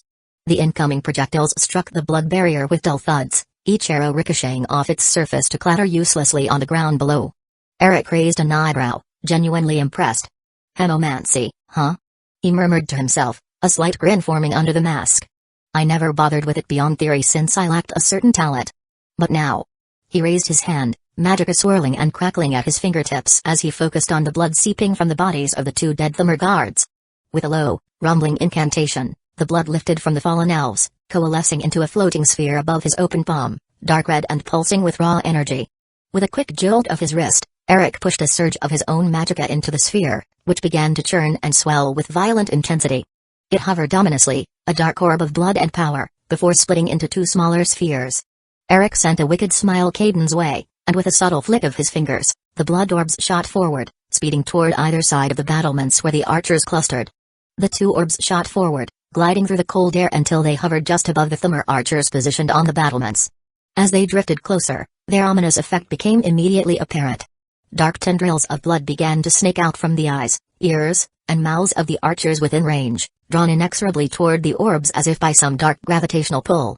The soldiers, helpless to resist, convulsed as their very lifeblood was siphoned away, the once small orbs swelling and pulsing with every additional drop of blood absorbed. Some of the archers, gripped with terror, tried to fight back, letting arrows fly at the menacing spheres. Yet each arrow simply passed through the orbs as though they were mist, leaving not a scratch on the dark, writhing masses. The orbs continued their harvest, swelling larger and darker until all that remained of the Thumber archers were shriveled husks, bodies twisted and dry, their skin taut over bones like the remains of some ancient mummified corpse. Then, with a chilling silence, the orbs paused, shimmering with a sinister glow, before shooting downward.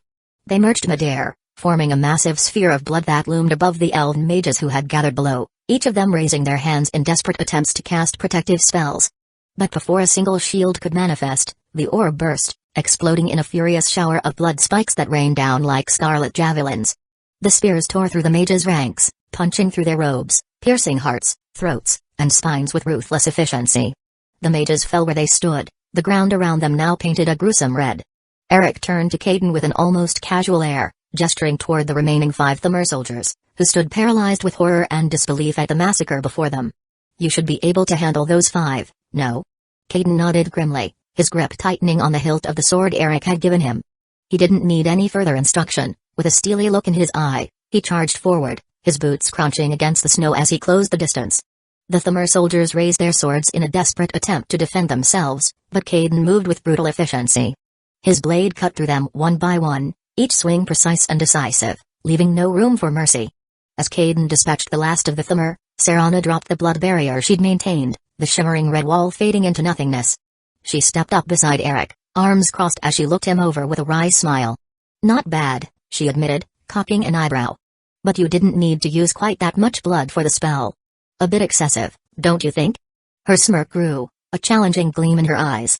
"You still have a lot to learn." Eric rolled his eyes beneath his mask, but there was a hint of respect in his tone. "As I am now, it's impossible for me to match you in blood magic," he said, his voice straightforward. It wasn't false humility, or an attempt to flatter Serana, merely a fact. Vampires were especially talented in hemomancy, and pure-blooded ones, like Serana, were unrivaled hemomancers, a power that thrived in their very essence.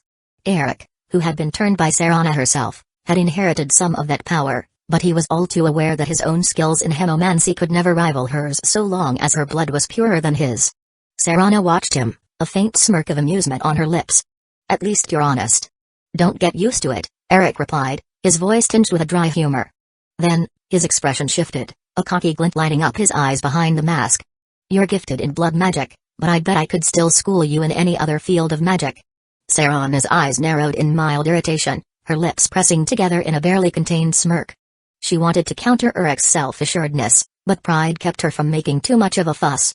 She had watched him enough to know his talents were nothing short of exceptional. He wielded magic with an almost reckless ease, seamlessly blending spells from every school and merging even the most obscure incantations to create effects that surpassed anything she had seen in her long life. Yet, Serana wasn't about to admit defeat so easily, not when there was a better way to sidestep his smugness. "That Caden. He's not half bad," she muttered, a tinge of reluctant approval coloring her tone as her gaze returned to Caden. "He's nowhere near my father's skill with a blade, but he has promise." She watched with interest as Caden deftly sidestepped a Thumber soldier's strike, spinning his sword and delivering a swift, clean beheading.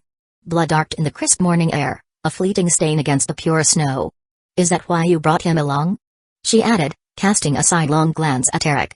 Eric merely shrugged, watching Caden's handiwork with a detached, almost assessing eye.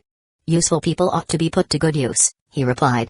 "I see potential in him, discipline, skill, and more importantly, grit. I'm thinking of taking him into my service." The suggestion was almost offhanded, but Serana could tell he meant it. She knew Eric's undead minions were tireless soldiers, but they lacked finesse, limited to following orders as they were, and unable to interact with the living. Caden, however, was different. As long as Eric guided and trained him well, he could become an invaluable asset, one whose reliability and discretion would complement Eric's more intricate plans. Serana crossed her arms, casting Eric a thoughtful look. "But what if he's unwilling?" Her voice was mild, But her eyes sparkled with intrigue as she watched Caden finish off another thumber, the blade driving smoothly into the elf's heart. Eric's expression shifted to one of wry amusement, a smirk playing on his lips. Then we'll part ways amicably. I'm not foolish enough to force someone into my service only to end up with a knife in my back for my efforts. Serana snorted, rolling her eyes in that familiar way that hinted at both irritation and amusement. If the Thumber are as powerful and influential as you say, then he won't last long on his own anyway. They'll hunt him down without mercy. Eric gave her a dismissive wave, clearly unconcerned. If he's not one of mine, then his fate doesn't affect me. With that, he began striding forward, boots crunching over the frozen ground as he headed for the heavy doors leading into the fort's interior. Enough about him.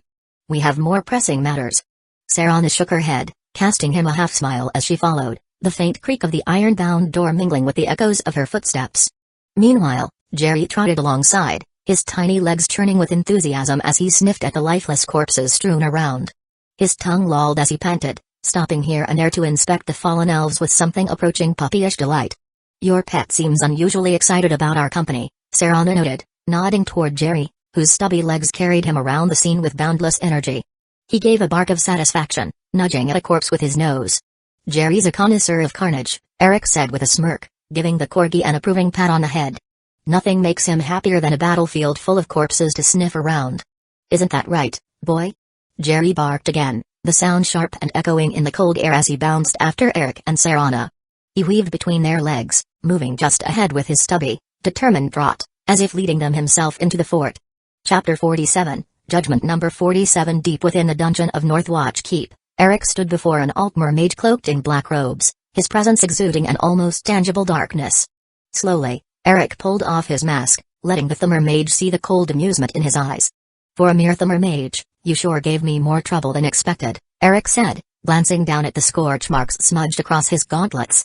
Not far behind, Caden was catching his breath, slumped against the stone wall, sweat slicking his face. The struggle with the Thumber mage had pushed him to his limits, and for a moment, it looked as though the mage might have killed him. Only Eric's timely intervention had prevented that, stepping in to shield Caden and neutralize the threat. In the tight quarters of the dungeon, where the Altmer couldn't rely on numbers to overwhelm them, Caden had proven himself against the scattered Thalmor soldiers Eric had intentionally left for him. Yet, against this particular mage, something felt amiss. Serana lingered nearby, watching the maid with narrowed eyes. He's no novice, she remarked, her voice tinged with suspicion. But something feels wrong. Eric gave a slow nod, his gaze drifting to Caden. I noticed that too, he murmured, his eyes narrowing as he studied the drained warrior. Caden shouldn't have struggled like that. It's as if something was holding him back. After a brief pause, Eric dismissed the thought with a shake of his head. No matter. Let's finish up here. Our business is nearly done. He raised his hand, lightning crackling in his palm, casting flickering shadows on the dungeon walls as he prepared to end the mage's life with a single, decisive spell. Before he could release it, Caden's voice cut through the silence. Please, wait a moment. Eric's hand stilled, and he turned to Caden, one brow arched in mild surprise. What is it? Caden hesitated, looking down as he searched for the words. When he finally met Eric's gaze, the usual calm in his eyes had hardened into something darker. I'm ashamed to ask. But this man, he tortured me for days. The reluctance in Caden's voice vanished, replaced by a fierce anger that flared brighter with each word. His gaze locked on the Thalmor mage, hatred simmering beneath the surface. Dying like this would be too easy for him. Eric's lips curled into a slow, predatory grin. He looked from Caden to the bound mage, considering the cruelty Caden sought. So, what you're saying is, you want this elf to suffer? His tone was chilling, an edge of amusement seeping through as he savored the prospect. Seeing the dark grin on Eric's face, Caden felt a chill crawl up his spine. There was something unsettling, almost predatory, in Eric's expression that made Caden question if he truly wanted to witness what was about to happen. But he couldn't back down now. After everything this mage had done, years of torment inflicted on prisoners, the sick pleasure he took in watching them break, this would be justice, or at least the closest thing to it in a place like this. It's only fair. He's the warden of this dungeon, Caden muttered, gripping the mage's robes and lifting him to his feet. The Altmer was no longer the arrogant overseer but a sniveling, broken creature, casting wild, fearful glances between Eric and Caden. And he took pleasure in torturing those he kept here. He deserves this. Eric gave him an approving nod. Good, good.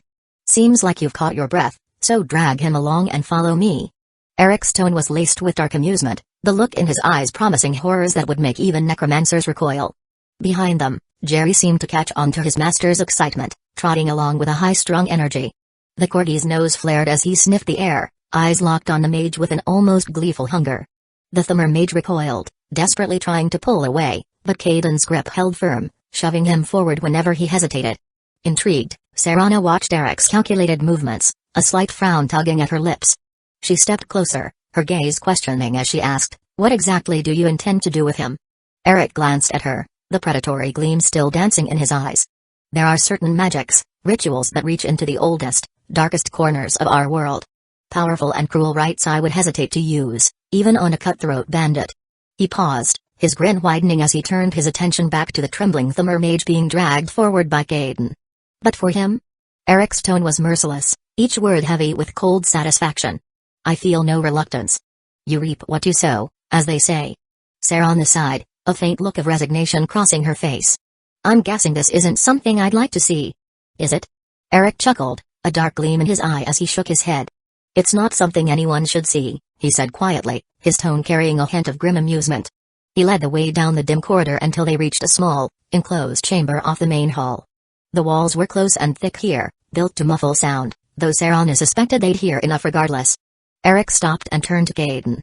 "Throw him in, and if you really want to stay, you can.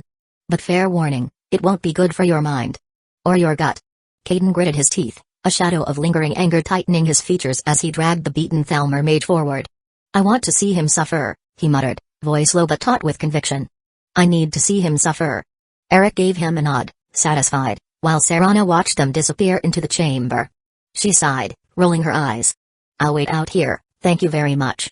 Her voice was light, but there was a hint of tension there, a slight frown creasing her brow as she glanced down the corridor. Eric chuckled, throwing her a look over his shoulder. "Wise choice." He nodded to her before disappearing into the chamber. Left alone in the dimly lit hall, Serana glanced at Jerry standing beside her with his pale blue eyes fixed eagerly on the door.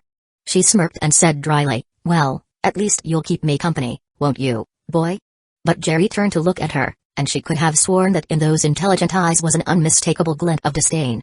He gave her a huff that sounded suspiciously like a scoff, his tail wagging as he turned his back on her without a second thought, happily trotting into the chamber to join Eric and Caden. The door closed with a definitive thud, leaving Serana standing alone. She huffed and leaned against the wall, folding her arms. "What kind of mud is that?"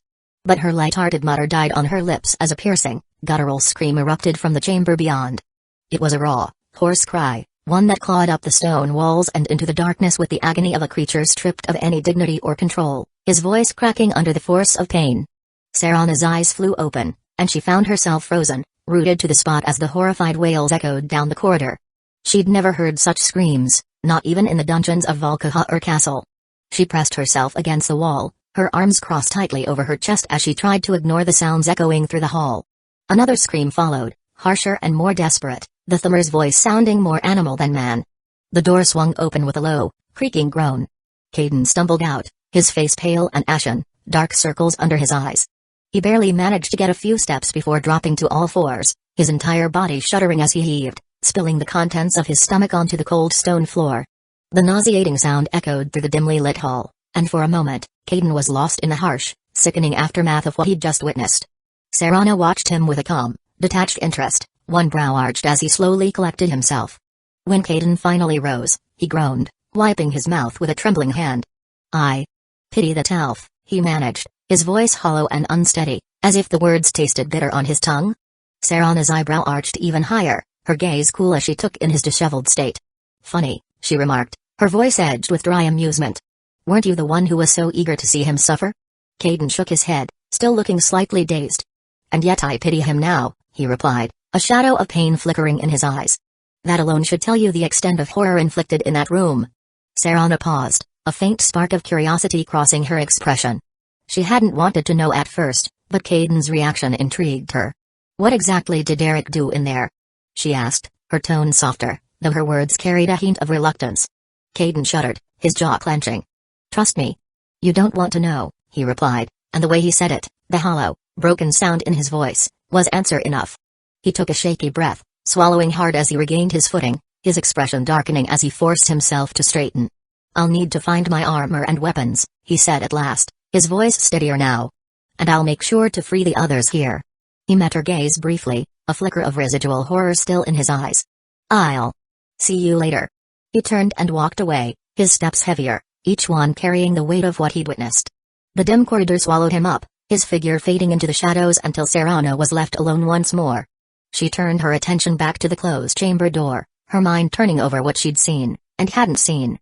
The silence that filled the dungeon was thick, but not peaceful. It was the kind of silence that suggested more than simply the absence of screams. It was the silence of a place drenched in misery, a place where fear had worn into the stone like old bloodstains. The screams had ceased, but Serana doubted that meant Eric had stopped his work. More likely, the Mage was simply beyond the ability to scream anymore. She leaned against the wall, her arms crossed, her mind drifting to Eric. He was complicated. The cruelty in him was unmistakable, a shadow that lingered over him like the silent promise of a storm. And yet, his cruelty wasn't reckless. He wielded it like a blade, honed and precise, disciplined and patient, albeit tinged with some recklessness. From the moment she'd met him, she'd recognized that his wasn't the senseless violence of someone who killed for the thrill. He wasn't a monster who acted out of pure enjoyment, he was controlled, deliberate. Even when he first awakened as a vampire, he'd kept his thirst restrained, curbing the bloodlust with a level of self-control she rarely saw in others of his kind. Whatever he was doing inside that chamber, she doubted it was solely for his own amusement. Eric's mind worked in layers, and his actions rarely seemed to serve just one purpose. As she pondered, Jerry trotted out of the chamber, his fur slightly ruffled but his expression as content as ever, like he'd just come from a pleasant stroll rather than a scene of utter horror. He trotted up to her with a cheerful gait, tail wagging as he regarded her with those piercing blue eyes, glinting in a way that was almost mischievous. "Just what are you, mutt?" she muttered with a shake of her head, crouching down to scratch behind his ears. Jerry responded with a huff, his gaze darting back toward the chamber door, clearly unfazed by what he witnessed. She chuckled, though it was a mirthless sound, her hand lingering on the corgi's scruff as she fought back a wave of dark curiosity. Eric might have ended that Mage in a dozen different ways, each quicker and simpler than what she imagined he'd chosen. Instead, he'd drawn it out, making it as much a punishment as an execution. Still, the sinister magicka emanating from within the chamber made it clear that it was neither. He was clearly performing a dark ritual of sorts, as to what purpose, Serana had no idea. Another sound broke the silence, the faintest scuff of footsteps, and then the door opened. Eric stepped out, his face calm, unreadable, though there was a slight tension in his jaw that suggested he wasn't entirely untouched by what had taken place within. He closed the door behind him with a quiet finality, as if sealing away something best left unseen. Serana straightened, arching a brow as she crossed her arms. "All done, then?" she asked, her tone casual, though her eyes were searching. He met her gaze with a nod, a faint, humorless smile flickering at the corner of his lips. "A fitting end for a man who reveled in suffering," he said simply. There was no pride in his voice, no satisfaction, just the casual tone of someone who had carried out a necessary chore. He didn't look back at the door, his focus already shifting forward. Serana's lips twisted into a smirk, though it was tempered by a slight frown. "It certainly sounded memorable," she replied, half joking, though the echo of those screams lingered in her mind like a distant memory. Eric's smile remained, cool and enigmatic. "He'll linger in his memories of it, even in his afterlife, I'd wager," he said, his tone light, though his words held an edge. He turned and started down the hall, his steps unhurried, leaving the remnants of his dark work in the shadows behind him. "Come along," he added without looking back. "We've finished what we came for." Stepping into the open yard of Northwatch Keep, Eric took in the grim scene before him. Freed prisoners huddled in small groups, tending to one another's wounds with shaky hands and hollow eyes. Most of them were Nords, their faces weathered by hardship, bearing the unmistakable look of survivors. Some wore the hardened expressions of warriors, muscles taut even under the bruises and bloodied skin. But a handful looked out of place, men and women who clearly had never wielded a sword, and whose calloused hands likely belonged to miners, farmers, and simple craftsmen. They wore expressions not of stoic resolve but of confusion, and even shame. Eric's eyes traveled over the group, taking in the scars that lined their faces and limbs, the heavy marks of torture that left some bandaged or hunched in pain. But it was the ones missing limbs, a hand here, a knee there, a leg gone from just below the knee, that made him pause, his jaw setting with a slow, simmering fury. These civilians, who likely had nothing to do with the ongoing wars or political maneuvers, had been maimed, permanently marked, rendered vulnerable and helpless. Behind him, Serana caught up, her gaze flicking over the prisoners with a mixture of sympathy and disgust. "Looks like they've had their fill of Thalmor hospitality," she muttered, her tone dry. Eric's expression darkened. The bastards knew they couldn't hold them here for long, he said, his voice low. Not without stirring up trouble with the Empire. But they wanted to leave a mark, something that would cripple them for life. He clenched his jaw, his gaze fixating on one older man missing his right hand, now awkwardly trying to wrap a bandage around another prisoner's arm. The task was nearly impossible with one hand, but the old man persisted, his eyes burning with stubborn defiance. Eric's anger twisted into something sharper, cold, bitter purpose. Torture was one thing, but to cripple these people, to leave them defenseless even upon their release, was nothing short of cruelty for cruelty's sake.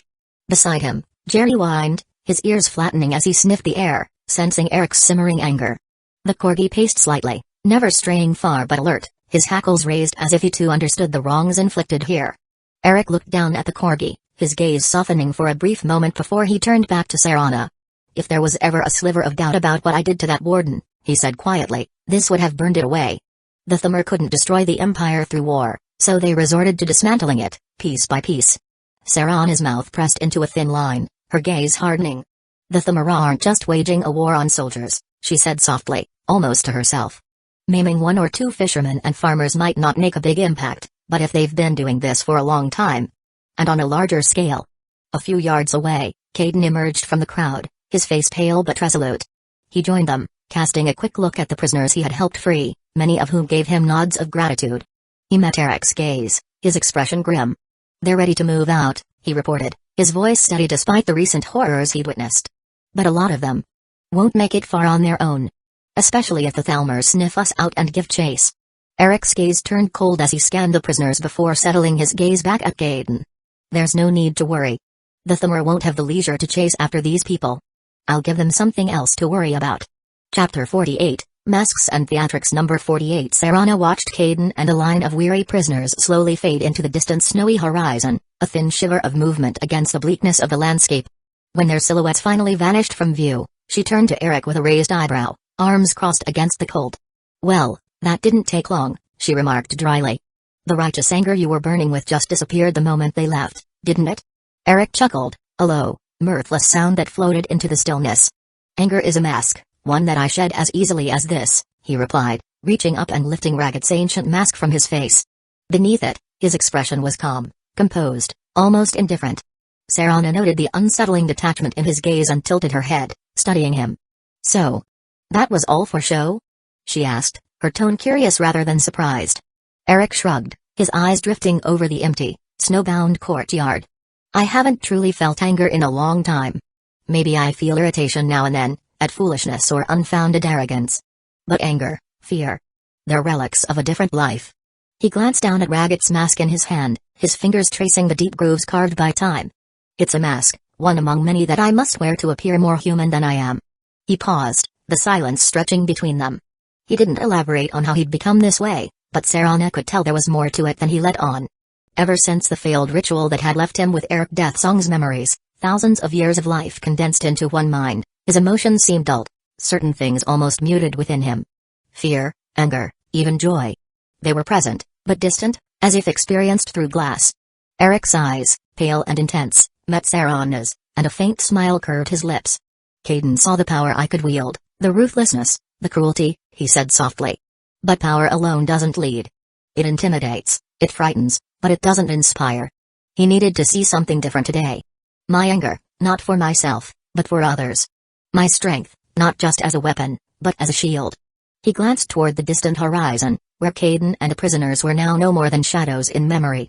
People, unlike vampires, don't follow power alone. They follow purpose. They follow conviction.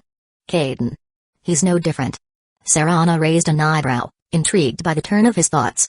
So, what is it, then? This conviction you carry around like a shield? You clearly didn't give them so much money for travel expenses and even promised to provide them work out of the goodness of your heart. Eric gave a casual shrug, his eyes tracing the path the freed prisoners had taken. Caden aside, those prisoners aren't completely useless. Many of them were warriors, mercenaries, people accustomed to hardship. And with the Thummer dogging their steps, well, they won't need much convincing to follow a new cause. Serana let out a small sigh, crossing her arms as she watched him with a calculating gaze. Winning them over is easy enough, show them a touch of kindness, and they're yours. But you did more than show a bit of kindness, Eric. You freed them, Gave them a direction, a reason to keep fighting, she said, her tone carrying a note of curiosity. So, tell me, what do you plan to do with them? Eric's mouth curved into a slow, satisfied smile, a spark of ambition lighting his eyes. I've already mapped out their path, he replied smoothly. They'll make their way to Morthal first, where my housecarl can help any weary souls settle.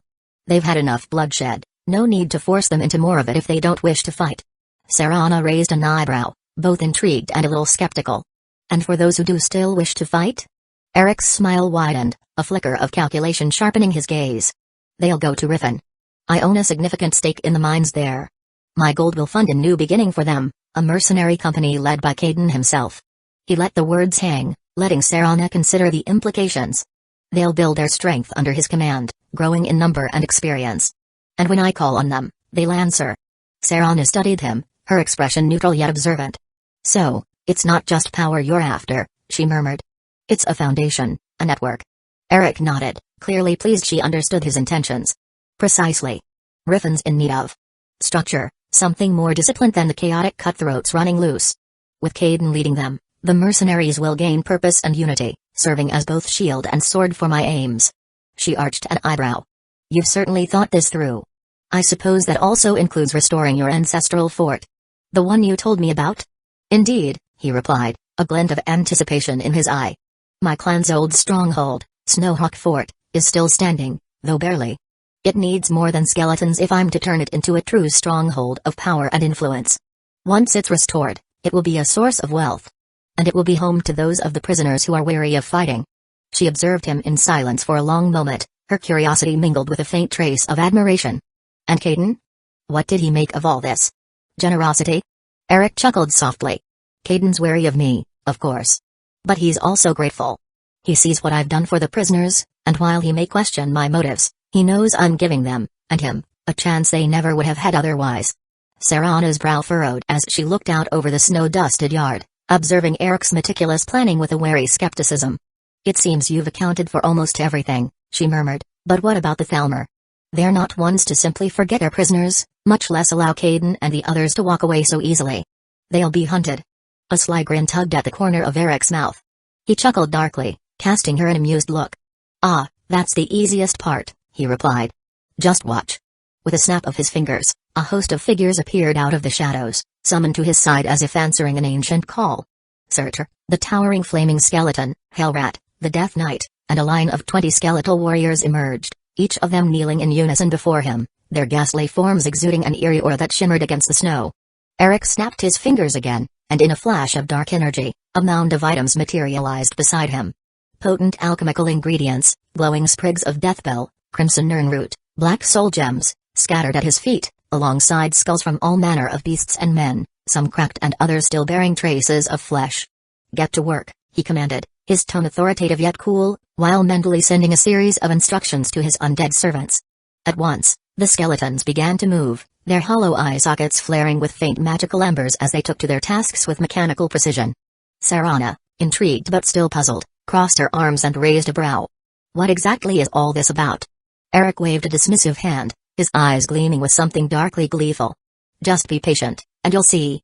The skeletal soldiers moved with quiet efficiency, dragging the Thalmor corpses strewn around the yard and stacking them in the center, their gauntleted hands grasping flesh and armor alike with a cold indifference. Meanwhile, several skeletons gathered Eric's collection of soul gems, scattering them strategically throughout Northwatch Keep, some buried just beneath the frozen ground, others stashed in hidden alcoves and darkened corners of the keep, where their latent energies would remain dormant but powerful, amplifying the aura of dread Eric intended to create. Those tasked with alchemy meticulously ground down the more exotic ingredients into fine, pale powders. Deathbell, frost salts, bone meal, each substance became a whispering dust mixed with Thalmor blood, brought to Eric's hand as he began crafting intricate circles and sigils across the yard. He painted them on the ground, smeared them along the stone walls, and even traced patterns up the wooden beams, each line radiating with dark, old magic. While the skeletons worked, Searcher and Hellrat disappeared into the keep's shadowy halls, returning moments later carrying a thick, charred wooden pole. At its center, the skeletal remains of the prison's warden clung to it, interwoven with the wood as though the man had been consumed by it. His robes, tattered and soaked in his own blood, draped around the pole, his hands twisted and bound to it, while his bloody skull sat at the top like a grim crown. It was a grotesque totem, A warning as much as it was the heart of the ancient spell Eric was about to cast. With slow, deliberate steps, Eric took the totem from Searcher and planted it in the center of the courtyard, anchoring it firmly into the frozen ground. The Thumber Warden's hollow skull stared down, an eternal scream frozen in its empty sockets. Serana's eyes lingered on the totem, and an unreadable expression flickered over her face. It's not just a deterrent, is it? She asked, a trace of wary fascination in her voice. Eric's lips curved into a satisfied smirk as he placed his hand on the cold, blackened wood of the totem. A deterrent, yes, he murmured, but far more than that. As he channeled his magicka into the totem, a wave of arcane energy shot outward, fanning across the ground in an explosive ripple. The closest magic circles flared to life, glowing fiercely as they drew in the magicka, amplifying and strengthening it. Tendrils of power surged through the keep, lighting up one soul gem after another, each one pulsing in rhythm like an eerie heartbeat. From the soul gems, the energy arced back into the outer circles, binding them into a cohesive web of dark magic that crisscrossed the keep in a dense, intricate design. The skull at the top of the totem burned with an unnatural green light, illuminating the courtyard with a sickly glow, and from within its hollow eye sockets, a thick, putrid fog began to seep, coiling and spreading like a living shadow across the keep's walls and over the corpses littering the ground. Eric took a step back, his eyes gleaming with excitement, the shadows playing across his face as he raised his hands theatrically, his voice a commanding echo that cut through the fog. Arise. At his command, the corpses of the fallen Thumber soldiers trembled, their bodies contorting grotesquely as they were pulled back into a twisted semblance of life. The once proud elves now moved like puppets, their limbs stiff yet unnaturally strong, their eyes empty, but smoldering with green flames that mirrored the light from the totem. Their expressions were masks of horror, forever frozen in the twisted agony of their last moments, and as they staggered forward, a strange reverence seemed to overcome them. And worship. Eric's voice resonated with a dark authority, and as if compelled by his words, the risen Thumber undead turned their attention to the base of the totem. Moving as one, they shambled forward, positioning themselves around the totem in a silent, reverent circle, each one dropping to its knees and bowing, their heads pressed to the cold, hard ground. In response, the totem shone even brighter, the green light intensifying until it cast long shadows that danced across the walls. Then, from the ground behind the totem, the thick, sprawling heap of bones, drawn from Eric's private stash in Snowhawk Fortress, began to tremble, like something alive was buried within it, eager to break free. The skeletal remains shifted and clattered, bones sliding and snapping together as if an unseen hand was molding them into shape. With a deep, rumbling groan, a massive bone Goliath began to emerge, piecing itself together bit by bit, its colossal form towering over the kneeling undead.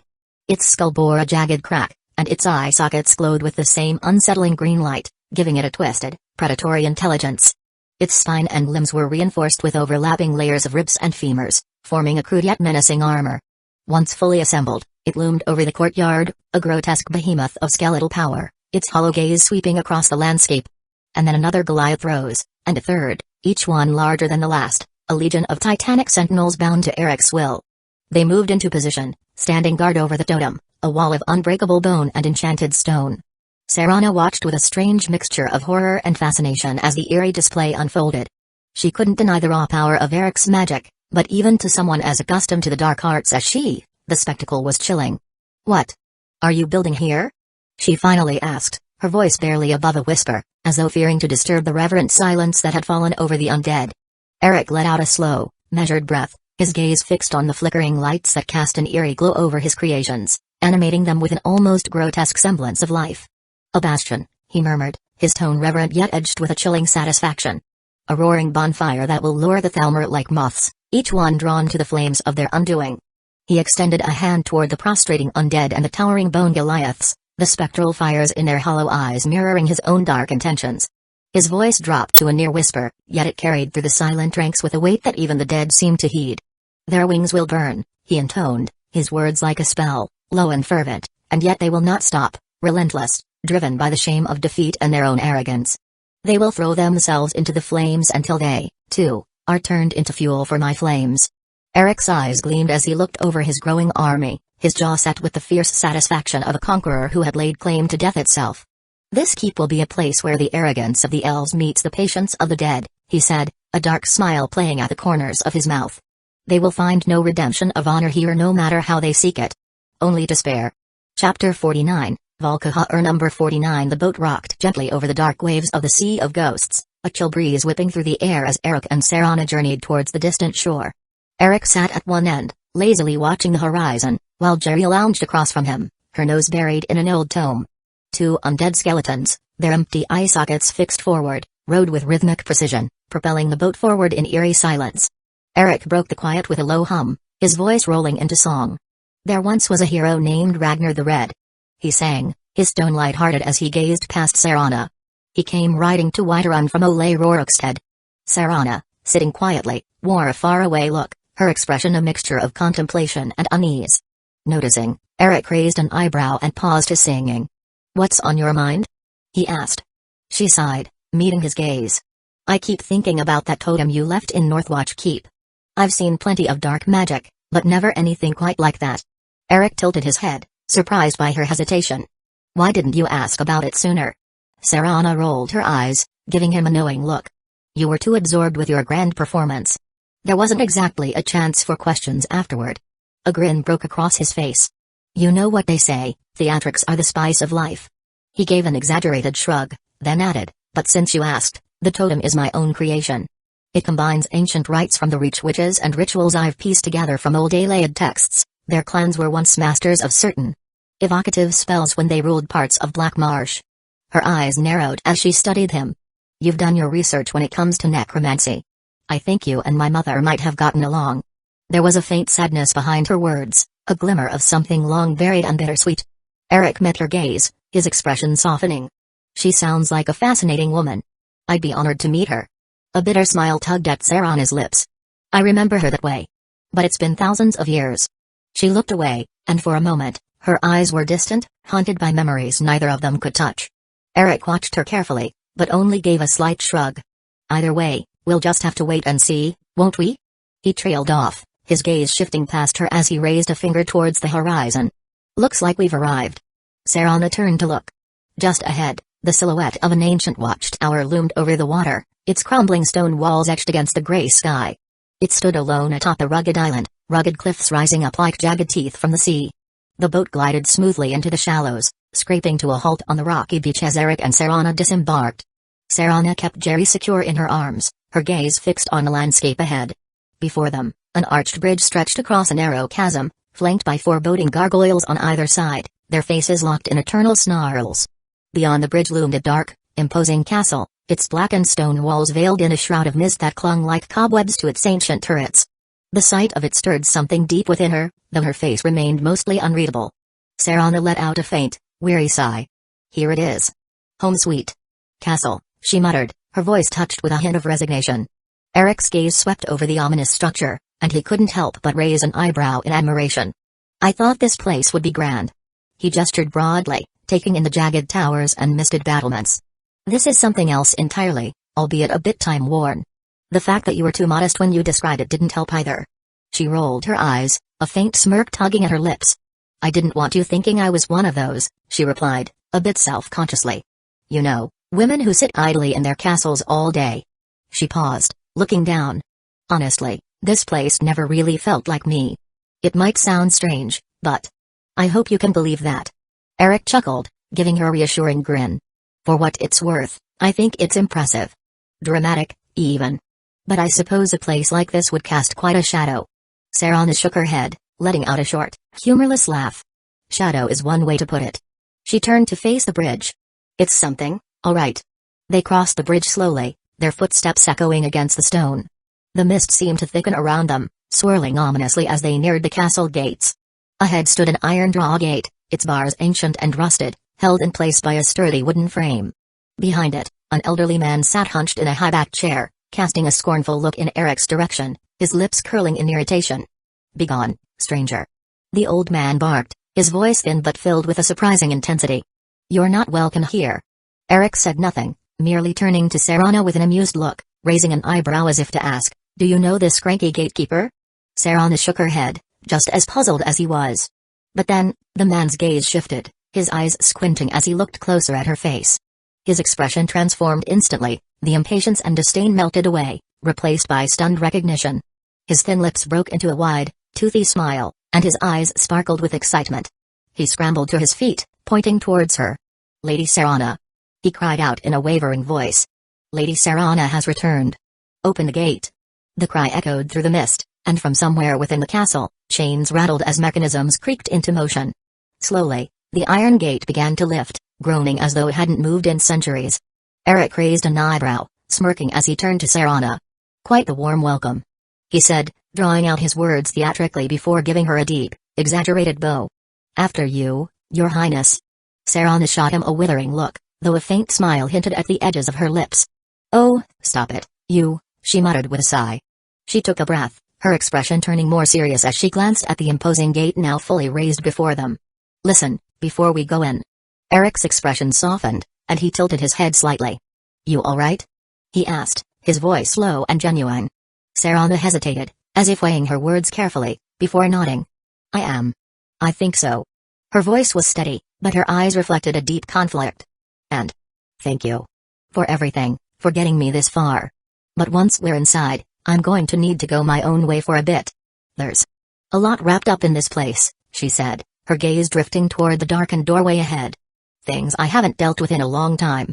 And I don't think you're quite ready to handle them, either." Eric nodded, offering her a gentle smile. "Fair enough. Take the lead, then."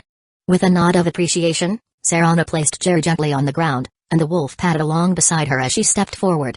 Eric followed at a respectful distance, observing as she seemed to brace herself with each step.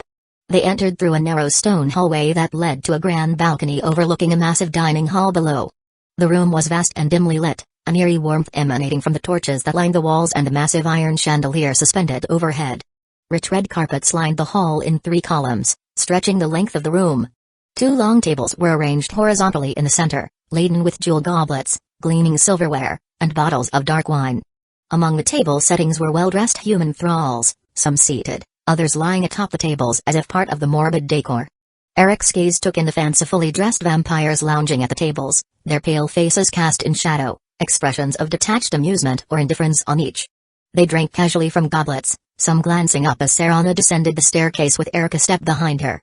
Only the grand table at the far end of the hall, situated opposite the balcony, remained empty, save for 2 figures standing behind it with silent, watchful eyes. Both wore regal but somber attire, their dark expressions adding to the oppressive atmosphere. Vingmo and Orthjalf, Harkon's primary advisors, stood on either side of an ornate, high-backed chair carved from ebony wood and inlaid with crimson gemstones. At the very center of the hall stood Lord Harkon himself, his lips curling into a self-satisfied smile as Serana's approach brought his glowing eyes to life.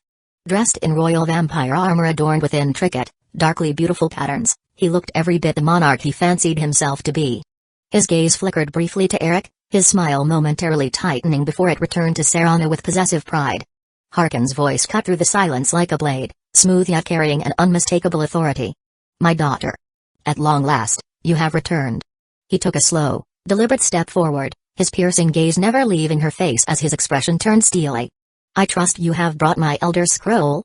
Serana's frown deepened, her brows knitting with visible irritation. "After all these years? That's the first thing you ask me?" Her voice was laced with bitterness, and she barely restrained herself as she ground out, "Yes, I have your precious scroll." A ripple of whispers spread through the vampires gathered around the tables, shock and awe passing like a wave among them. "She has the scroll. After all this time. I can't believe it." "The Elder Scroll." Harkon's lips curled into a thin smile, a mixture of condescension and amusement dancing in his eyes. "Of course, I am thrilled to see you, my daughter. Must I say the words aloud?" He gave a slight, dismissive shake of his head, feigning disappointment. "Ah, if only your traitorous mother were here. I'd let her watch this reunion." Before putting her head on a spike. The veiled threat hung in the air, his words carrying a sense of cruelty that made Serana's eyes flash with anger. Harkon's gaze slid to Eric, his interest piqued as he studied him carefully. "Now, tell me," he continued, a chilling curiosity in his voice, "who is this stranger you have brought into our hall?" Serana turned to Eric, her gaze softening just a fraction as she spoke. "He is my savior. The one who freed me." Harkon's eyes narrowed as they fell upon Eric's staff, a flicker of intrigue crossing his face. There was something unusual about this stranger, and he didn't like surprises. "For my daughter's safe return, you have my gratitude," he said, though his tone carried little warmth. "Tell me, what is your name?" Eric inclined his head respectfully, though his eyes held Harkon's without flinching. "My name is Eric Deathsong. And you must be Lord Harkon. Serana spoke of you often." At this, Serana fought to keep her expression neutral, though her brow twitched slightly. She had mentioned her father to Eric in their travels, but none of the words she used to describe him were particularly flattering. A smirk tugged at Harkin's lips, his eyes glinting with amusement as he scrutinized Eric. Then you must know who, and what, I am by now. Who we are. Eric's gaze remained steady. Vampires. Amongst the oldest and most powerful in Skyrim. His voice was calm, carrying no hint of fear or reverence, as if simply stating a fact. And you are their king, one of the most powerful beings to walk these lands. Harkin laughed, a booming sound that echoed through the hall, drawing the attention of every vampire present. Indeed. He looked down upon Eric with a kind of cold, regal satisfaction, clearly intrigued by Eric's lack of fear. As a reward for bringing my daughter back, I would offer you my blood and a seat at our table. He let the offer linger in the air, watching Eric's face for any flicker of interest or hesitation. But, he added, his gaze sliding back to Serana, a predatory gleam in his eyes, it seems Serana has taken it upon herself to reward you already. Eric raised an eyebrow, his gaze flickering between Harkin and the assembled vampires before he asked with a hint of wry humor, so, will that be a problem? Before Harkin could answer, Serana interjected, her voice firm. Eric has earned my trust and friendship. He's proven himself more than capable during our journey. She leveled a steady look at her father, her tone making it clear that her support for Eric was unwavering. Harkin chuckled, his laughter echoing around the grand hall with a mix of amusement and mild condescension. Oh, I don't doubt your words, Serana. His gaze shifted back to Eric, scrutinizing him with a touch of curiosity. But as you may or may not know, everyone here was given the blessing of the night by me, personally. He paused, letting the weight of his words settle, his gaze never leaving Eric's face. I'm sure you can understand why accepting you, when you were turned by Serana, rather than by me, might cause concerns. Doubts among my retainers. Eric sighed, his expression calm but sharp. Well, the fact that I haven't been kicked out of the castle or tied up on the dining table tells me there's a way to assuage these doubts. His tone was pointed, challenging without being disrespectful, and it brought a flicker of interest to Harkin's eyes. Indeed so, Harkin replied smoothly, nodding in approval. You simply have to prove your capabilities and your loyalty. Do that, and all here shall welcome you with open arms. Eric gave a single, decisive nod. Then tell me what I must do. A gleam of satisfaction lit Harkin's face as he studied Eric, his smile widening as though he had just found a worthy piece in a game he enjoyed. I like your eagerness, Eric Deathsong. With that, he turned to one of the vampires seated further down the table, a dark elf whose calculating gaze was fixed on Eric with a faintly sinister curiosity. It's time, Gurren, Harkin commanded, his voice carrying an edge of authority. Bring forth the chalice and explain to our new friend here what he must do. Chapter 50, Webs upon Webs. Number 50. Eric turned the chalice over in his hands, noting the cold, weighty metal and the spikes curling out in patterns both jagged and delicate, framing intricate engravings that seemed to pulse faintly with a sinister energy. The black and gold vessel was almost regal, but with a dark edge befitting the Valkahar clan. So, Eric said, his voice dry, I need to go to Redwater Den in the rift, find the blood spring beneath, and fill this chalice with its essence. Gurren Meridi gave a slow, approving nod. That is correct, he replied, his voice calm but edged with a cautionary tone. Though I must warn you, Redwater Den is no ordinary lair. It's a refuge for the less reputable members of society.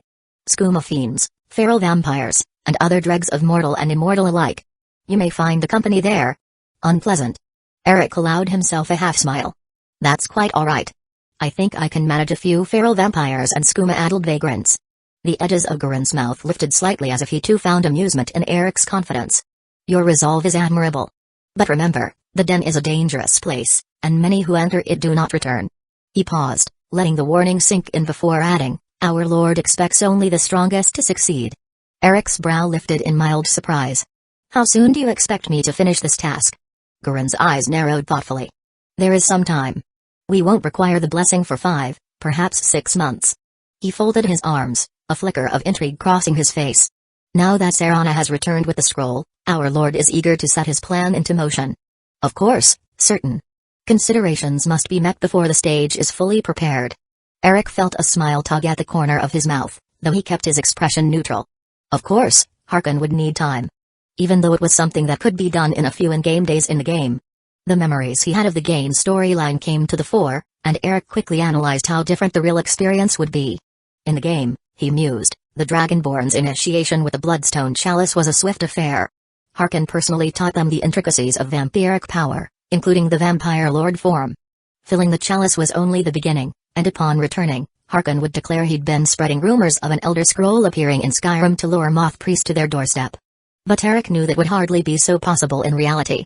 For one, the journey to Redwater Den itself was no small feat. It would take him across a sizable stretch of Skyrim, deep into the Rift, and back, which was over a month's journey by foot or horseback alone. Not to mention, the subtleties of spreading rumors to reach even the ears of the secluded Moth Priests would take time, far more time than simply playing a few scripted lines. Eric slipped his hand into his cloak, fingers brushing against the cold metal of the chalice before securing it in a hidden compartment. He nodded at Gurren, his expression serious, concealing the truth in his words with practiced ease. "I'll endeavor to complete the task as soon as possible," he said evenly, watching the elf's face for any signs of suspicion. "Soon as possible, hey?" he mused internally. "Not if I can help it." His mind was already forming a plan to delay the mission as long as he could. Every moment he could stall would buy Isran time to rally the Dawn Guard, recruit able fighters, and amass the resources they'd need to stand against the Volkihar. As his mind drifted to Isran, Eric's lips twitched in amusement. Imagining the man's usually stoic face twisted in rage after his little prank was enough to make him chuckle, but he held back the urge. Despite the deception, Eric knew Isran would move on, fueled by his undying vendetta against vampires. Gurren Merity, evidently pleased by Eric's apparent eagerness, nodded approvingly, his thin lips stretching into a small, almost smug smile. "That would be for the best. Our Lord appreciates expedience." Eric bowed his head slightly in acknowledgement. "Then I'll take my leave at once." He turned away, scanning the hall for Serana, but as he expected, she was nowhere to be found. Like in his memories of the game, she had vanished into the shadows, her departure as silent and sudden as her presence. He shook his head, amused by her elusiveness. "She'll turn up eventually." Eric set a course for the exit, his steps echoing off the cold stone floors of the vast hall, eager to leave behind the scrutinizing gazes of the Volkihar vampires. The atmosphere in the hall was oppressive, filled with an air of ancient malevolence, and Eric felt the weight of countless watchful eyes that seemed to size him up as both potential ally and prey. Just as he neared the great double doors, a figure swept in front of him, blocking his path with a regal, deliberate step. Vingmo. The tall Altmer vampire's sharp, angular face was set in a practiced expression of haughty amusement. His dark eyes, glinting with the cold arrogance typical of his kind, assessed Eric with the air of someone appraising a new, perhaps unwelcome, addition to their collection. "Leaving so soon?" Vingmo's voice was smooth, laced with a faint, condescending amusement. He tilted his head, studying Eric as if he were a curiosity that had wandered into his presence uninvited. One would think a fresh initiate would be eager to familiarize himself with his new family. Vingmo's smug expression dropped instantly as Eric brushed past him without so much as a sideways glance. The silence stretched uncomfortably, filling the room like a storm cloud ready to burst. A faint flush of color, rare for a vampire, crept onto the Altmer's face, his hands twitching as if ready to reach out and seize Eric by the collar. Rage contorted his expression, his lips parting to deliver what would no doubt be a venom-laced threat, yet he hesitated when a loud, mocking chuckle echoed through the hall, breaking the tension with an almost palpable snap. From the shadowed edge of the hall, Arthjalf, who had been watching with silent amusement, leaned forward and called out, his deep voice tinged with abiding satisfaction. "Well done, kinsman. Seems you have keen eyes," he jeered, his words laced with a deliberate arrogance as he glared at Vingmo. Nothing good would come from mixing with an elf. Their kind has always been, but Eric didn't so much as slow his stride, and he continued forward without acknowledging Arthjalf's commentary, his eyes fixed on the heavy doors that led out of the hall. The Nord vampire's voice died off mid-sentence, his cocky smirk faltering as Eric passed him by without the slightest hint of acknowledgement. Arthjalf's expression shifted from surprise to barely masked irritation, and he clenched his jaw, his pride visibly stung.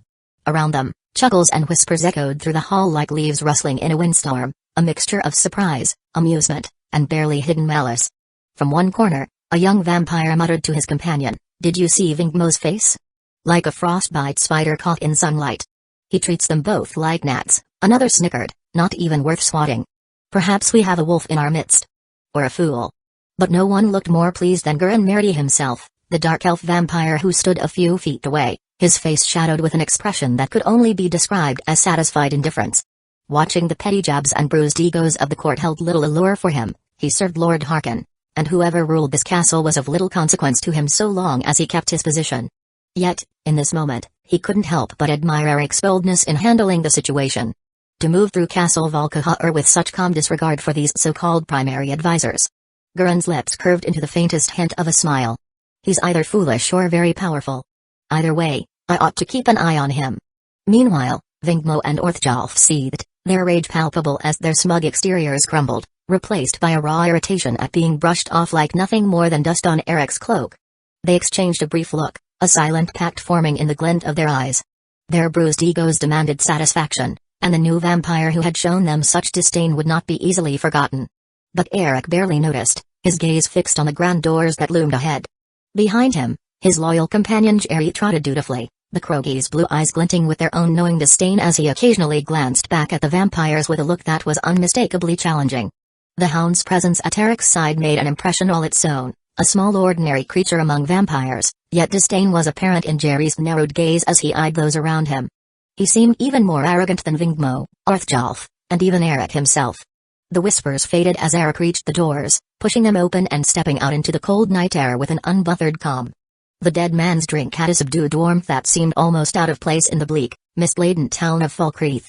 A fire crackled in the hearth, casting flickering shadows over the tavern's patrons, who sat scattered around, sharing quiet conversations and stolen glances. Eric, seated on a sturdy wooden stool near the bar, took a slow, thoughtful sip from a bottle of mead, savoring the smoky sweetness that softened the chill of the night outside. Across from him, Valgavinisha, the imperial tavern keeper, polished a mug with her usual air of boredom. She looked up as Eric placed a few gleaming coins on the counter, the metal catching the light and reflecting in her eyes. "Say," he began, giving her an easy smile, "I'd wager a tavern keeper like yourself hears all sorts of rumors in a place like this. Any chance you'd care to share a few?" Valga's lips twisted into a grin as she deftly pocketed the coins. "You've come to the right person," she said, leaning in a little. "In Falkreath, if I don't know it, then it ain't worth knowing." She gave a knowing wink before adding, "Though for a man like you, I'd wager you already know most of what goes on." Eric nodded, matching her grin. "Flattery is as easy on the ears as it is on the mouth. Though that's not what I'm paying you for. Tell me, what's been happening around Skyrim? Anything I ought to know?" Valga drummed her fingers on the counter, considering. "Oh, all kinds of shenanigans, of course. This is Skyrim, after all. But there's one tale in particular I reckon you'll find interesting. Just the other day, word came down about a vigilance outpost up in the Reach getting absolutely torn apart."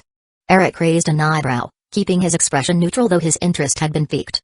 He had almost completely forgotten about the two arrogant vigilants he met at Stendar's beacon. "Looks like the seed I planted finally sprouted," he mused. Out loud, he said, "Really? An entire outpost destroyed? There must have been a lot of casualties." Valga gave a grim nod, crossing her arms. "Strange business, that. They said only 2 vigilants were stationed there when it happened and so only 2 died. And apparently, the outpost was ravaged by hundreds of Dra, or so I've heard." She shook her head with a wry smile. "Seems like they might have poked something best left alone. Or maybe they just met someone who wasn't in the mood to play nice." Eric took another slow sip of his mead, concealing a grin at Valga's words. She didn't even know how close her tavern gossip came to the truth. He glanced back at her, but the subject was already losing its appeal. Thinking on it now, his actions seemed almost childish. There was no guilt over what had happened to the 2 arrogant vigilants, just a faint realization that his reaction had been a bit unnecessary, a response to the empty words of 2 zealots with more pride than sense. Shrugging off the thought, Eric leaned in again. "What else is happening around Skyrim?" Valga hummed thoughtfully, her finger tracing absent-mindedly over a knot in the bar's wood. "Well, here's an odd one," she said, lowering her voice as if for dramatic effect. "They say undead creatures have been spotted wandering the Finger's shores. Rumor has it they crawled out of some old ruins. Supposedly, the place was a secret prison used by the Thummer, if you can believe that." She chuckled and shook her head, clearly amused by the absurdity of it all. Eric raised an eyebrow, feigning a skeptical scoff. "Sounds like mad talk to me." Despite the dismissive tone, a thrill sparked within him. The totem he had placed in Northwatch was working perfectly, raising undead along the coast and unsettling the locals. It wouldn't be long before the Thummer felt compelled to investigate, stumbling headlong into his carefully planted trap, only to suffer more casualties. If fortune favored him, they might even encounter the Valkahars and clash, unwittingly creating a tangled web that could stall both the vampires and the Thalmor. If that didn't happen, well, he could always use the Thummer's distractions as a handy excuse for his leisurely pace in fulfilling Harkon's task. Valga watched his expression, apparently disappointed by his lack of reaction, but her bemusement quickly returned as she rifled through her mental list of rumors. I know. Sounds too wild to be true, right?" She laughed and moved to wipe down the bar. "But let's see. What else is floating around these parts?" Valga's eyes lit up, the gleam of fresh gossip illuminating her expression. Oh, right, there was that. Eric leaned in, feigning greater interest than he truly felt. Now this one sounds promising. Valga grinned, obviously enjoying the audience. You know Nurlion, right? The old Altmer who runs that alchemy shop in Windham? At his nod, she laughed, amused by her own story already. Of course you do. It's strange enough that a high elf would settle down in Windham of all places, especially with the Nords there being. Well, the way they are. But to think they'd even let him set up shop. She shook her head, her voice trailing off before she dove back in. Anyway, rumor has it he hired a group of mercenaries and set out to claim some legendary alchemical relic hidden in a cave. And you know what? The old man actually succeeded. Only to find out the relic was broken beyond repair. Eric barely resisted a sigh, keeping his expression neutral as he mused to himself, why is it that every rumor seems to tie back to me? Am I weaving too many webs? He kept the thought to himself and leaned in slightly, keeping up the charade of interest. Oh? So, what did he do when he found out? Valga's eyes sparkled with delight, and she laughed. Oh, he threw the most almighty tantrum.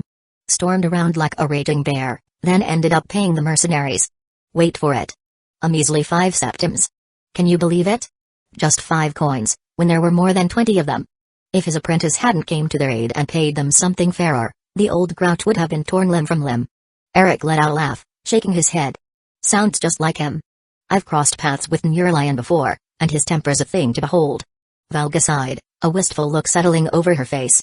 You must be an adventurer, huh? Traveling around and living life like the heroes in the tales. Her wistful tone turned wry. I envy people like you sometimes. But then I remember I'd probably end up in some frostbite spider's stomach before I'd make it more than a mile out of Falkreath. She gave a half-hearted laugh, shaking her head at her own sense of adventure. Anyway. So, will you be staying in Falkreath for a while, or is this just another stop along the way? Eric looked around, taking in the dim warmth of the tavern and the faint scent of pine seeping through the walls. I think I'll stay a while, he said, a slight smirk crossing his face. My travels have taken me from one frozen wasteland to another, marshes to more snow, and then back again. I think my eyes could use a bit of Falkreath's vibrant greenery to lift my spirits. Valga chuckled, giving him a friendly nod as she wiped the counter again. Well, you came to the right place. You need anything else, you know where to find me. Eric nodded and settled back into his seat, letting the clamor of the tavern drift over him, content to let the world slow down, at least for tonight. Chapter 51, Silence. My brother number 51 humming to himself as he strolled along the woodland path. Eric's deep voice carried the familiar words of an old tune, Sarah was never an agreeable girl. Her tongue told. Jerry trailed along happily, sniffing at the mossy ground and weaving between tree roots with boundless enthusiasm. The little corgis nose-dipped and darted through patches of wildflowers and tangles of green vines, clearly delighted by the scents of the forest and the soft earth under his paws. Eric chuckled, his eyes flicking down to watch Jerry's antics, and kept on humming, the lyrics rolling from memory. But she was so fast, so quick with her bow. He muttered the words more to himself now, the rhythm of the tune guiding his steps as he veered off the beaten trail, slipping into the shadowed embrace of the deeper woods. After a few minutes, Eric found himself in a secluded hollow wrapped in a thicket of jagged rocks. Moss-covered boulders and the face of a small, natural cliff loomed over him, casting the area into a shadow that seemed deeper than it should have been.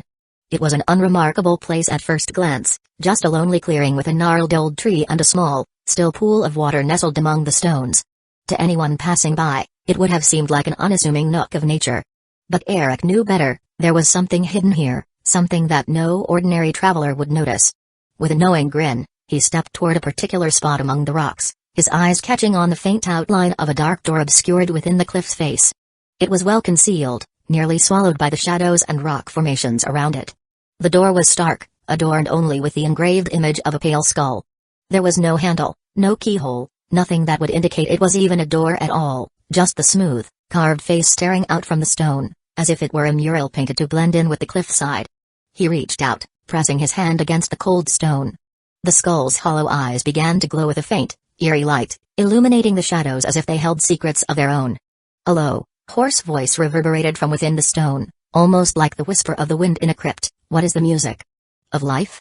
Eric's grin widened, and without a moment's pause, he replied, his voice barely above a whisper, yet clear and firm, the melodious quietude of silence, my brother.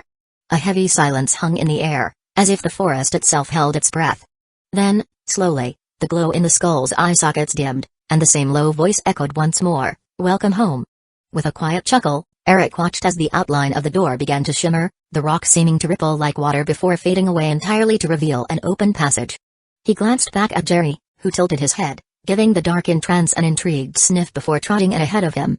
Stepping through the hidden doorway, Eric found himself in a stone chamber lit by flickering torches set along the walls.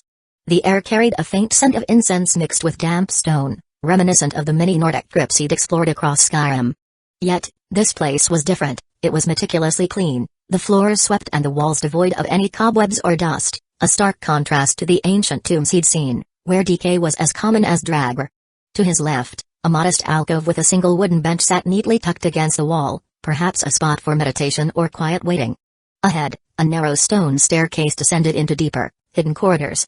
"So, this is the Dark Brotherhood Sanctuary," he muttered under his breath, a smirk tugging at the corner of his mouth. "Surprisingly, it's just as I remembered it." His voice trailed off as he glanced around, the reality of the moment setting in. He knew he'd have to tread carefully here. This was no game, and he wasn't merely an adventurer. Just as he began to take in the surroundings, a whisper of movement alerted him to a presence at his side. He spun around, just in time to see a figure materialize from the shadows, quick and silent, like a ghost emerging from the darkness.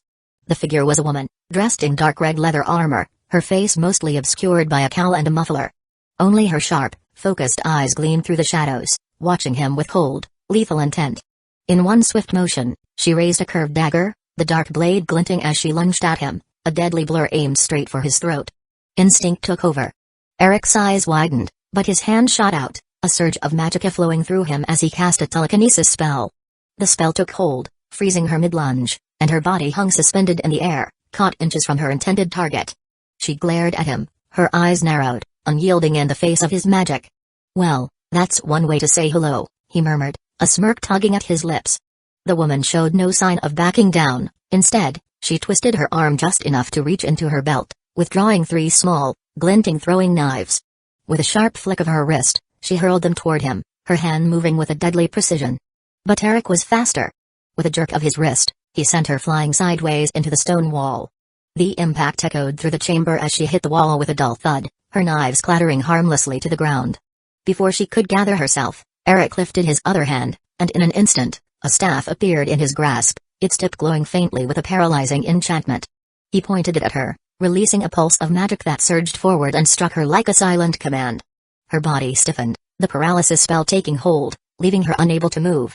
Eric lifted Astrid higher, pulling her closer as she glared, her fierce eyes blazing with defiance. Her jaw clenched, fury emanating from her as she struggled against the invisible force holding her still. Eric raised an eyebrow, amused, and murmured, "You must be Astrid." "A pleasure." She narrowed her eyes, attempting to spit out a curse, but the paralysis spell held her speechless. He chuckled at her restraint, nodding approvingly. "Good choice. If you have nothing pleasant to say, silence serves just as well." With Astrid still suspended in the air before him, Eric began his descent into the sanctuary, her frozen form floating just ahead like a prize on display. Each step echoed down the stone staircase, the sound mingling with the faint drip of water trickling somewhere below. The corridor opened into a spacious chamber, more impressive than he'd imagined. Though not much differed from the Nordic crypts scattered across Skyrim, this one held a different energy, an air of secrecy layered with shadow and a faint tang of decay. In the center of the chamber ran a narrow, glistening stream, cutting through the stone floor and disappearing into the darkness. On the right, a tinted window bearing the ominous skull of Scythus overlooked the area, its empty eye sockets watching over the sanctuary like an unblinking judge. To the left, a small clearing held a frostbite spider, its glossy eyes fixed on him with a strange, predatory interest. But Eric's gaze was drawn to the ancient word wall at the far end of the chamber, its carved runes seeming to pulse with latent power. He'd have to study it once his business here was concluded. He hadn't fully taken in the sight when a sudden shout broke the stillness. "Everyone, come quickly. We have an intruder. He's got Astrid." The voice belonged to an Argonian assassin, his sharp eyes narrowed as he took in the sight of Astrid, helpless in Eric's magical hold. A ripple of tension filled the room as assassins emerged from hidden alcoves and shadowed corners, surrounding him in a semicircle. Each one was armed and ready, though they held back, eyes flicking nervously to Astrid as they considered their options. An imposing red guard dressed in Alakra garb held a scimitar poised to strike. Beside him, an elderly imperial robed in black and red armor glowered, staff at the ready. A lithe dark elf woman with a calculating gaze watched him closely, her dagger glinting in the dim torchlight. Even a young girl stepped forward, though her eyes glowed an unnatural red, her stance was deceptively relaxed. All were ready to fight, yet it was the little girl who caught Eric's attention. Her nose twitched, her face paling further as her crimson eyes locked onto his with recognition and dread. She didn't seem as eager to fight as he fellows, instead, her gaze spoke volumes, her small mouth parting slightly as if she understood exactly who, or rather what, Eric was. A low murmur rippled through the assassins, some casting uneasy glances at one another as they weighed their chances. Eric's gaze swept across them, his lips curving into a faint smile. Quite the welcoming party. I didn't expect the whole family. Though I must say, it's nice of you all to come out and greet your new master. Festus's eyes narrowed as he leaned in closer to Eric, his scornful expression barely disguising his disdain.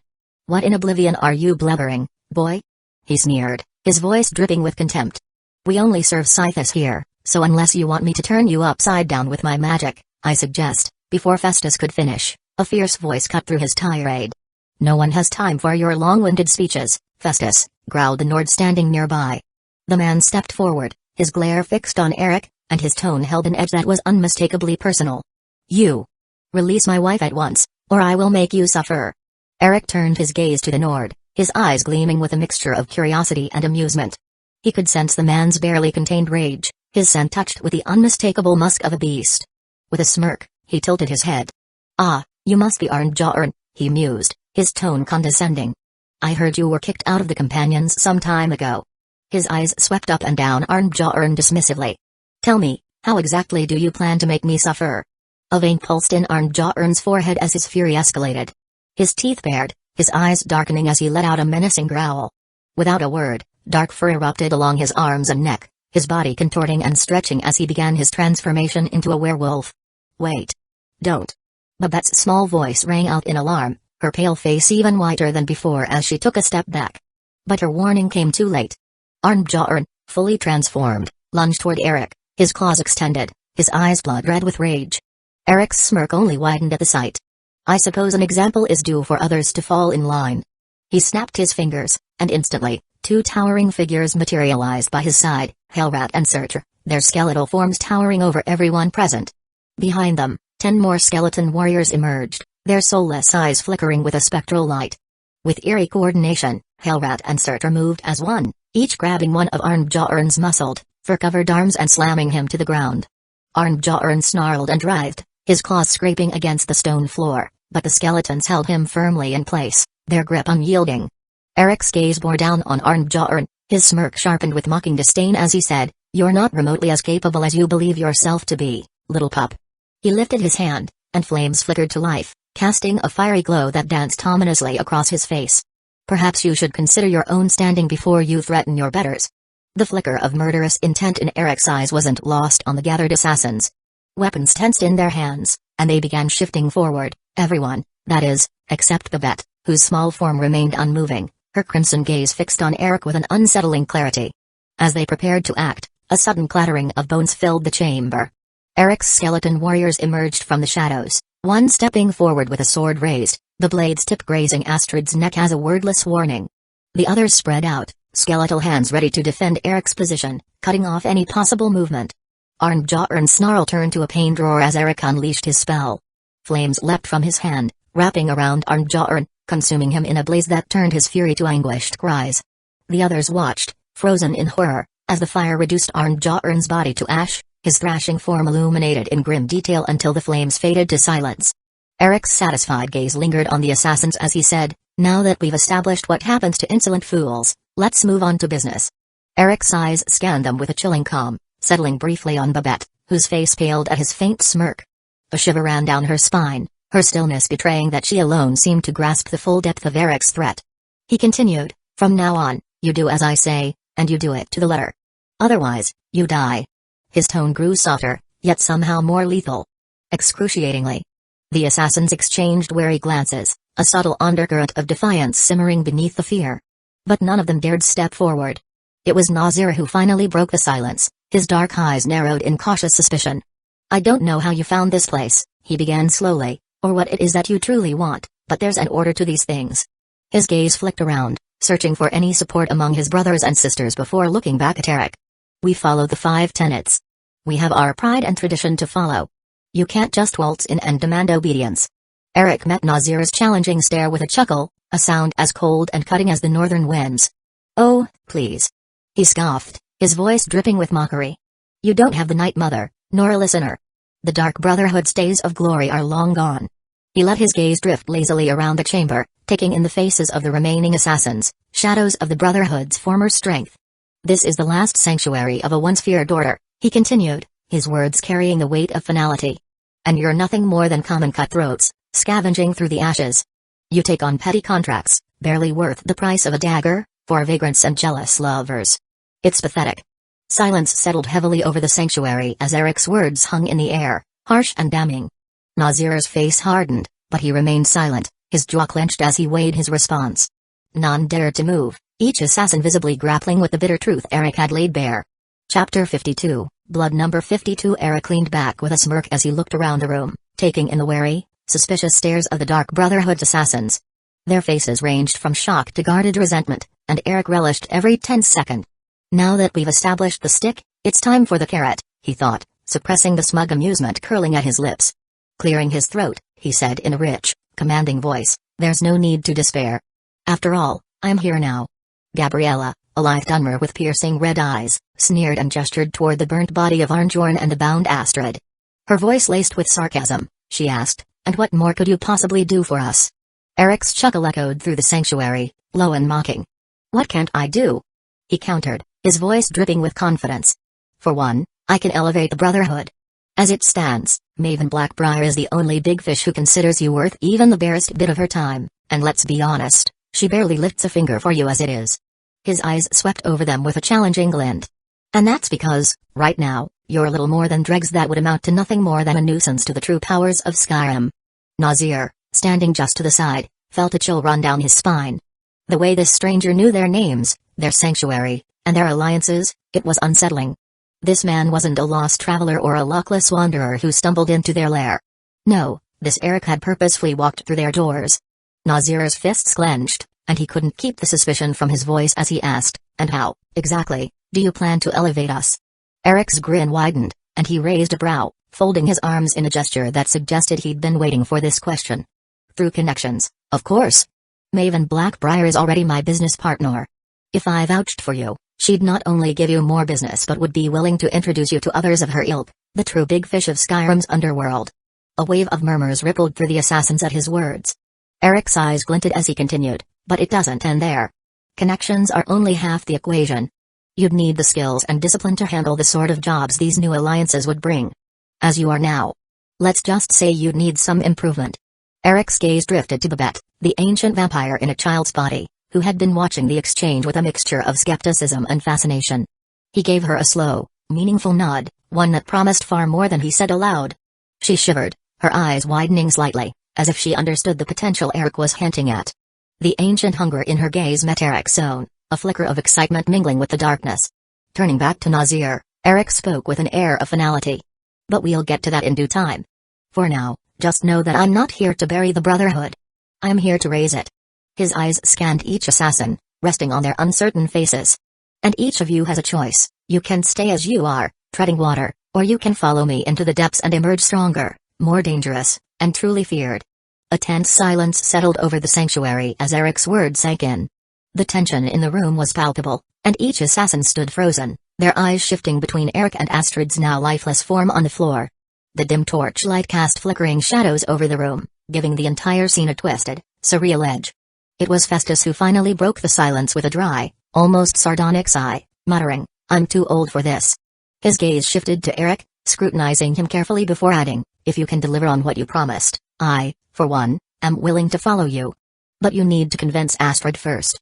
She's in charge here." Eric's eyes narrowed, a faint glint of amusement barely masking his calculating gaze. "This old man is sharper than he looks," he thought. "Festus sees where the wind is blowing, he's just waiting for the others to catch up." With a slight nod, Eric lifted his hand, releasing Astrid from the paralysis that held her rigid. "Now, Astrid," he said, his voice smooth and almost mocking, "let's hear what you think of my proposal." As the spell lifted, Astrid stumbled, barely able to keep her footing as she regained control. She took a breath, then spat out, "You son of a..." Before she could finish, the skeletal figure looming behind her clamped its bony hands over her head and twisted sharply. There was a sickening snap, and Astrid's words died on her lips as her body went limp, collapsing to the stone floor. Eric arched an eyebrow, feigning surprise as he turned to the rest of the assassins, who were staring in horror. His mouth curved into a smile with just a hint of contrition. "Dear me," he drawled, "what a clumsy creature. Allow me to make amends by disciplining it."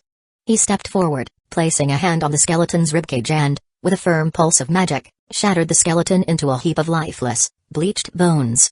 Straightening, Eric looked around the room, his expression cool and composed. "Now then," he said, voice low and commanding, "it seems you'll need to choose a new leader. Given that Astrid has, sadly, passed in an unfortunate incident, I'd suggest Festus here. He seems the most experienced among you."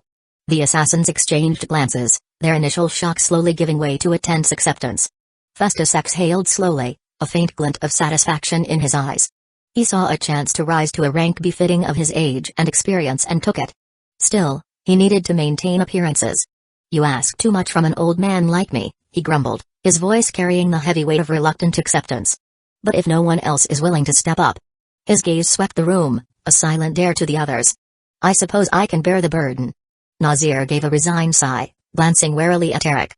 He had felt the full force of Eric's magic earlier and knew that further resistance could be fatal.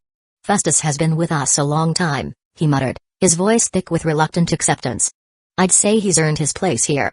Gabriella crossed her arms, her sharp eyes narrowing at Eric as though dissecting him with her gaze. After a long silence, she finally nodded. "A wise choice. For now." Her tone held a warning, yet the agreement was clear enough. Visara, the Argonian assassin, hissed quietly, his voice brimming with resistance.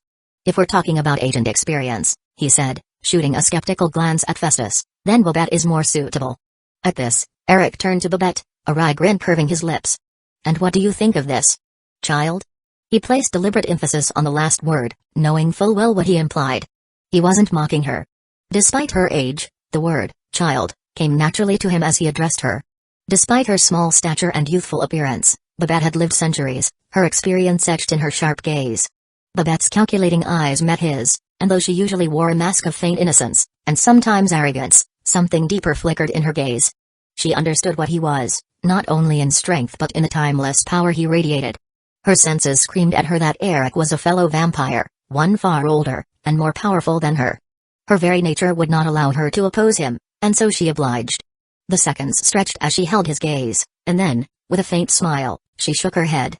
"I'm not interested," she said smoothly. "I'm far more suited to alchemy and the occasional contract. Leadership isn't for me." Her tone was respectful but assertive, and she allowed herself a slight bow, a display of deference and survival. Eric gave a short nod, acknowledging her decision. "Wise choice," he replied softly. He let his gaze drift over each of them, his smile laced with a sense of finality. Eric's gaze settled on Festus, a glint of amusement lurking beneath his calm expression. "Now, with that settled, it falls upon you to decide whether to accept or refuse my proposal," he said, his voice smooth and amicable, the words rolling off his tongue like a promise. Though his tone was friendly, the weight of his presence pressed on every assassin in the room, underscoring the fact that Eric had come with a purpose, one that would allow only one answer. Festus glanced uneasily around the dimly lit chamber, his gaze lingering on Astrid's still paralyzed form. He nodded at last, unable to deny the pull of what Eric promised. "As I said, so long as you can deliver on what you promised." "I'll follow your lead," he agreed, though his words held a note of hesitation. "You claimed you can give us connections, which is one thing. But you also promised the Brotherhood a newfound strength, a way to carry out missions that have eluded us for decades." His eyes narrowed as he looked Eric over, assessing, probing. "Can you truly empower us in the way you suggest?" "Why, of course," Eric replied with a slight incline of his head. "Strength and eternal life, the means to enjoy your newfound power for centuries if you wish. All of it, well within my reach." He spread his hands wide, his eyes glimmering with a dark allure. "You have barely glimpsed what I can offer." Festus's brow furrowed in doubt as he studied Eric's face, the flickering torchlight casting shifting shadows on his expression. "I don't mean to doubt you," he murmured, "but this is Skyrim. Many claim power. Few actually wield it as they claim. I've seen powerful mages, but—" He trailed off, clearly skeptical. Eric regarded him impassively, a chuckle rising as he held up a hand. "Forgive me, this illusion spell is second nature by now. I sometimes forget I'm even wearing it." He waved his hand across his face, as if wiping a film away, and his pale features shifted, transformed. The room was silent. Eric's skin paled even further, deathly ashen and almost translucent, the veins below surfacing like faint cracks. His once blue eyes glowed an eerie, unnatural shade, bathing the room in a cold, unsettling light. It was as if the very essence of death had descended into their sanctuary. Even hardened killers like Festus and Nazir could only stare, discomforted by the quiet power that radiated from him. Without a word, he turned his gaze to Babette, who had watched the exchange in knowing silence. Babette offered a small, knowing smile as she stepped forward, breaking the tension in the room. "He speaks the truth, she began, though she hesitated, studying Eric with a mixture of curiosity and recognition. Her gaze shifted to meet his, sharp yet cautious. Eric returned her look with a cordial smile. "Eric Deathsong," he said, his tone calm yet carrying a weight that silenced even the most skeptical assassins. Babette nodded, her expression growing thoughtful. "Lord Eric here is a pure-blooded vampire, or at least directly sired by one," she clarified, glancing at the assembled assassins.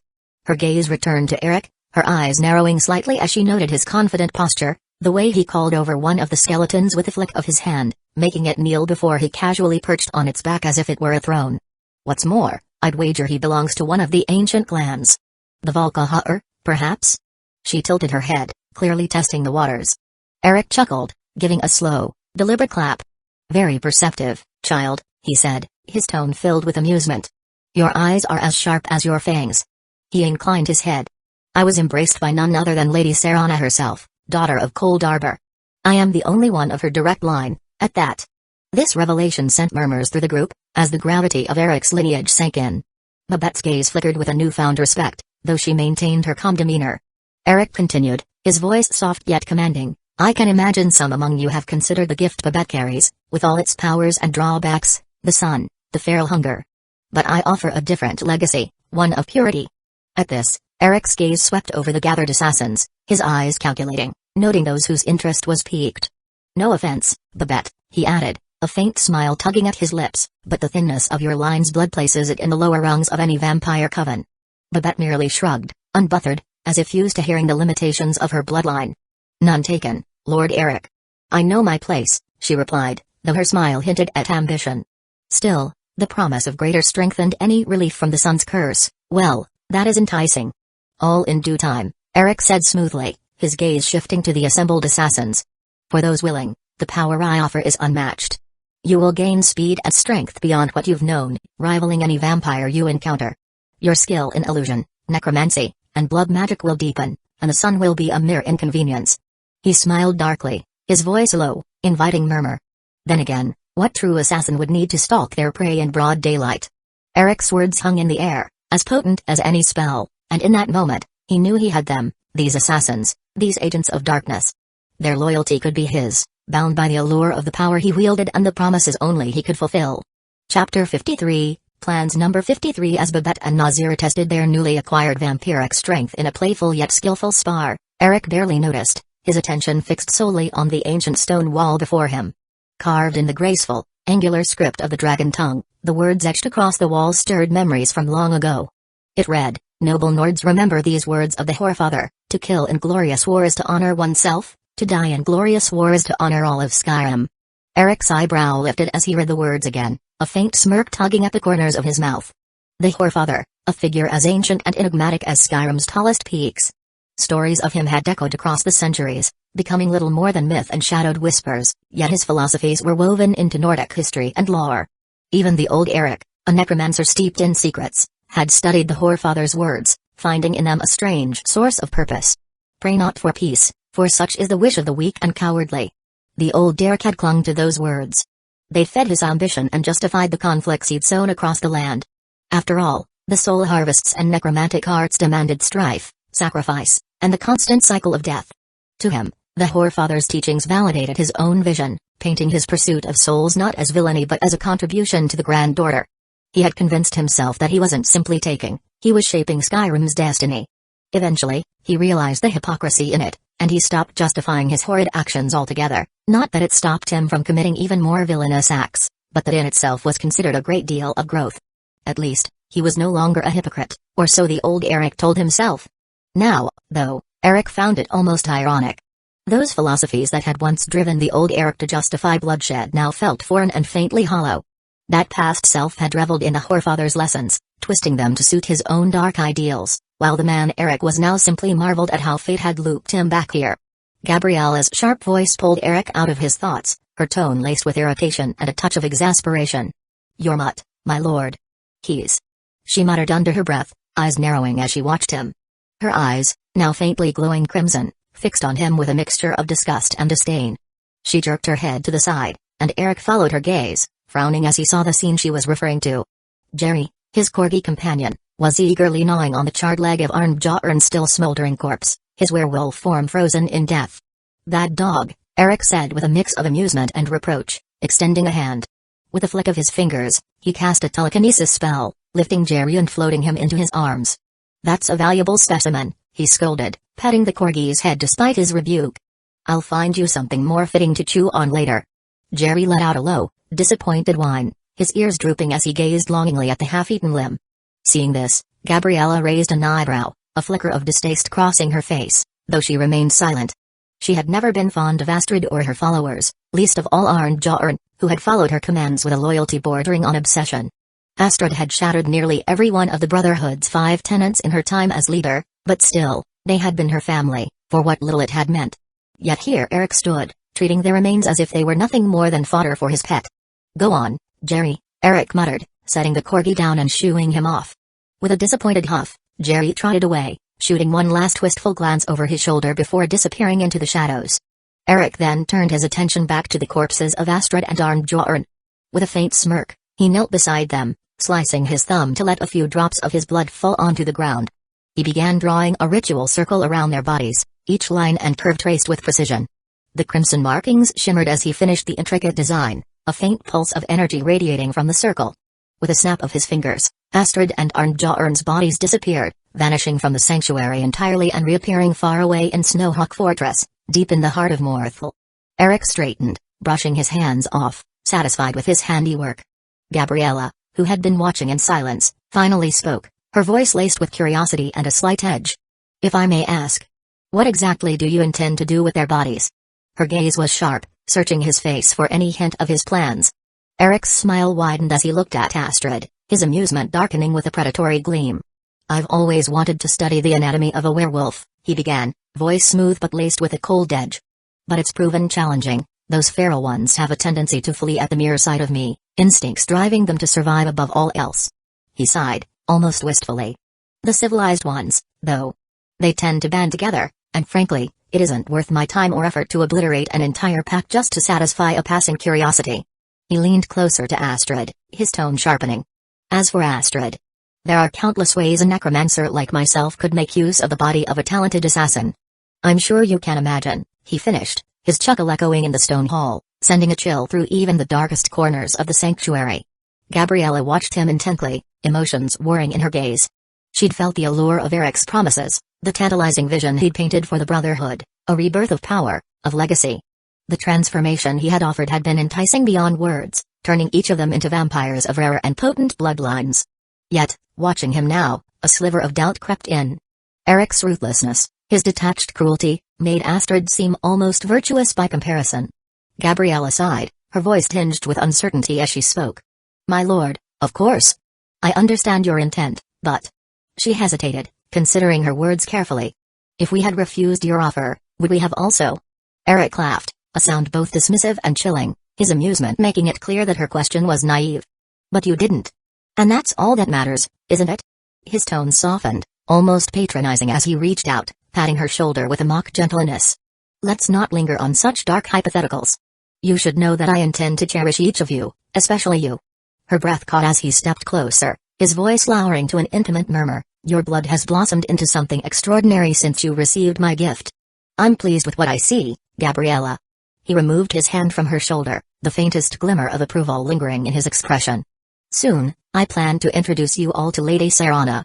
And if you prove worthy enough, she might just bestow upon you an even greater gift than I could ever offer." The mention of Serana stirred Gabriella's sense of ambition, and the last of her doubts seemed to dissolve like mist in the morning sun. Her lips curved in a small smile, and she nodded, her eyes filled with renewed devotion. "I'll look forward to it, my lord," she murmured, voice steady. Eric's smile deepened, sensing the lingering doubts fade entirely. He moved past her with a calculated grace, satisfaction evident in his expression as he surveyed his new family, every assassin now eager, loyal, and powerful in ways they had only dreamed of before. Eric cleared his throat, a quiet authority settling over the chamber as his gaze swept across the Dark Brotherhood assassins gathered before him. "All right, everyone, gather up," he called, his voice carrying a weight that demanded attention.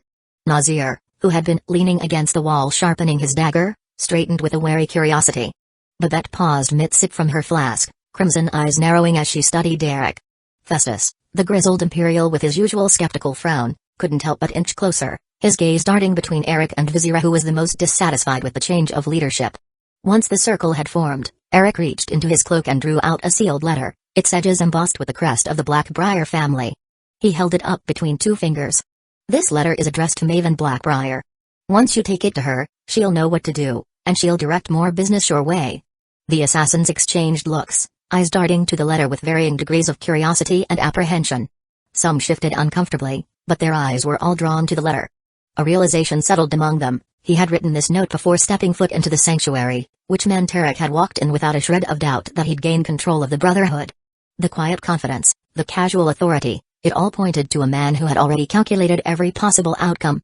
Without giving them a moment to overthink, Eric continued, "I'll say this only once, so listen carefully. Do not let your new powers lead you to arrogance and cloud your judgment. Treat Maven with respect, or I'll kill the lot of you myself. She will be the key to your success as a Brotherhood." The assassins glanced at one another, but no one dared to question him. His tone was cold, devoid of bluster or threat. It was simply a promise, delivered without hesitation. Eric took their silence as agreement and went on. "She'll likely task you with minor contracts, perhaps a dozen inconsequential assignments. Complete each task to her satisfaction. If, however, she demands something too grand in scale or too dangerous, you came to me first." A beat of silence followed, before Nazir, always the sharpest among them, took a step forward and nodded with a hint of respect. "I'll deliver the letter on your behalf, Lord Eric." Eric gave a satisfied nod as he handed Nazir the letter. As Nazir pocketed it, Eric's gaze swept over the others, the Brotherhood's twisted, complex histories surfacing in his mind. The Dark Brotherhood wasn't just a sanctuary for killers, it was a haven for societies discarded, their motivations ranging from dark poeticisms to outright madness. Each member would spin a tale fast, waxing lyrical about the artistry of dealing death, or sharing stories of trauma that had brought them here. In the end, all those explanations boiled down to one thing: they all found joy in killing. Among them, Nazir was perhaps the most grounded. He wasn't one to romanticize the life of an assassin with high-flown speeches. He was practical, driven more by survival and a sense of camaraderie he found in the Brotherhood than by an appetite for bloodshed. If the Brotherhood ever had a strategist, it would be Nazir, and Eric recognized that. He watched as Nazir tucked the letter safely away, a flicker of amusement in his dark eyes. With his orders set and his threats issued, Eric moved on to the next topic at hand. "I'll soon be leaving the sanctuary," he said, scanning the assassins, "but it wouldn't do for me to leave misguided sheep without guidance. Listen closely." He went on to tell them about his plans for them. Eric strolled through the tranquil wilderness of Falkreath, his humming soft as he recited the words under his breath, "For hands of gold are always cold." Jerry trotted eagerly behind, occasionally darting ahead to sniff the grass or chase a falling leaf. The vast expanse of Falkreath's scenery unfolded around them, sunlight filtering through the thick canopy overhead, dappling the forest floor in warm patches of light. The air was fragrant, tinged with the scent of pine and damp earth, a rare moment of peace amid the turbulence of his pursuits. As he walked, Eric's thoughts drifted back to the Dark Brotherhood sanctuary he had just left. While he had claimed control over the assassins, his intention wasn't to micromanage or suffocate their craft. He envisioned something grander, a revival of the Brotherhood, shaped into an organized force that would quietly expand, becoming a formidable network he could rely on if the need arose. He'd told them as much, his final words planting the seeds of ambition, promising a steady flow of high-profile contracts to lure the best mercenaries and cutthroats from across Skyrim. In time, the Brotherhood would accumulate power and influence, and with it, wealth beyond their wildest imaginations. Eric had set a rule: half of every assassin's earnings from high-level contracts would be funneled back into the Brotherhood. This wealth would be carefully reinvested, part to better equip and train their killers, part to establish sanctuaries across Skyrim. Dawnstar, with its old, abandoned sanctuary, would be their first base outside Falkreath, a foothold from which the Brotherhood could grow. Someday, he imagined, there would be a sanctuary in every hold, safe havens for Skyrim's deadliest killers, each led by a powerful vampire, each ready to answer his call. Still, Eric reminded himself, All the influence and wealth in the world were distractions without purpose. His true focus lay within. His soul had been damaged, weakened from the old Necromancer's dark dealings with the ideal masters. Restoring it was crucial. Without it, any power he built would remain hollow, a foundation built on sand. True power lies within. He'd learned that lesson a lifetime ago, and it resonated now more than ever. The edge of Lake Ilinalta came into view, its surface a mirror of the sky above, shimmering in hues of blue and silver. The sight stirred something within him, a deep appreciation for Skyrim's rugged beauty, a contrast to the twisted power he sought. But he knew he'd have to leave this beauty behind now, returning to the murky swamps of Jal March. It was a nice break from snow and mud, at least. A smile tugged at his lips despite himself. Though he intended to delay his return to the Valkahars with the filled chalice to buy more time for Isrin, not a second should be wasted. With a mercenary group led by Caden, the Brotherhood, and his other plans, he needed gold. Lots of gold. So much to do with so little time. Pausing on the lake's edge, he leaned down to scoop Jerry into his arms. The dog wiggled briefly, then settled with a happy bark.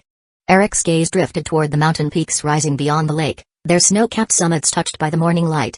He took a deep breath, letting his magicka flood his body in waves of warmth and power.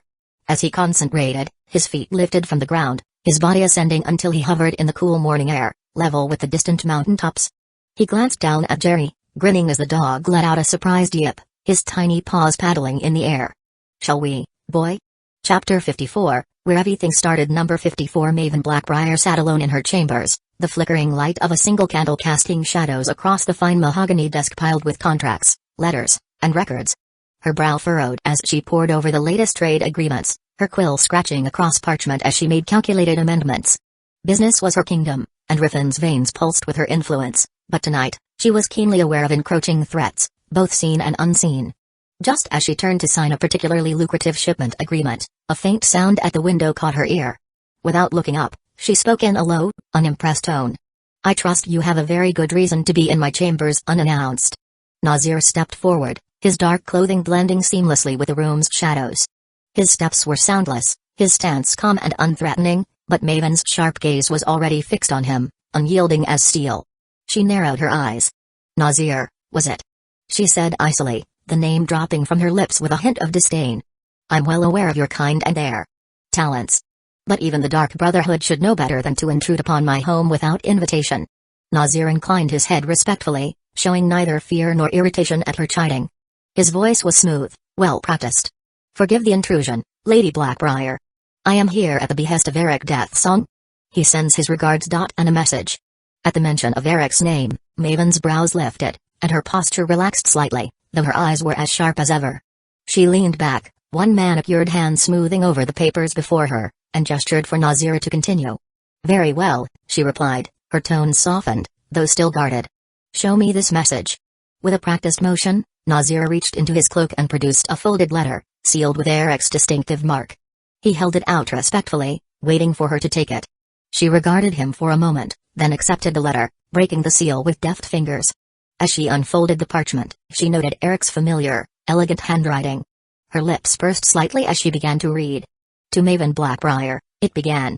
"I trust this letter finds you well and that Riffin continues to thrive under your hand. Our respective arrangements have seen profitable outcomes thus far, and it pleases me to continue cultivating a mutually beneficial relationship." She snorted slightly, amused.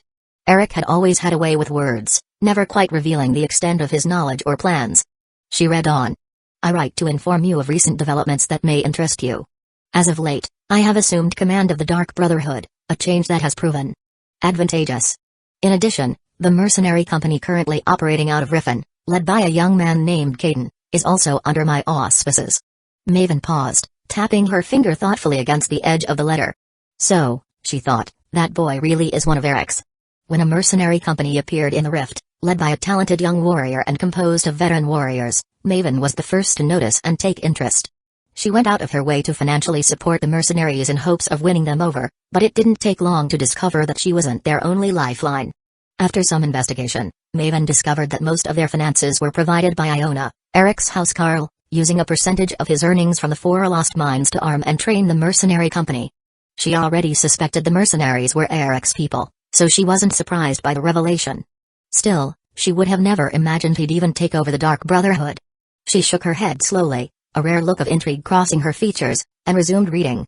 I urge you to keep the Brotherhood and the mercenaries in mind during your dealings. With my support, they can be a valuable asset to the Blackbriar legacy. Consider this an extension of my vouching for them in all matters of business, security, and influence. Maven leaned back in her chair, letting the weight of Eric's words sink in. The Dark Brotherhood and a loyal band of mercenaries working under her hand, bound by Eric's word? It was a tempting prospect, one she hadn't fully realized she needed until now.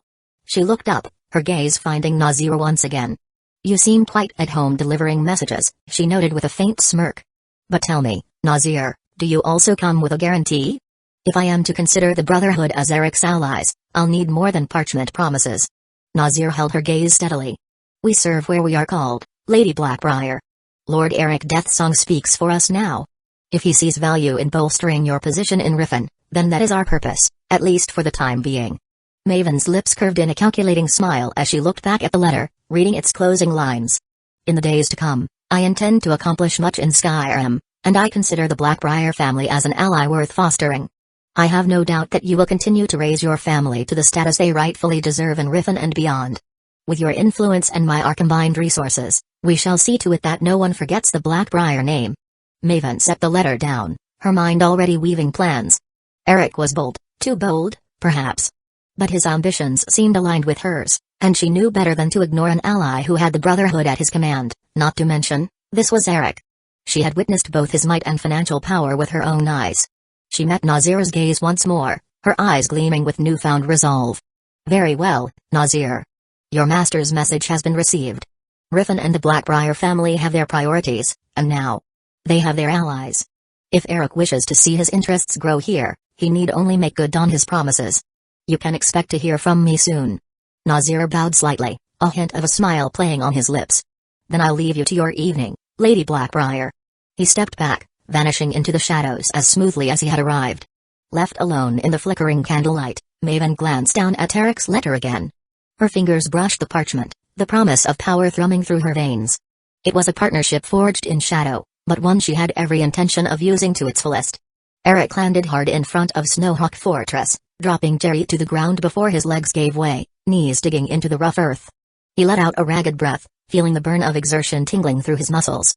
The rush of magicka from transforming into a vampire had given him the power to fly, but the cost was still brutal on his reserves. Damn! He muttered, tipping his head back as he fished out a potion of magicka from his pack and downed it in one go. The cool, tingling liquid eased the strain, but he'd be feeling it for hours. In the world of the Elder Scrolls, flight was a peculiar and seldom practiced feat. No spell allowed true, effortless flight. The closest thing available was the levitation spell, an art far more rigid than it sounded. Levitation merely lifted the caster, allowing for hovering and careful gliding at best, but any ambitious maneuvers in the air drain magicka fast. Worse, the Empire had banned the spell for all but a few Telvanni mages of Morrowind, who depended on it to navigate their towering mushroom homes. That levitation act was meant to keep dangerous magic under control, but Eric doubted the Legion cared about enforcing it out here. If I had this much magicka from the start, Eric muttered, considering the possibility. If he was able to use levitation from the moment he realized the damage to his soul, then tangling with the Valkahars and Isrin wouldn't have even been an option. He would already be more than halfway through the path to Black Marsh, where one of the old Necromancer's hideouts with a full-functioning portal to the Soul Cairn lay dormant. Still, Eric was pleased that wasn't the case, even though the path he was forced to take proved more challenging. The time that could have been wasted on horseback and levitating over mountain ranges was used by Eric to make connections and build a solid foundation that would serve him in the future. Breathing steadier, Eric rose to his feet, shaking out his shoulders. Jerry was already sniffing around, nose to the ground, tail wagging with curiosity. Eric managed a tired grin. Come on, boy, he said, gesturing toward the ruins of Snowhawk Fortress. Let's have a look around. It's been a while since I've been here. Jerry gave an excited yap and bounded ahead, eager to explore. Chapter 55, The Peddler. Number 55. Eric stood in the dark hallway, watching with a gleam of satisfaction as the last of the subjugated skeleton warriors shuffled obediently into the fortress's hidden basement. There was a certain poetic justice in it. This was the same skeleton he'd first tried, and failed, to control upon awakening in this world. Back then, he'd collapsed from sheer magicka drain, his soul too weak to withstand even the expert necromantic spells he now wielded with ease. Now, though, his power had grown, and Snowhawk's restless dead bent to his will. Still, This was the limit of what he could achieve with a broken soul, as long as he didn't want to attract the attention of Molag Bal. His next step to growing stronger would be mending his soul and shedding vampirism to embrace liquid, but that was for the future. Not so far anymore. Eric mused, thinking about the future. He ran his fingers over the cracked stone walls as he moved through the fortress, envisioning its future. Snowhawk Fortress was situated in an ideal location for trade, nestled just near the Sea of Ghosts and strategically on the road linking East March, Jal March, and Hafinger. It was a nexus between the holds, and in the right hands, it could become a formidable stronghold of commerce and influence. Eric imagined ships docking nearby, unloading goods that would travel straight through the heart of Skyrim, granted he'd make proper roads and docks. His goal wasn't just a fortress, it was a hub of industry, a seat of power to rival even the Jarl's holds. But the fortress had its limits. Snowhawk's land wasn't fertile, no sprawling farms or grazing pastures would sustain it. Yet beneath its rocky grounds were veins of rich minerals, iron, and silver deposits, waiting to be mined and forged. Once he settled the prisoners who chose to remain in Morthland to the fort and turned them into a true source of income, he could then turn to the mines, and with an undead workforce that neither tired nor demanded coin, he could transform the fortress into a bastion of industry with the knowledge he continued to glean from the Dwarven lexicon. Eric's attention turned back to his undead warriors. He had spent hours casting enslave undead on each of them, his magical reserves sorely tested. The mass version of the spell was beyond his reach, frustratingly so. Until he could expand his abilities, he was forced to cycle through the tedious ritual, cast the spell, down a magica potion, cast again. Each incantation brought a new skeleton under his control, a chain of undead servants bound to his will, ready to dig, build, and defend. Putting his fingers to his mouth, Eric let out a loud whistle, and Jerry emerged from the other side of the hallway. "Come, boy, we'll be leaving soon." The man he sent Gabriella to fetch should have arrived at Morthal by now. First, he needed to brew some potions to replace the ones he exhausted subjugating the skeleton warriors. Then he'd have to set up a few traps around the fort to stop anyone from conveniently occupying the fort once he leaves. Finally, he can head to Morthland, start the process of rebuilding the fort in earnest. The flickering glow of the Moorside Inn's hearth cast long shadows across the cramped room as Inther, Valdemar, and Gabriella occupied a corner table, each locked in a tense standoff. The inn was almost empty at this late hour, with only the occasional patron casting a curious glance at the unlikely trio. Inther, the college's resident dealer of exotic wares, tapped his fingers impatiently on the table, eyes darting towards the door every few moments. "I can't believe I've been dragged all the way from Winterhold for this," he muttered under his breath, leaning back in his chair with a sneer. "You told me this would be quick, but here I am, waiting around like some common courier. You realize how valuable my time is, don't you?" He shot a glare at Gabriella, as though her silence itself was an insult. Gabriella, the Dark Brotherhood's shadowy assassin, merely narrowed her cold, dark eyes at him. Her voice was low, a hint of menace underlying it. "Keep quiet, Mage. Eric will be here soon, and your petty complaints are not helping." Inther scoffed, rolling his eyes. "I'm only here because of that artifact you showed me," he snapped, his fingers twitching as if reaching for the precious item that had brought him out of his comfort zone in the first place. "But I didn't agree to be kept waiting in this swamp." Valdemar, Eric's ever-loyal housecarl, placed a reassuring hand on Inther's shoulder, though his firm grip suggested it was more about keeping him seated than comforting him. "Patience," he rumbled. "Eric will arrive shortly. He's not one to leave his people waiting without reason." Inther wrenched his shoulder out from under Valdemar's hand. "Yes, well, I don't intend to sit here all night. Some of us have standards," he grumbled, fixing Gabriella with a haughty look. "And you, Miss Professional whatever you are, a little gratitude would be nice. I don't know who this Eric fellow is, but I can only assume he really needs me for him to make you drag me all the way here." Gabriella merely crossed her arms, her gaze ice cold. "Consider yourself lucky to still be breathing, Mage. Eric might be in need of your services, but you'd do well not to act presumptuous." Before Inther could deliver another snide retort, the inn's door swung open, and Eric strode inside, his silhouette tall and imposing against the dim light. At his heel trotted Jerry, the loyal little corgi, who paused briefly to shake a bit of snow from his coat before padding into the inn, his small claws clicking on the wooden floor. As Eric made his entrance, the atmosphere in the Moorside Inn shifted noticeably. Gabriella stood quickly, bowing her head with a quiet reverence, while Valdemar straightened with a wide grin, bowing deeply to his stain. Even Inther, who had held on to his irritation up until now, seemed to pause, his gaze narrowing slightly as he assessed Eric. Inther, never one to miss details, couldn't help but notice the almost palpable aura of magicka surrounding Eric. Though it wasn't quite on par with the raw reserves of the Archmage, there was something about it, thicker, more potent. He could practically feel the energy resonating in the air, like the taut hum of an overdrawn bowstring.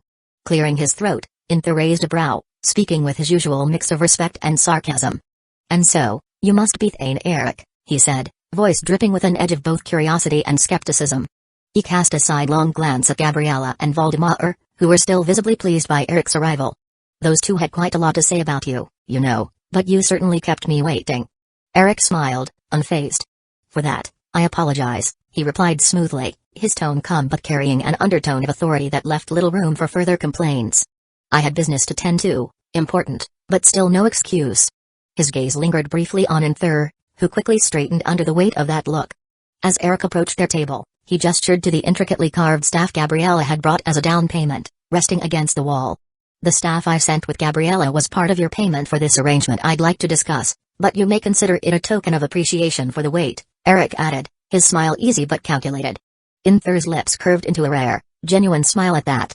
"How generous of you," he said, the sarcasm notably absent from his tone for once. He nodded approvingly, fingers twitching as though itching to claim his prize. "You have my thanks, Thane Eric." Gesturing grandly at the chair across from him, Inther's eyes gleamed with renewed interest. "Please, take a seat. Let's talk business." As Eric settled into his seat, he turned to Gabriella and Valdemar. "You two are dismissed," he said, his tone light but firm. Gabriella inclined her head without a word, disappearing from the table with a ghostly grace. Valdemar gave a respectful nod, casting one last look of admiration at Eric before following Gabriella out. Now alone with Inther, Eric leaned back, watching the mage's guarded expression with mild amusement. Inther shifted in his seat, his fingers drumming lightly against the table, obviously curious but far from entirely at ease. "Now, down to business," Eric began, a faint smile playing on his lips. "I have a task for you, Inther. Something a little different from your usual assignments." Inther quirked an eyebrow, skepticism evident in his dark eyes. "I'm listening, but I do hope this isn't a simple errand. I came all the way from Winterhold, after all, and as charming as Morthal is." He trailed off, glancing distastefully around the dim, smoke-filled inn. Eric chuckled. "No simple errand, I assure you," he replied, leaning forward. "I want you to oversee a construction project of mine." Inther's brow furrowed in genuine confusion. "Construction?" he echoed, his tone dubious. "You dragged me from Winterhold to oversee some mundane building project." "Really?" Eric shook his head, unbothered by Inther's skepticism. "This isn't just any construction project. I need an overseer with an open mind, and someone with enough discretion not to go running to the nearest Jorlor Vigilant of Stendar," he said, his eyes glinting with amusement. "You see, the workforce is unconventional. Mostly undead." Inther blinked, processing this revelation. He cleared his throat, weighing his words carefully. "Unconventional is putting it lightly," he muttered. "Still, I find it hard to believe you couldn't find any number of less reputable characters willing to oversee a project involving undead labor. You can practically walk into any old cave in the wilderness, and you'll find a dozen necromancers, who are more than willing." Eric chuckled, nodding. "You're not wrong. I could very well find a hedge mage or some dark conjurer who'd gladly take this on for a few septims." He leaned in, his voice lowering conspiratorially. "But you see, Inther, I consider this a test." Inther narrowed his eyes. "A test, you say?" "Indeed," Eric continued, his tone turning serious. "I know of your talents, Inther. Your skills as a peddler of, shall we say, exotic goods. And I value them highly." He paused, letting the words sink in. "This project needs someone with your unique connections and expertise." Inther stroked his chin, looking at Eric with growing intrigue. "And to what end, exactly, am I being tested?" "Snowhawk Fortress," Eric said simply, watching Inther's reaction. "I intend to transform it. Not just repair it, but rebuild it into a commercial hub, a stronghold of trade that could rival the great ports of Skyrim." "Snowhawk Fortress?" Inther's skepticism had faded, replaced by a glint of interest. "You mean to rebuild that old, undead-infested ruin?" Eric's smile widened. "The undead lurking there are no longer a problem, but an asset." He offered a nod before continuing. "But yes. I intend to do that, and more. The fort's proximity to the Sea of Ghosts makes it an ideal point for establishing trade routes, not just across Skyrim, but to lands far beyond. This isn't some petty smuggling operation. I'm talking about a legitimate network, with connections to Morrowind, High Rock, even Solstheim." Inther's eyebrows rose as he absorbed Eric's ambition. He leaned back, nodding slowly as if finally understanding. An intriguing idea, I'll grant you. But what exactly does that have to do with me? Eric sighed, his gaze steady. Not only am I interested in traditional trade goods, but I also intend to incorporate magical artifacts, rare alchemical ingredients, and precious metals. I need someone with the acumen to handle such an operation, to manage these unique resources and secure suppliers in ways that only someone with your particular skills could. Inther's eyes lit up with a glint of intrigue, but he kept his expression controlled. So you want me to run it? A merchantry, of sorts? Eric nodded, a satisfied smile curving his lips. Precisely. I need someone savvy enough to navigate the markets, wise enough to know what's valuable, and connected enough to secure the rarest finds. And, he added with a small smirk, discreet and knowledgeable enough to handle certain merchandise that would give others pause. Inther's eyes gleamed with intrigue, though a hint of wariness remained. He drummed his fingers on the table, casting a calculating look at Eric. Well, you've certainly piqued my interest, he murmured, his voice trailing off thoughtfully. But this won't be as simple as building docks and rolling in gold. Solitude's Harbor and the East Empire Company have a chokehold on business. Getting merchants to divert from well-established routes won't be easy. Eric's lips curled into a knowing smile. I'm glad you brought this up, Inther. If you'd accepted so easily, I might have questioned both your sincerity and your competence, he said, leaning back with a relaxed confidence. But there's no need for concern. I've thought this through. All the resources I need are at my disposal, the only missing piece is someone with the wit to manage them while I focus on other pursuits. Inther eyed him, tapping the table, visibly more engaged now. All right, let's hear it, then. What cards do you have to play that'll make Snowhawk a genuine threat to Solitude? Eric's smile deepened, a glint of challenge in his eyes. For one, I have enough gold to buy an entire hold outright. He let the words settle before continuing. And my connections with the Thieves Guild and Maven Blackbriar are second to none. But that's just the beginning, he said, leaning forward, his voice lowering to a near whisper. I also have the Dark Brotherhood and the Mercenary Company numbering over 100 skilled warriors under my command. Inther's jaw tightened as he took it all in, his mind racing to assess just how formidable a network Eric had assembled. His thoughts must have shown in his expression, because Eric's smile only widened.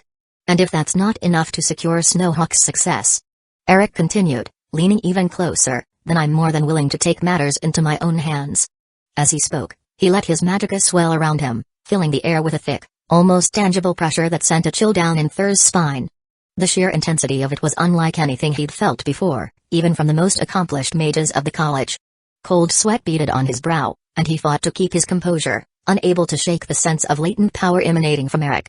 After a tense silence, Inther finally swallowed, managing to maintain his diplomatic tone. You certainly know how to make an impression, Dane Eric, he said, his voice slightly strained.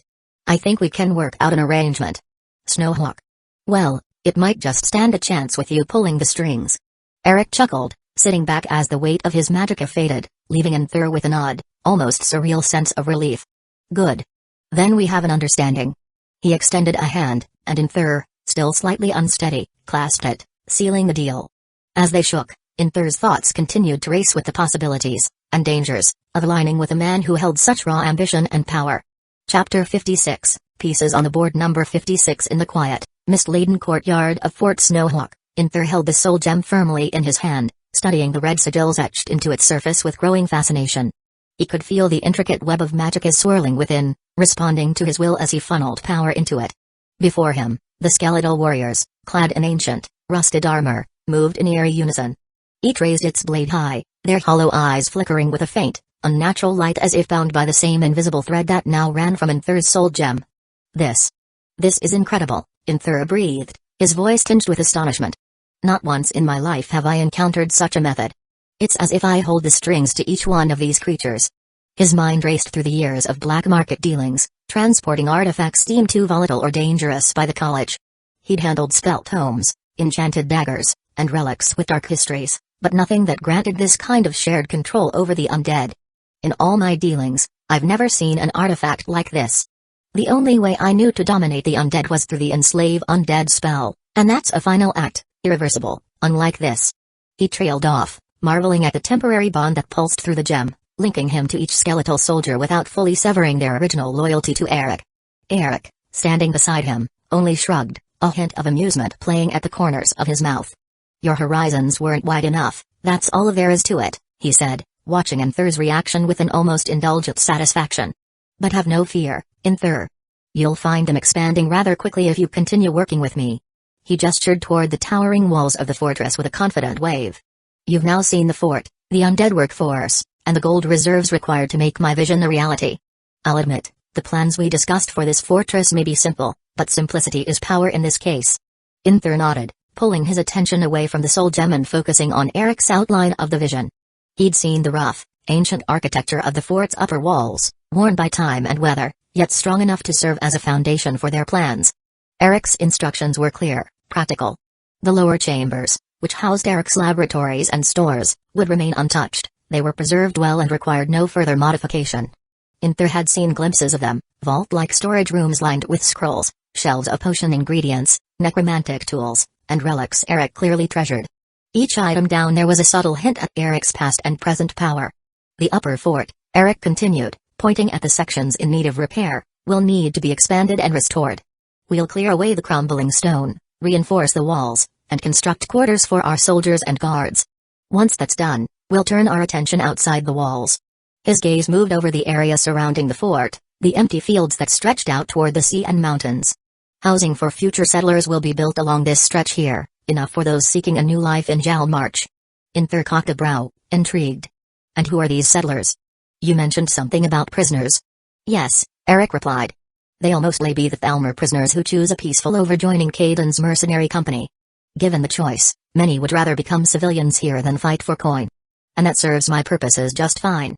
Inther's eyes sharpened with understanding as he began to see the layers of Eric's plan. I see. A loyal workforce from the ground up to bring life into the fort and the docks. Settlers bound by gratitude, hardened soldiers led by a talented warrior's hand, and infrastructure paid for by other enterprises. Eric nodded, giving Inther a look of quiet affirmation. That's the gist of it, he said, folding his arms thoughtfully as he outlined the next steps. Once the fort and housing are completed, hide the undead within the catacombs or any secluded spaces within the fort. Let the settlers take on the work for building the docks and roads that connect to the Sea of Ghosts. It'll give them that sense of pride and belonging, something they need to earn their loyalty fully. He trailed off, considering if he'd overlooked anything critical.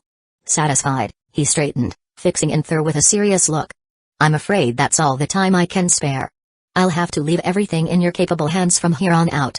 If you find yourself needing more assistance, don't hesitate to reach out. I can contact Maven, she'd send resources from the Thieves Guild to help.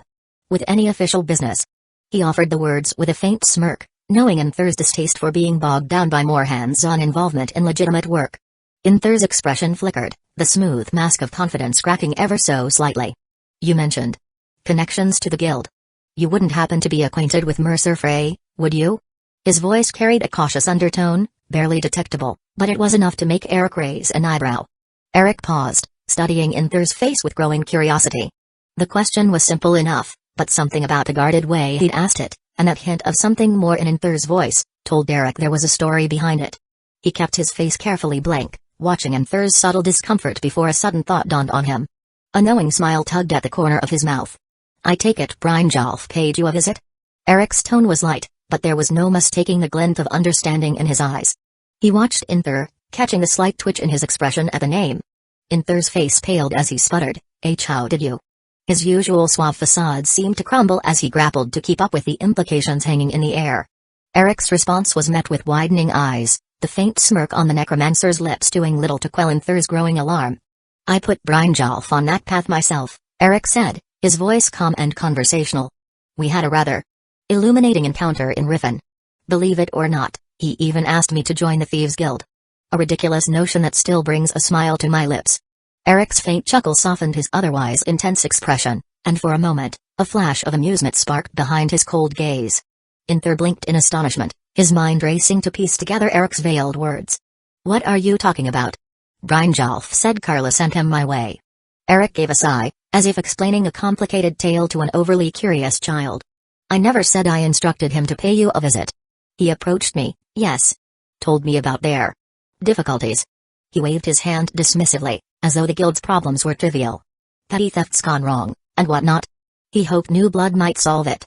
Eric's voice took on a slightly mocking edge, though he tempered it with a smile. Naturally, I refused his offer. But, being in the mood to help, I let him in on a little secret. a hint about the curse shadowing the guild. At the mention of a curse, Inther's confusion turned into outright bewilderment. His mind drifted back to stories Gallus used to share, vague hints about the troubles that began haunting the guild even before his tragic end. But the idea of Eric, a necromancer with no known connection to the underworld of thieves, nudging Brynjolf in the right direction. It was almost too much to process. Eric's expression softened into a knowing smile. Given your relationship with Gallus, it only makes sense that Brynjolf would seek you out. The words landed like a calculated strike, knowing and layered.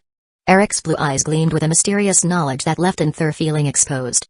Inther's voice was barely above a whisper as he finally spoke. How exactly do you know about my relationship with Gallus? Eric's smile remained fixed, serene as the midnight sea, giving nothing away. That's something you don't need to know, he replied smoothly, deflecting the question with practiced ease. In truth, Eric's awareness came from playing the game before coming to this world. Aware of the future events yet to unfold, he knew precisely how things would play out, how Gallus's journal, written in the long-lost Famar tongue, would end up in Inther's hands for a desperate attempt at deciphering. If not for Eric's meddling, it would be the Dragonborn who approached Inther to seek a way to read it, setting in motion a fated journey that would bring the Thieves' Guild face to face with its betrayer, Mercer Frey. But since the Dragonborn had yet to appear, and since fate saw fit to cross Eric's path with that of Brynjolf, he decided to act. And so, he had set Brynjolf on this path sooner, nudging events into motion. Although he couldn't predict what would happen after he set things in motion, it wasn't hard for Eric to deduce what happened now. But, of course, he couldn't explain any of that to Inther, not without revealing far too much. Noticing the subtle shifts in Inther's expression, telltale signs he tried, but failed, to mask, Eric's lips curled into a faint, knowing smile. Inther's mind was racing, each revelation pressing him further into a tangled web of intrigue and uncertainty. He was already wary of Eric, but the glimpse of fear now glimmering in his eyes was a satisfying touch. Eric's powers were formidable, yes, but his knowledge that Inther knew he should not and could not have, painted him as something more terrifying, something bordering on the supernatural. Eric couldn't have hoped for a better impression. Yet beneath Eric's calm exterior lay an array of countermeasures, prepared long before Inther ever stepped foot in Fort Snowhawk. Should the Dunmer Mage decide to reach for more than Eric intended to grant, those measures would ensure Inther never held an advantage. But for now, it seemed that Inther's ambition was sufficiently tempered by caution. Clearing his throat to break the tense silence, Eric shifted to a more casual tone. I'll tell you what, Inther, he began smoothly, I'll be heading to Riffin soon, once I take care of a bit of business in Whiterun. He let his words hang, his tone promising more beneath the surface, before adding, if you have any way to contact Brynjolf, tell him to meet me there. I'll handle Gallus's journal myself. Inther opened his mouth as if to question him, but his words died unspoken, a lingering uncertainty etched into his face. He wanted to ask, to pry for answers, how Eric even knew about the journal, let alone the finer details of the guild's predicament. But Eric's unyielding gaze gave him pause, and Inther swallowed the question, realizing he'd get nothing but more cryptic answers. Finally, with a sigh that betrayed his exhaustion and frustration, Inther nodded. I'll let Brynjolf know. Originally, we'd planned to break into Calsolmo's lab and steal his research on the Famar language. He trailed off, shaking his head as if picturing the dangerous path they'd nearly ventured down. But the idea of incurring the wrath of Markarth's court wizard wasn't exactly appealing. Eric gave him a sympathetic nod, his tone calm. Then all is well. A direct confrontation with Calsolmo will do no one any good when I can easily decipher Gallus' journal myself. His gaze held a hint of finality, signaling the end of their discussion. Satisfied that all had been set in motion, Eric turned his attention toward the nearby shadows of the courtyard. Raising his voice, he called out, Gabriella. Come here for a moment. As Eric's words faded into the chill of the courtyard, Gabriella stepped from the shadows. The dark-clad Dunmer assassin moved gracefully toward him, her crimson eyes sharp and attentive, a flicker of intrigue reflecting there as she sank to one knee before him. Her loyalty was evident in her poise, her submission without question. Eric allowed a faint smile to play at the corner of his lips, clearly pleased by her silent obedience. I believe you've already heard what's been discussed, Eric said, his voice carrying the kind of authority that was as much unspoken as it was commanding. Gabriella nodded, her gaze never wavering from him. Yes, my lord, she replied, her voice smooth and even as her eyes flickered just briefly toward Inther, who stood watching with a mix of discomfort and intrigue. Since you'll be leading the sanctuary here until March 1 sits constructed in Snowhawk Fort, it's only fitting you assist Inther with his work, Eric continued, his tone leaving no room for negotiation. But beneath the words, there was an implicit command that all three understood without it needing to be said. Gabriella was to assist Inther, yes, but also to keep a close watch on him, to monitor his actions with the precision of a hawk circling its prey. If Anther harbored any ambitions that clashed with Eric's designs, Gabriella would be there to clip his wings. Gabriella lowered her head further, her expression one of unwavering loyalty. "As you command, Lord Eric." Eric's gaze flickered between the two Dunmer, a moment of silent understanding passing through the cold air. A smile, sharp and knowing, crept across his face. His control over these two was absolute for now, and they both knew it. Then, with a curt nod, Eric turned on his heel, his cloak swirling around him as he strode toward the courtyard's exit. "Then I'll leave you to it." As he walked away, his footsteps echoed, each one measured and deliberate, until he called out, "Come on, Jerry, it's time to go." A moment later, a small, eager figure bounded from within the keep. Jerry, the corgi, appeared with a gleeful bark, his jaws clamped tightly around a femur bone that looked absurdly large in comparison to his small frame. His eyes sparkled with pride, the unmistakable look of a dog well pleased with himself, as he trotted up to Eric's side. Eric paused and looked down, quirking an eyebrow as he sighed. "You greedy little mutt, didn't I tell you to stop stealing bones from the skeleton warriors?" Jerry wagged his tail, looking up with such earnest pride that it was almost as if he was oblivious to the admonishment. Eric rolled his eyes, a touch of warmth in his gaze as he reached down to give Jerry an affectionate scratch behind the ears. With a satisfied little snort, Jerry trotted beside him, the femur clamped proudly in his jaws, his excitement barely contained as they left Fort Snowhawk. Eric's mind was already on the next step of his journey, but the small, loyal corgi by his side was a grounding presence, a reminder that even in a life as dark and complex as his, there were still simple joys to be found. Behind him, Anther and Gabriella watched the figure of their leader recede into the mist, each pondering what lay ahead. The game Eric had set in motion was vast, intricate, and now they were both pieces on his board.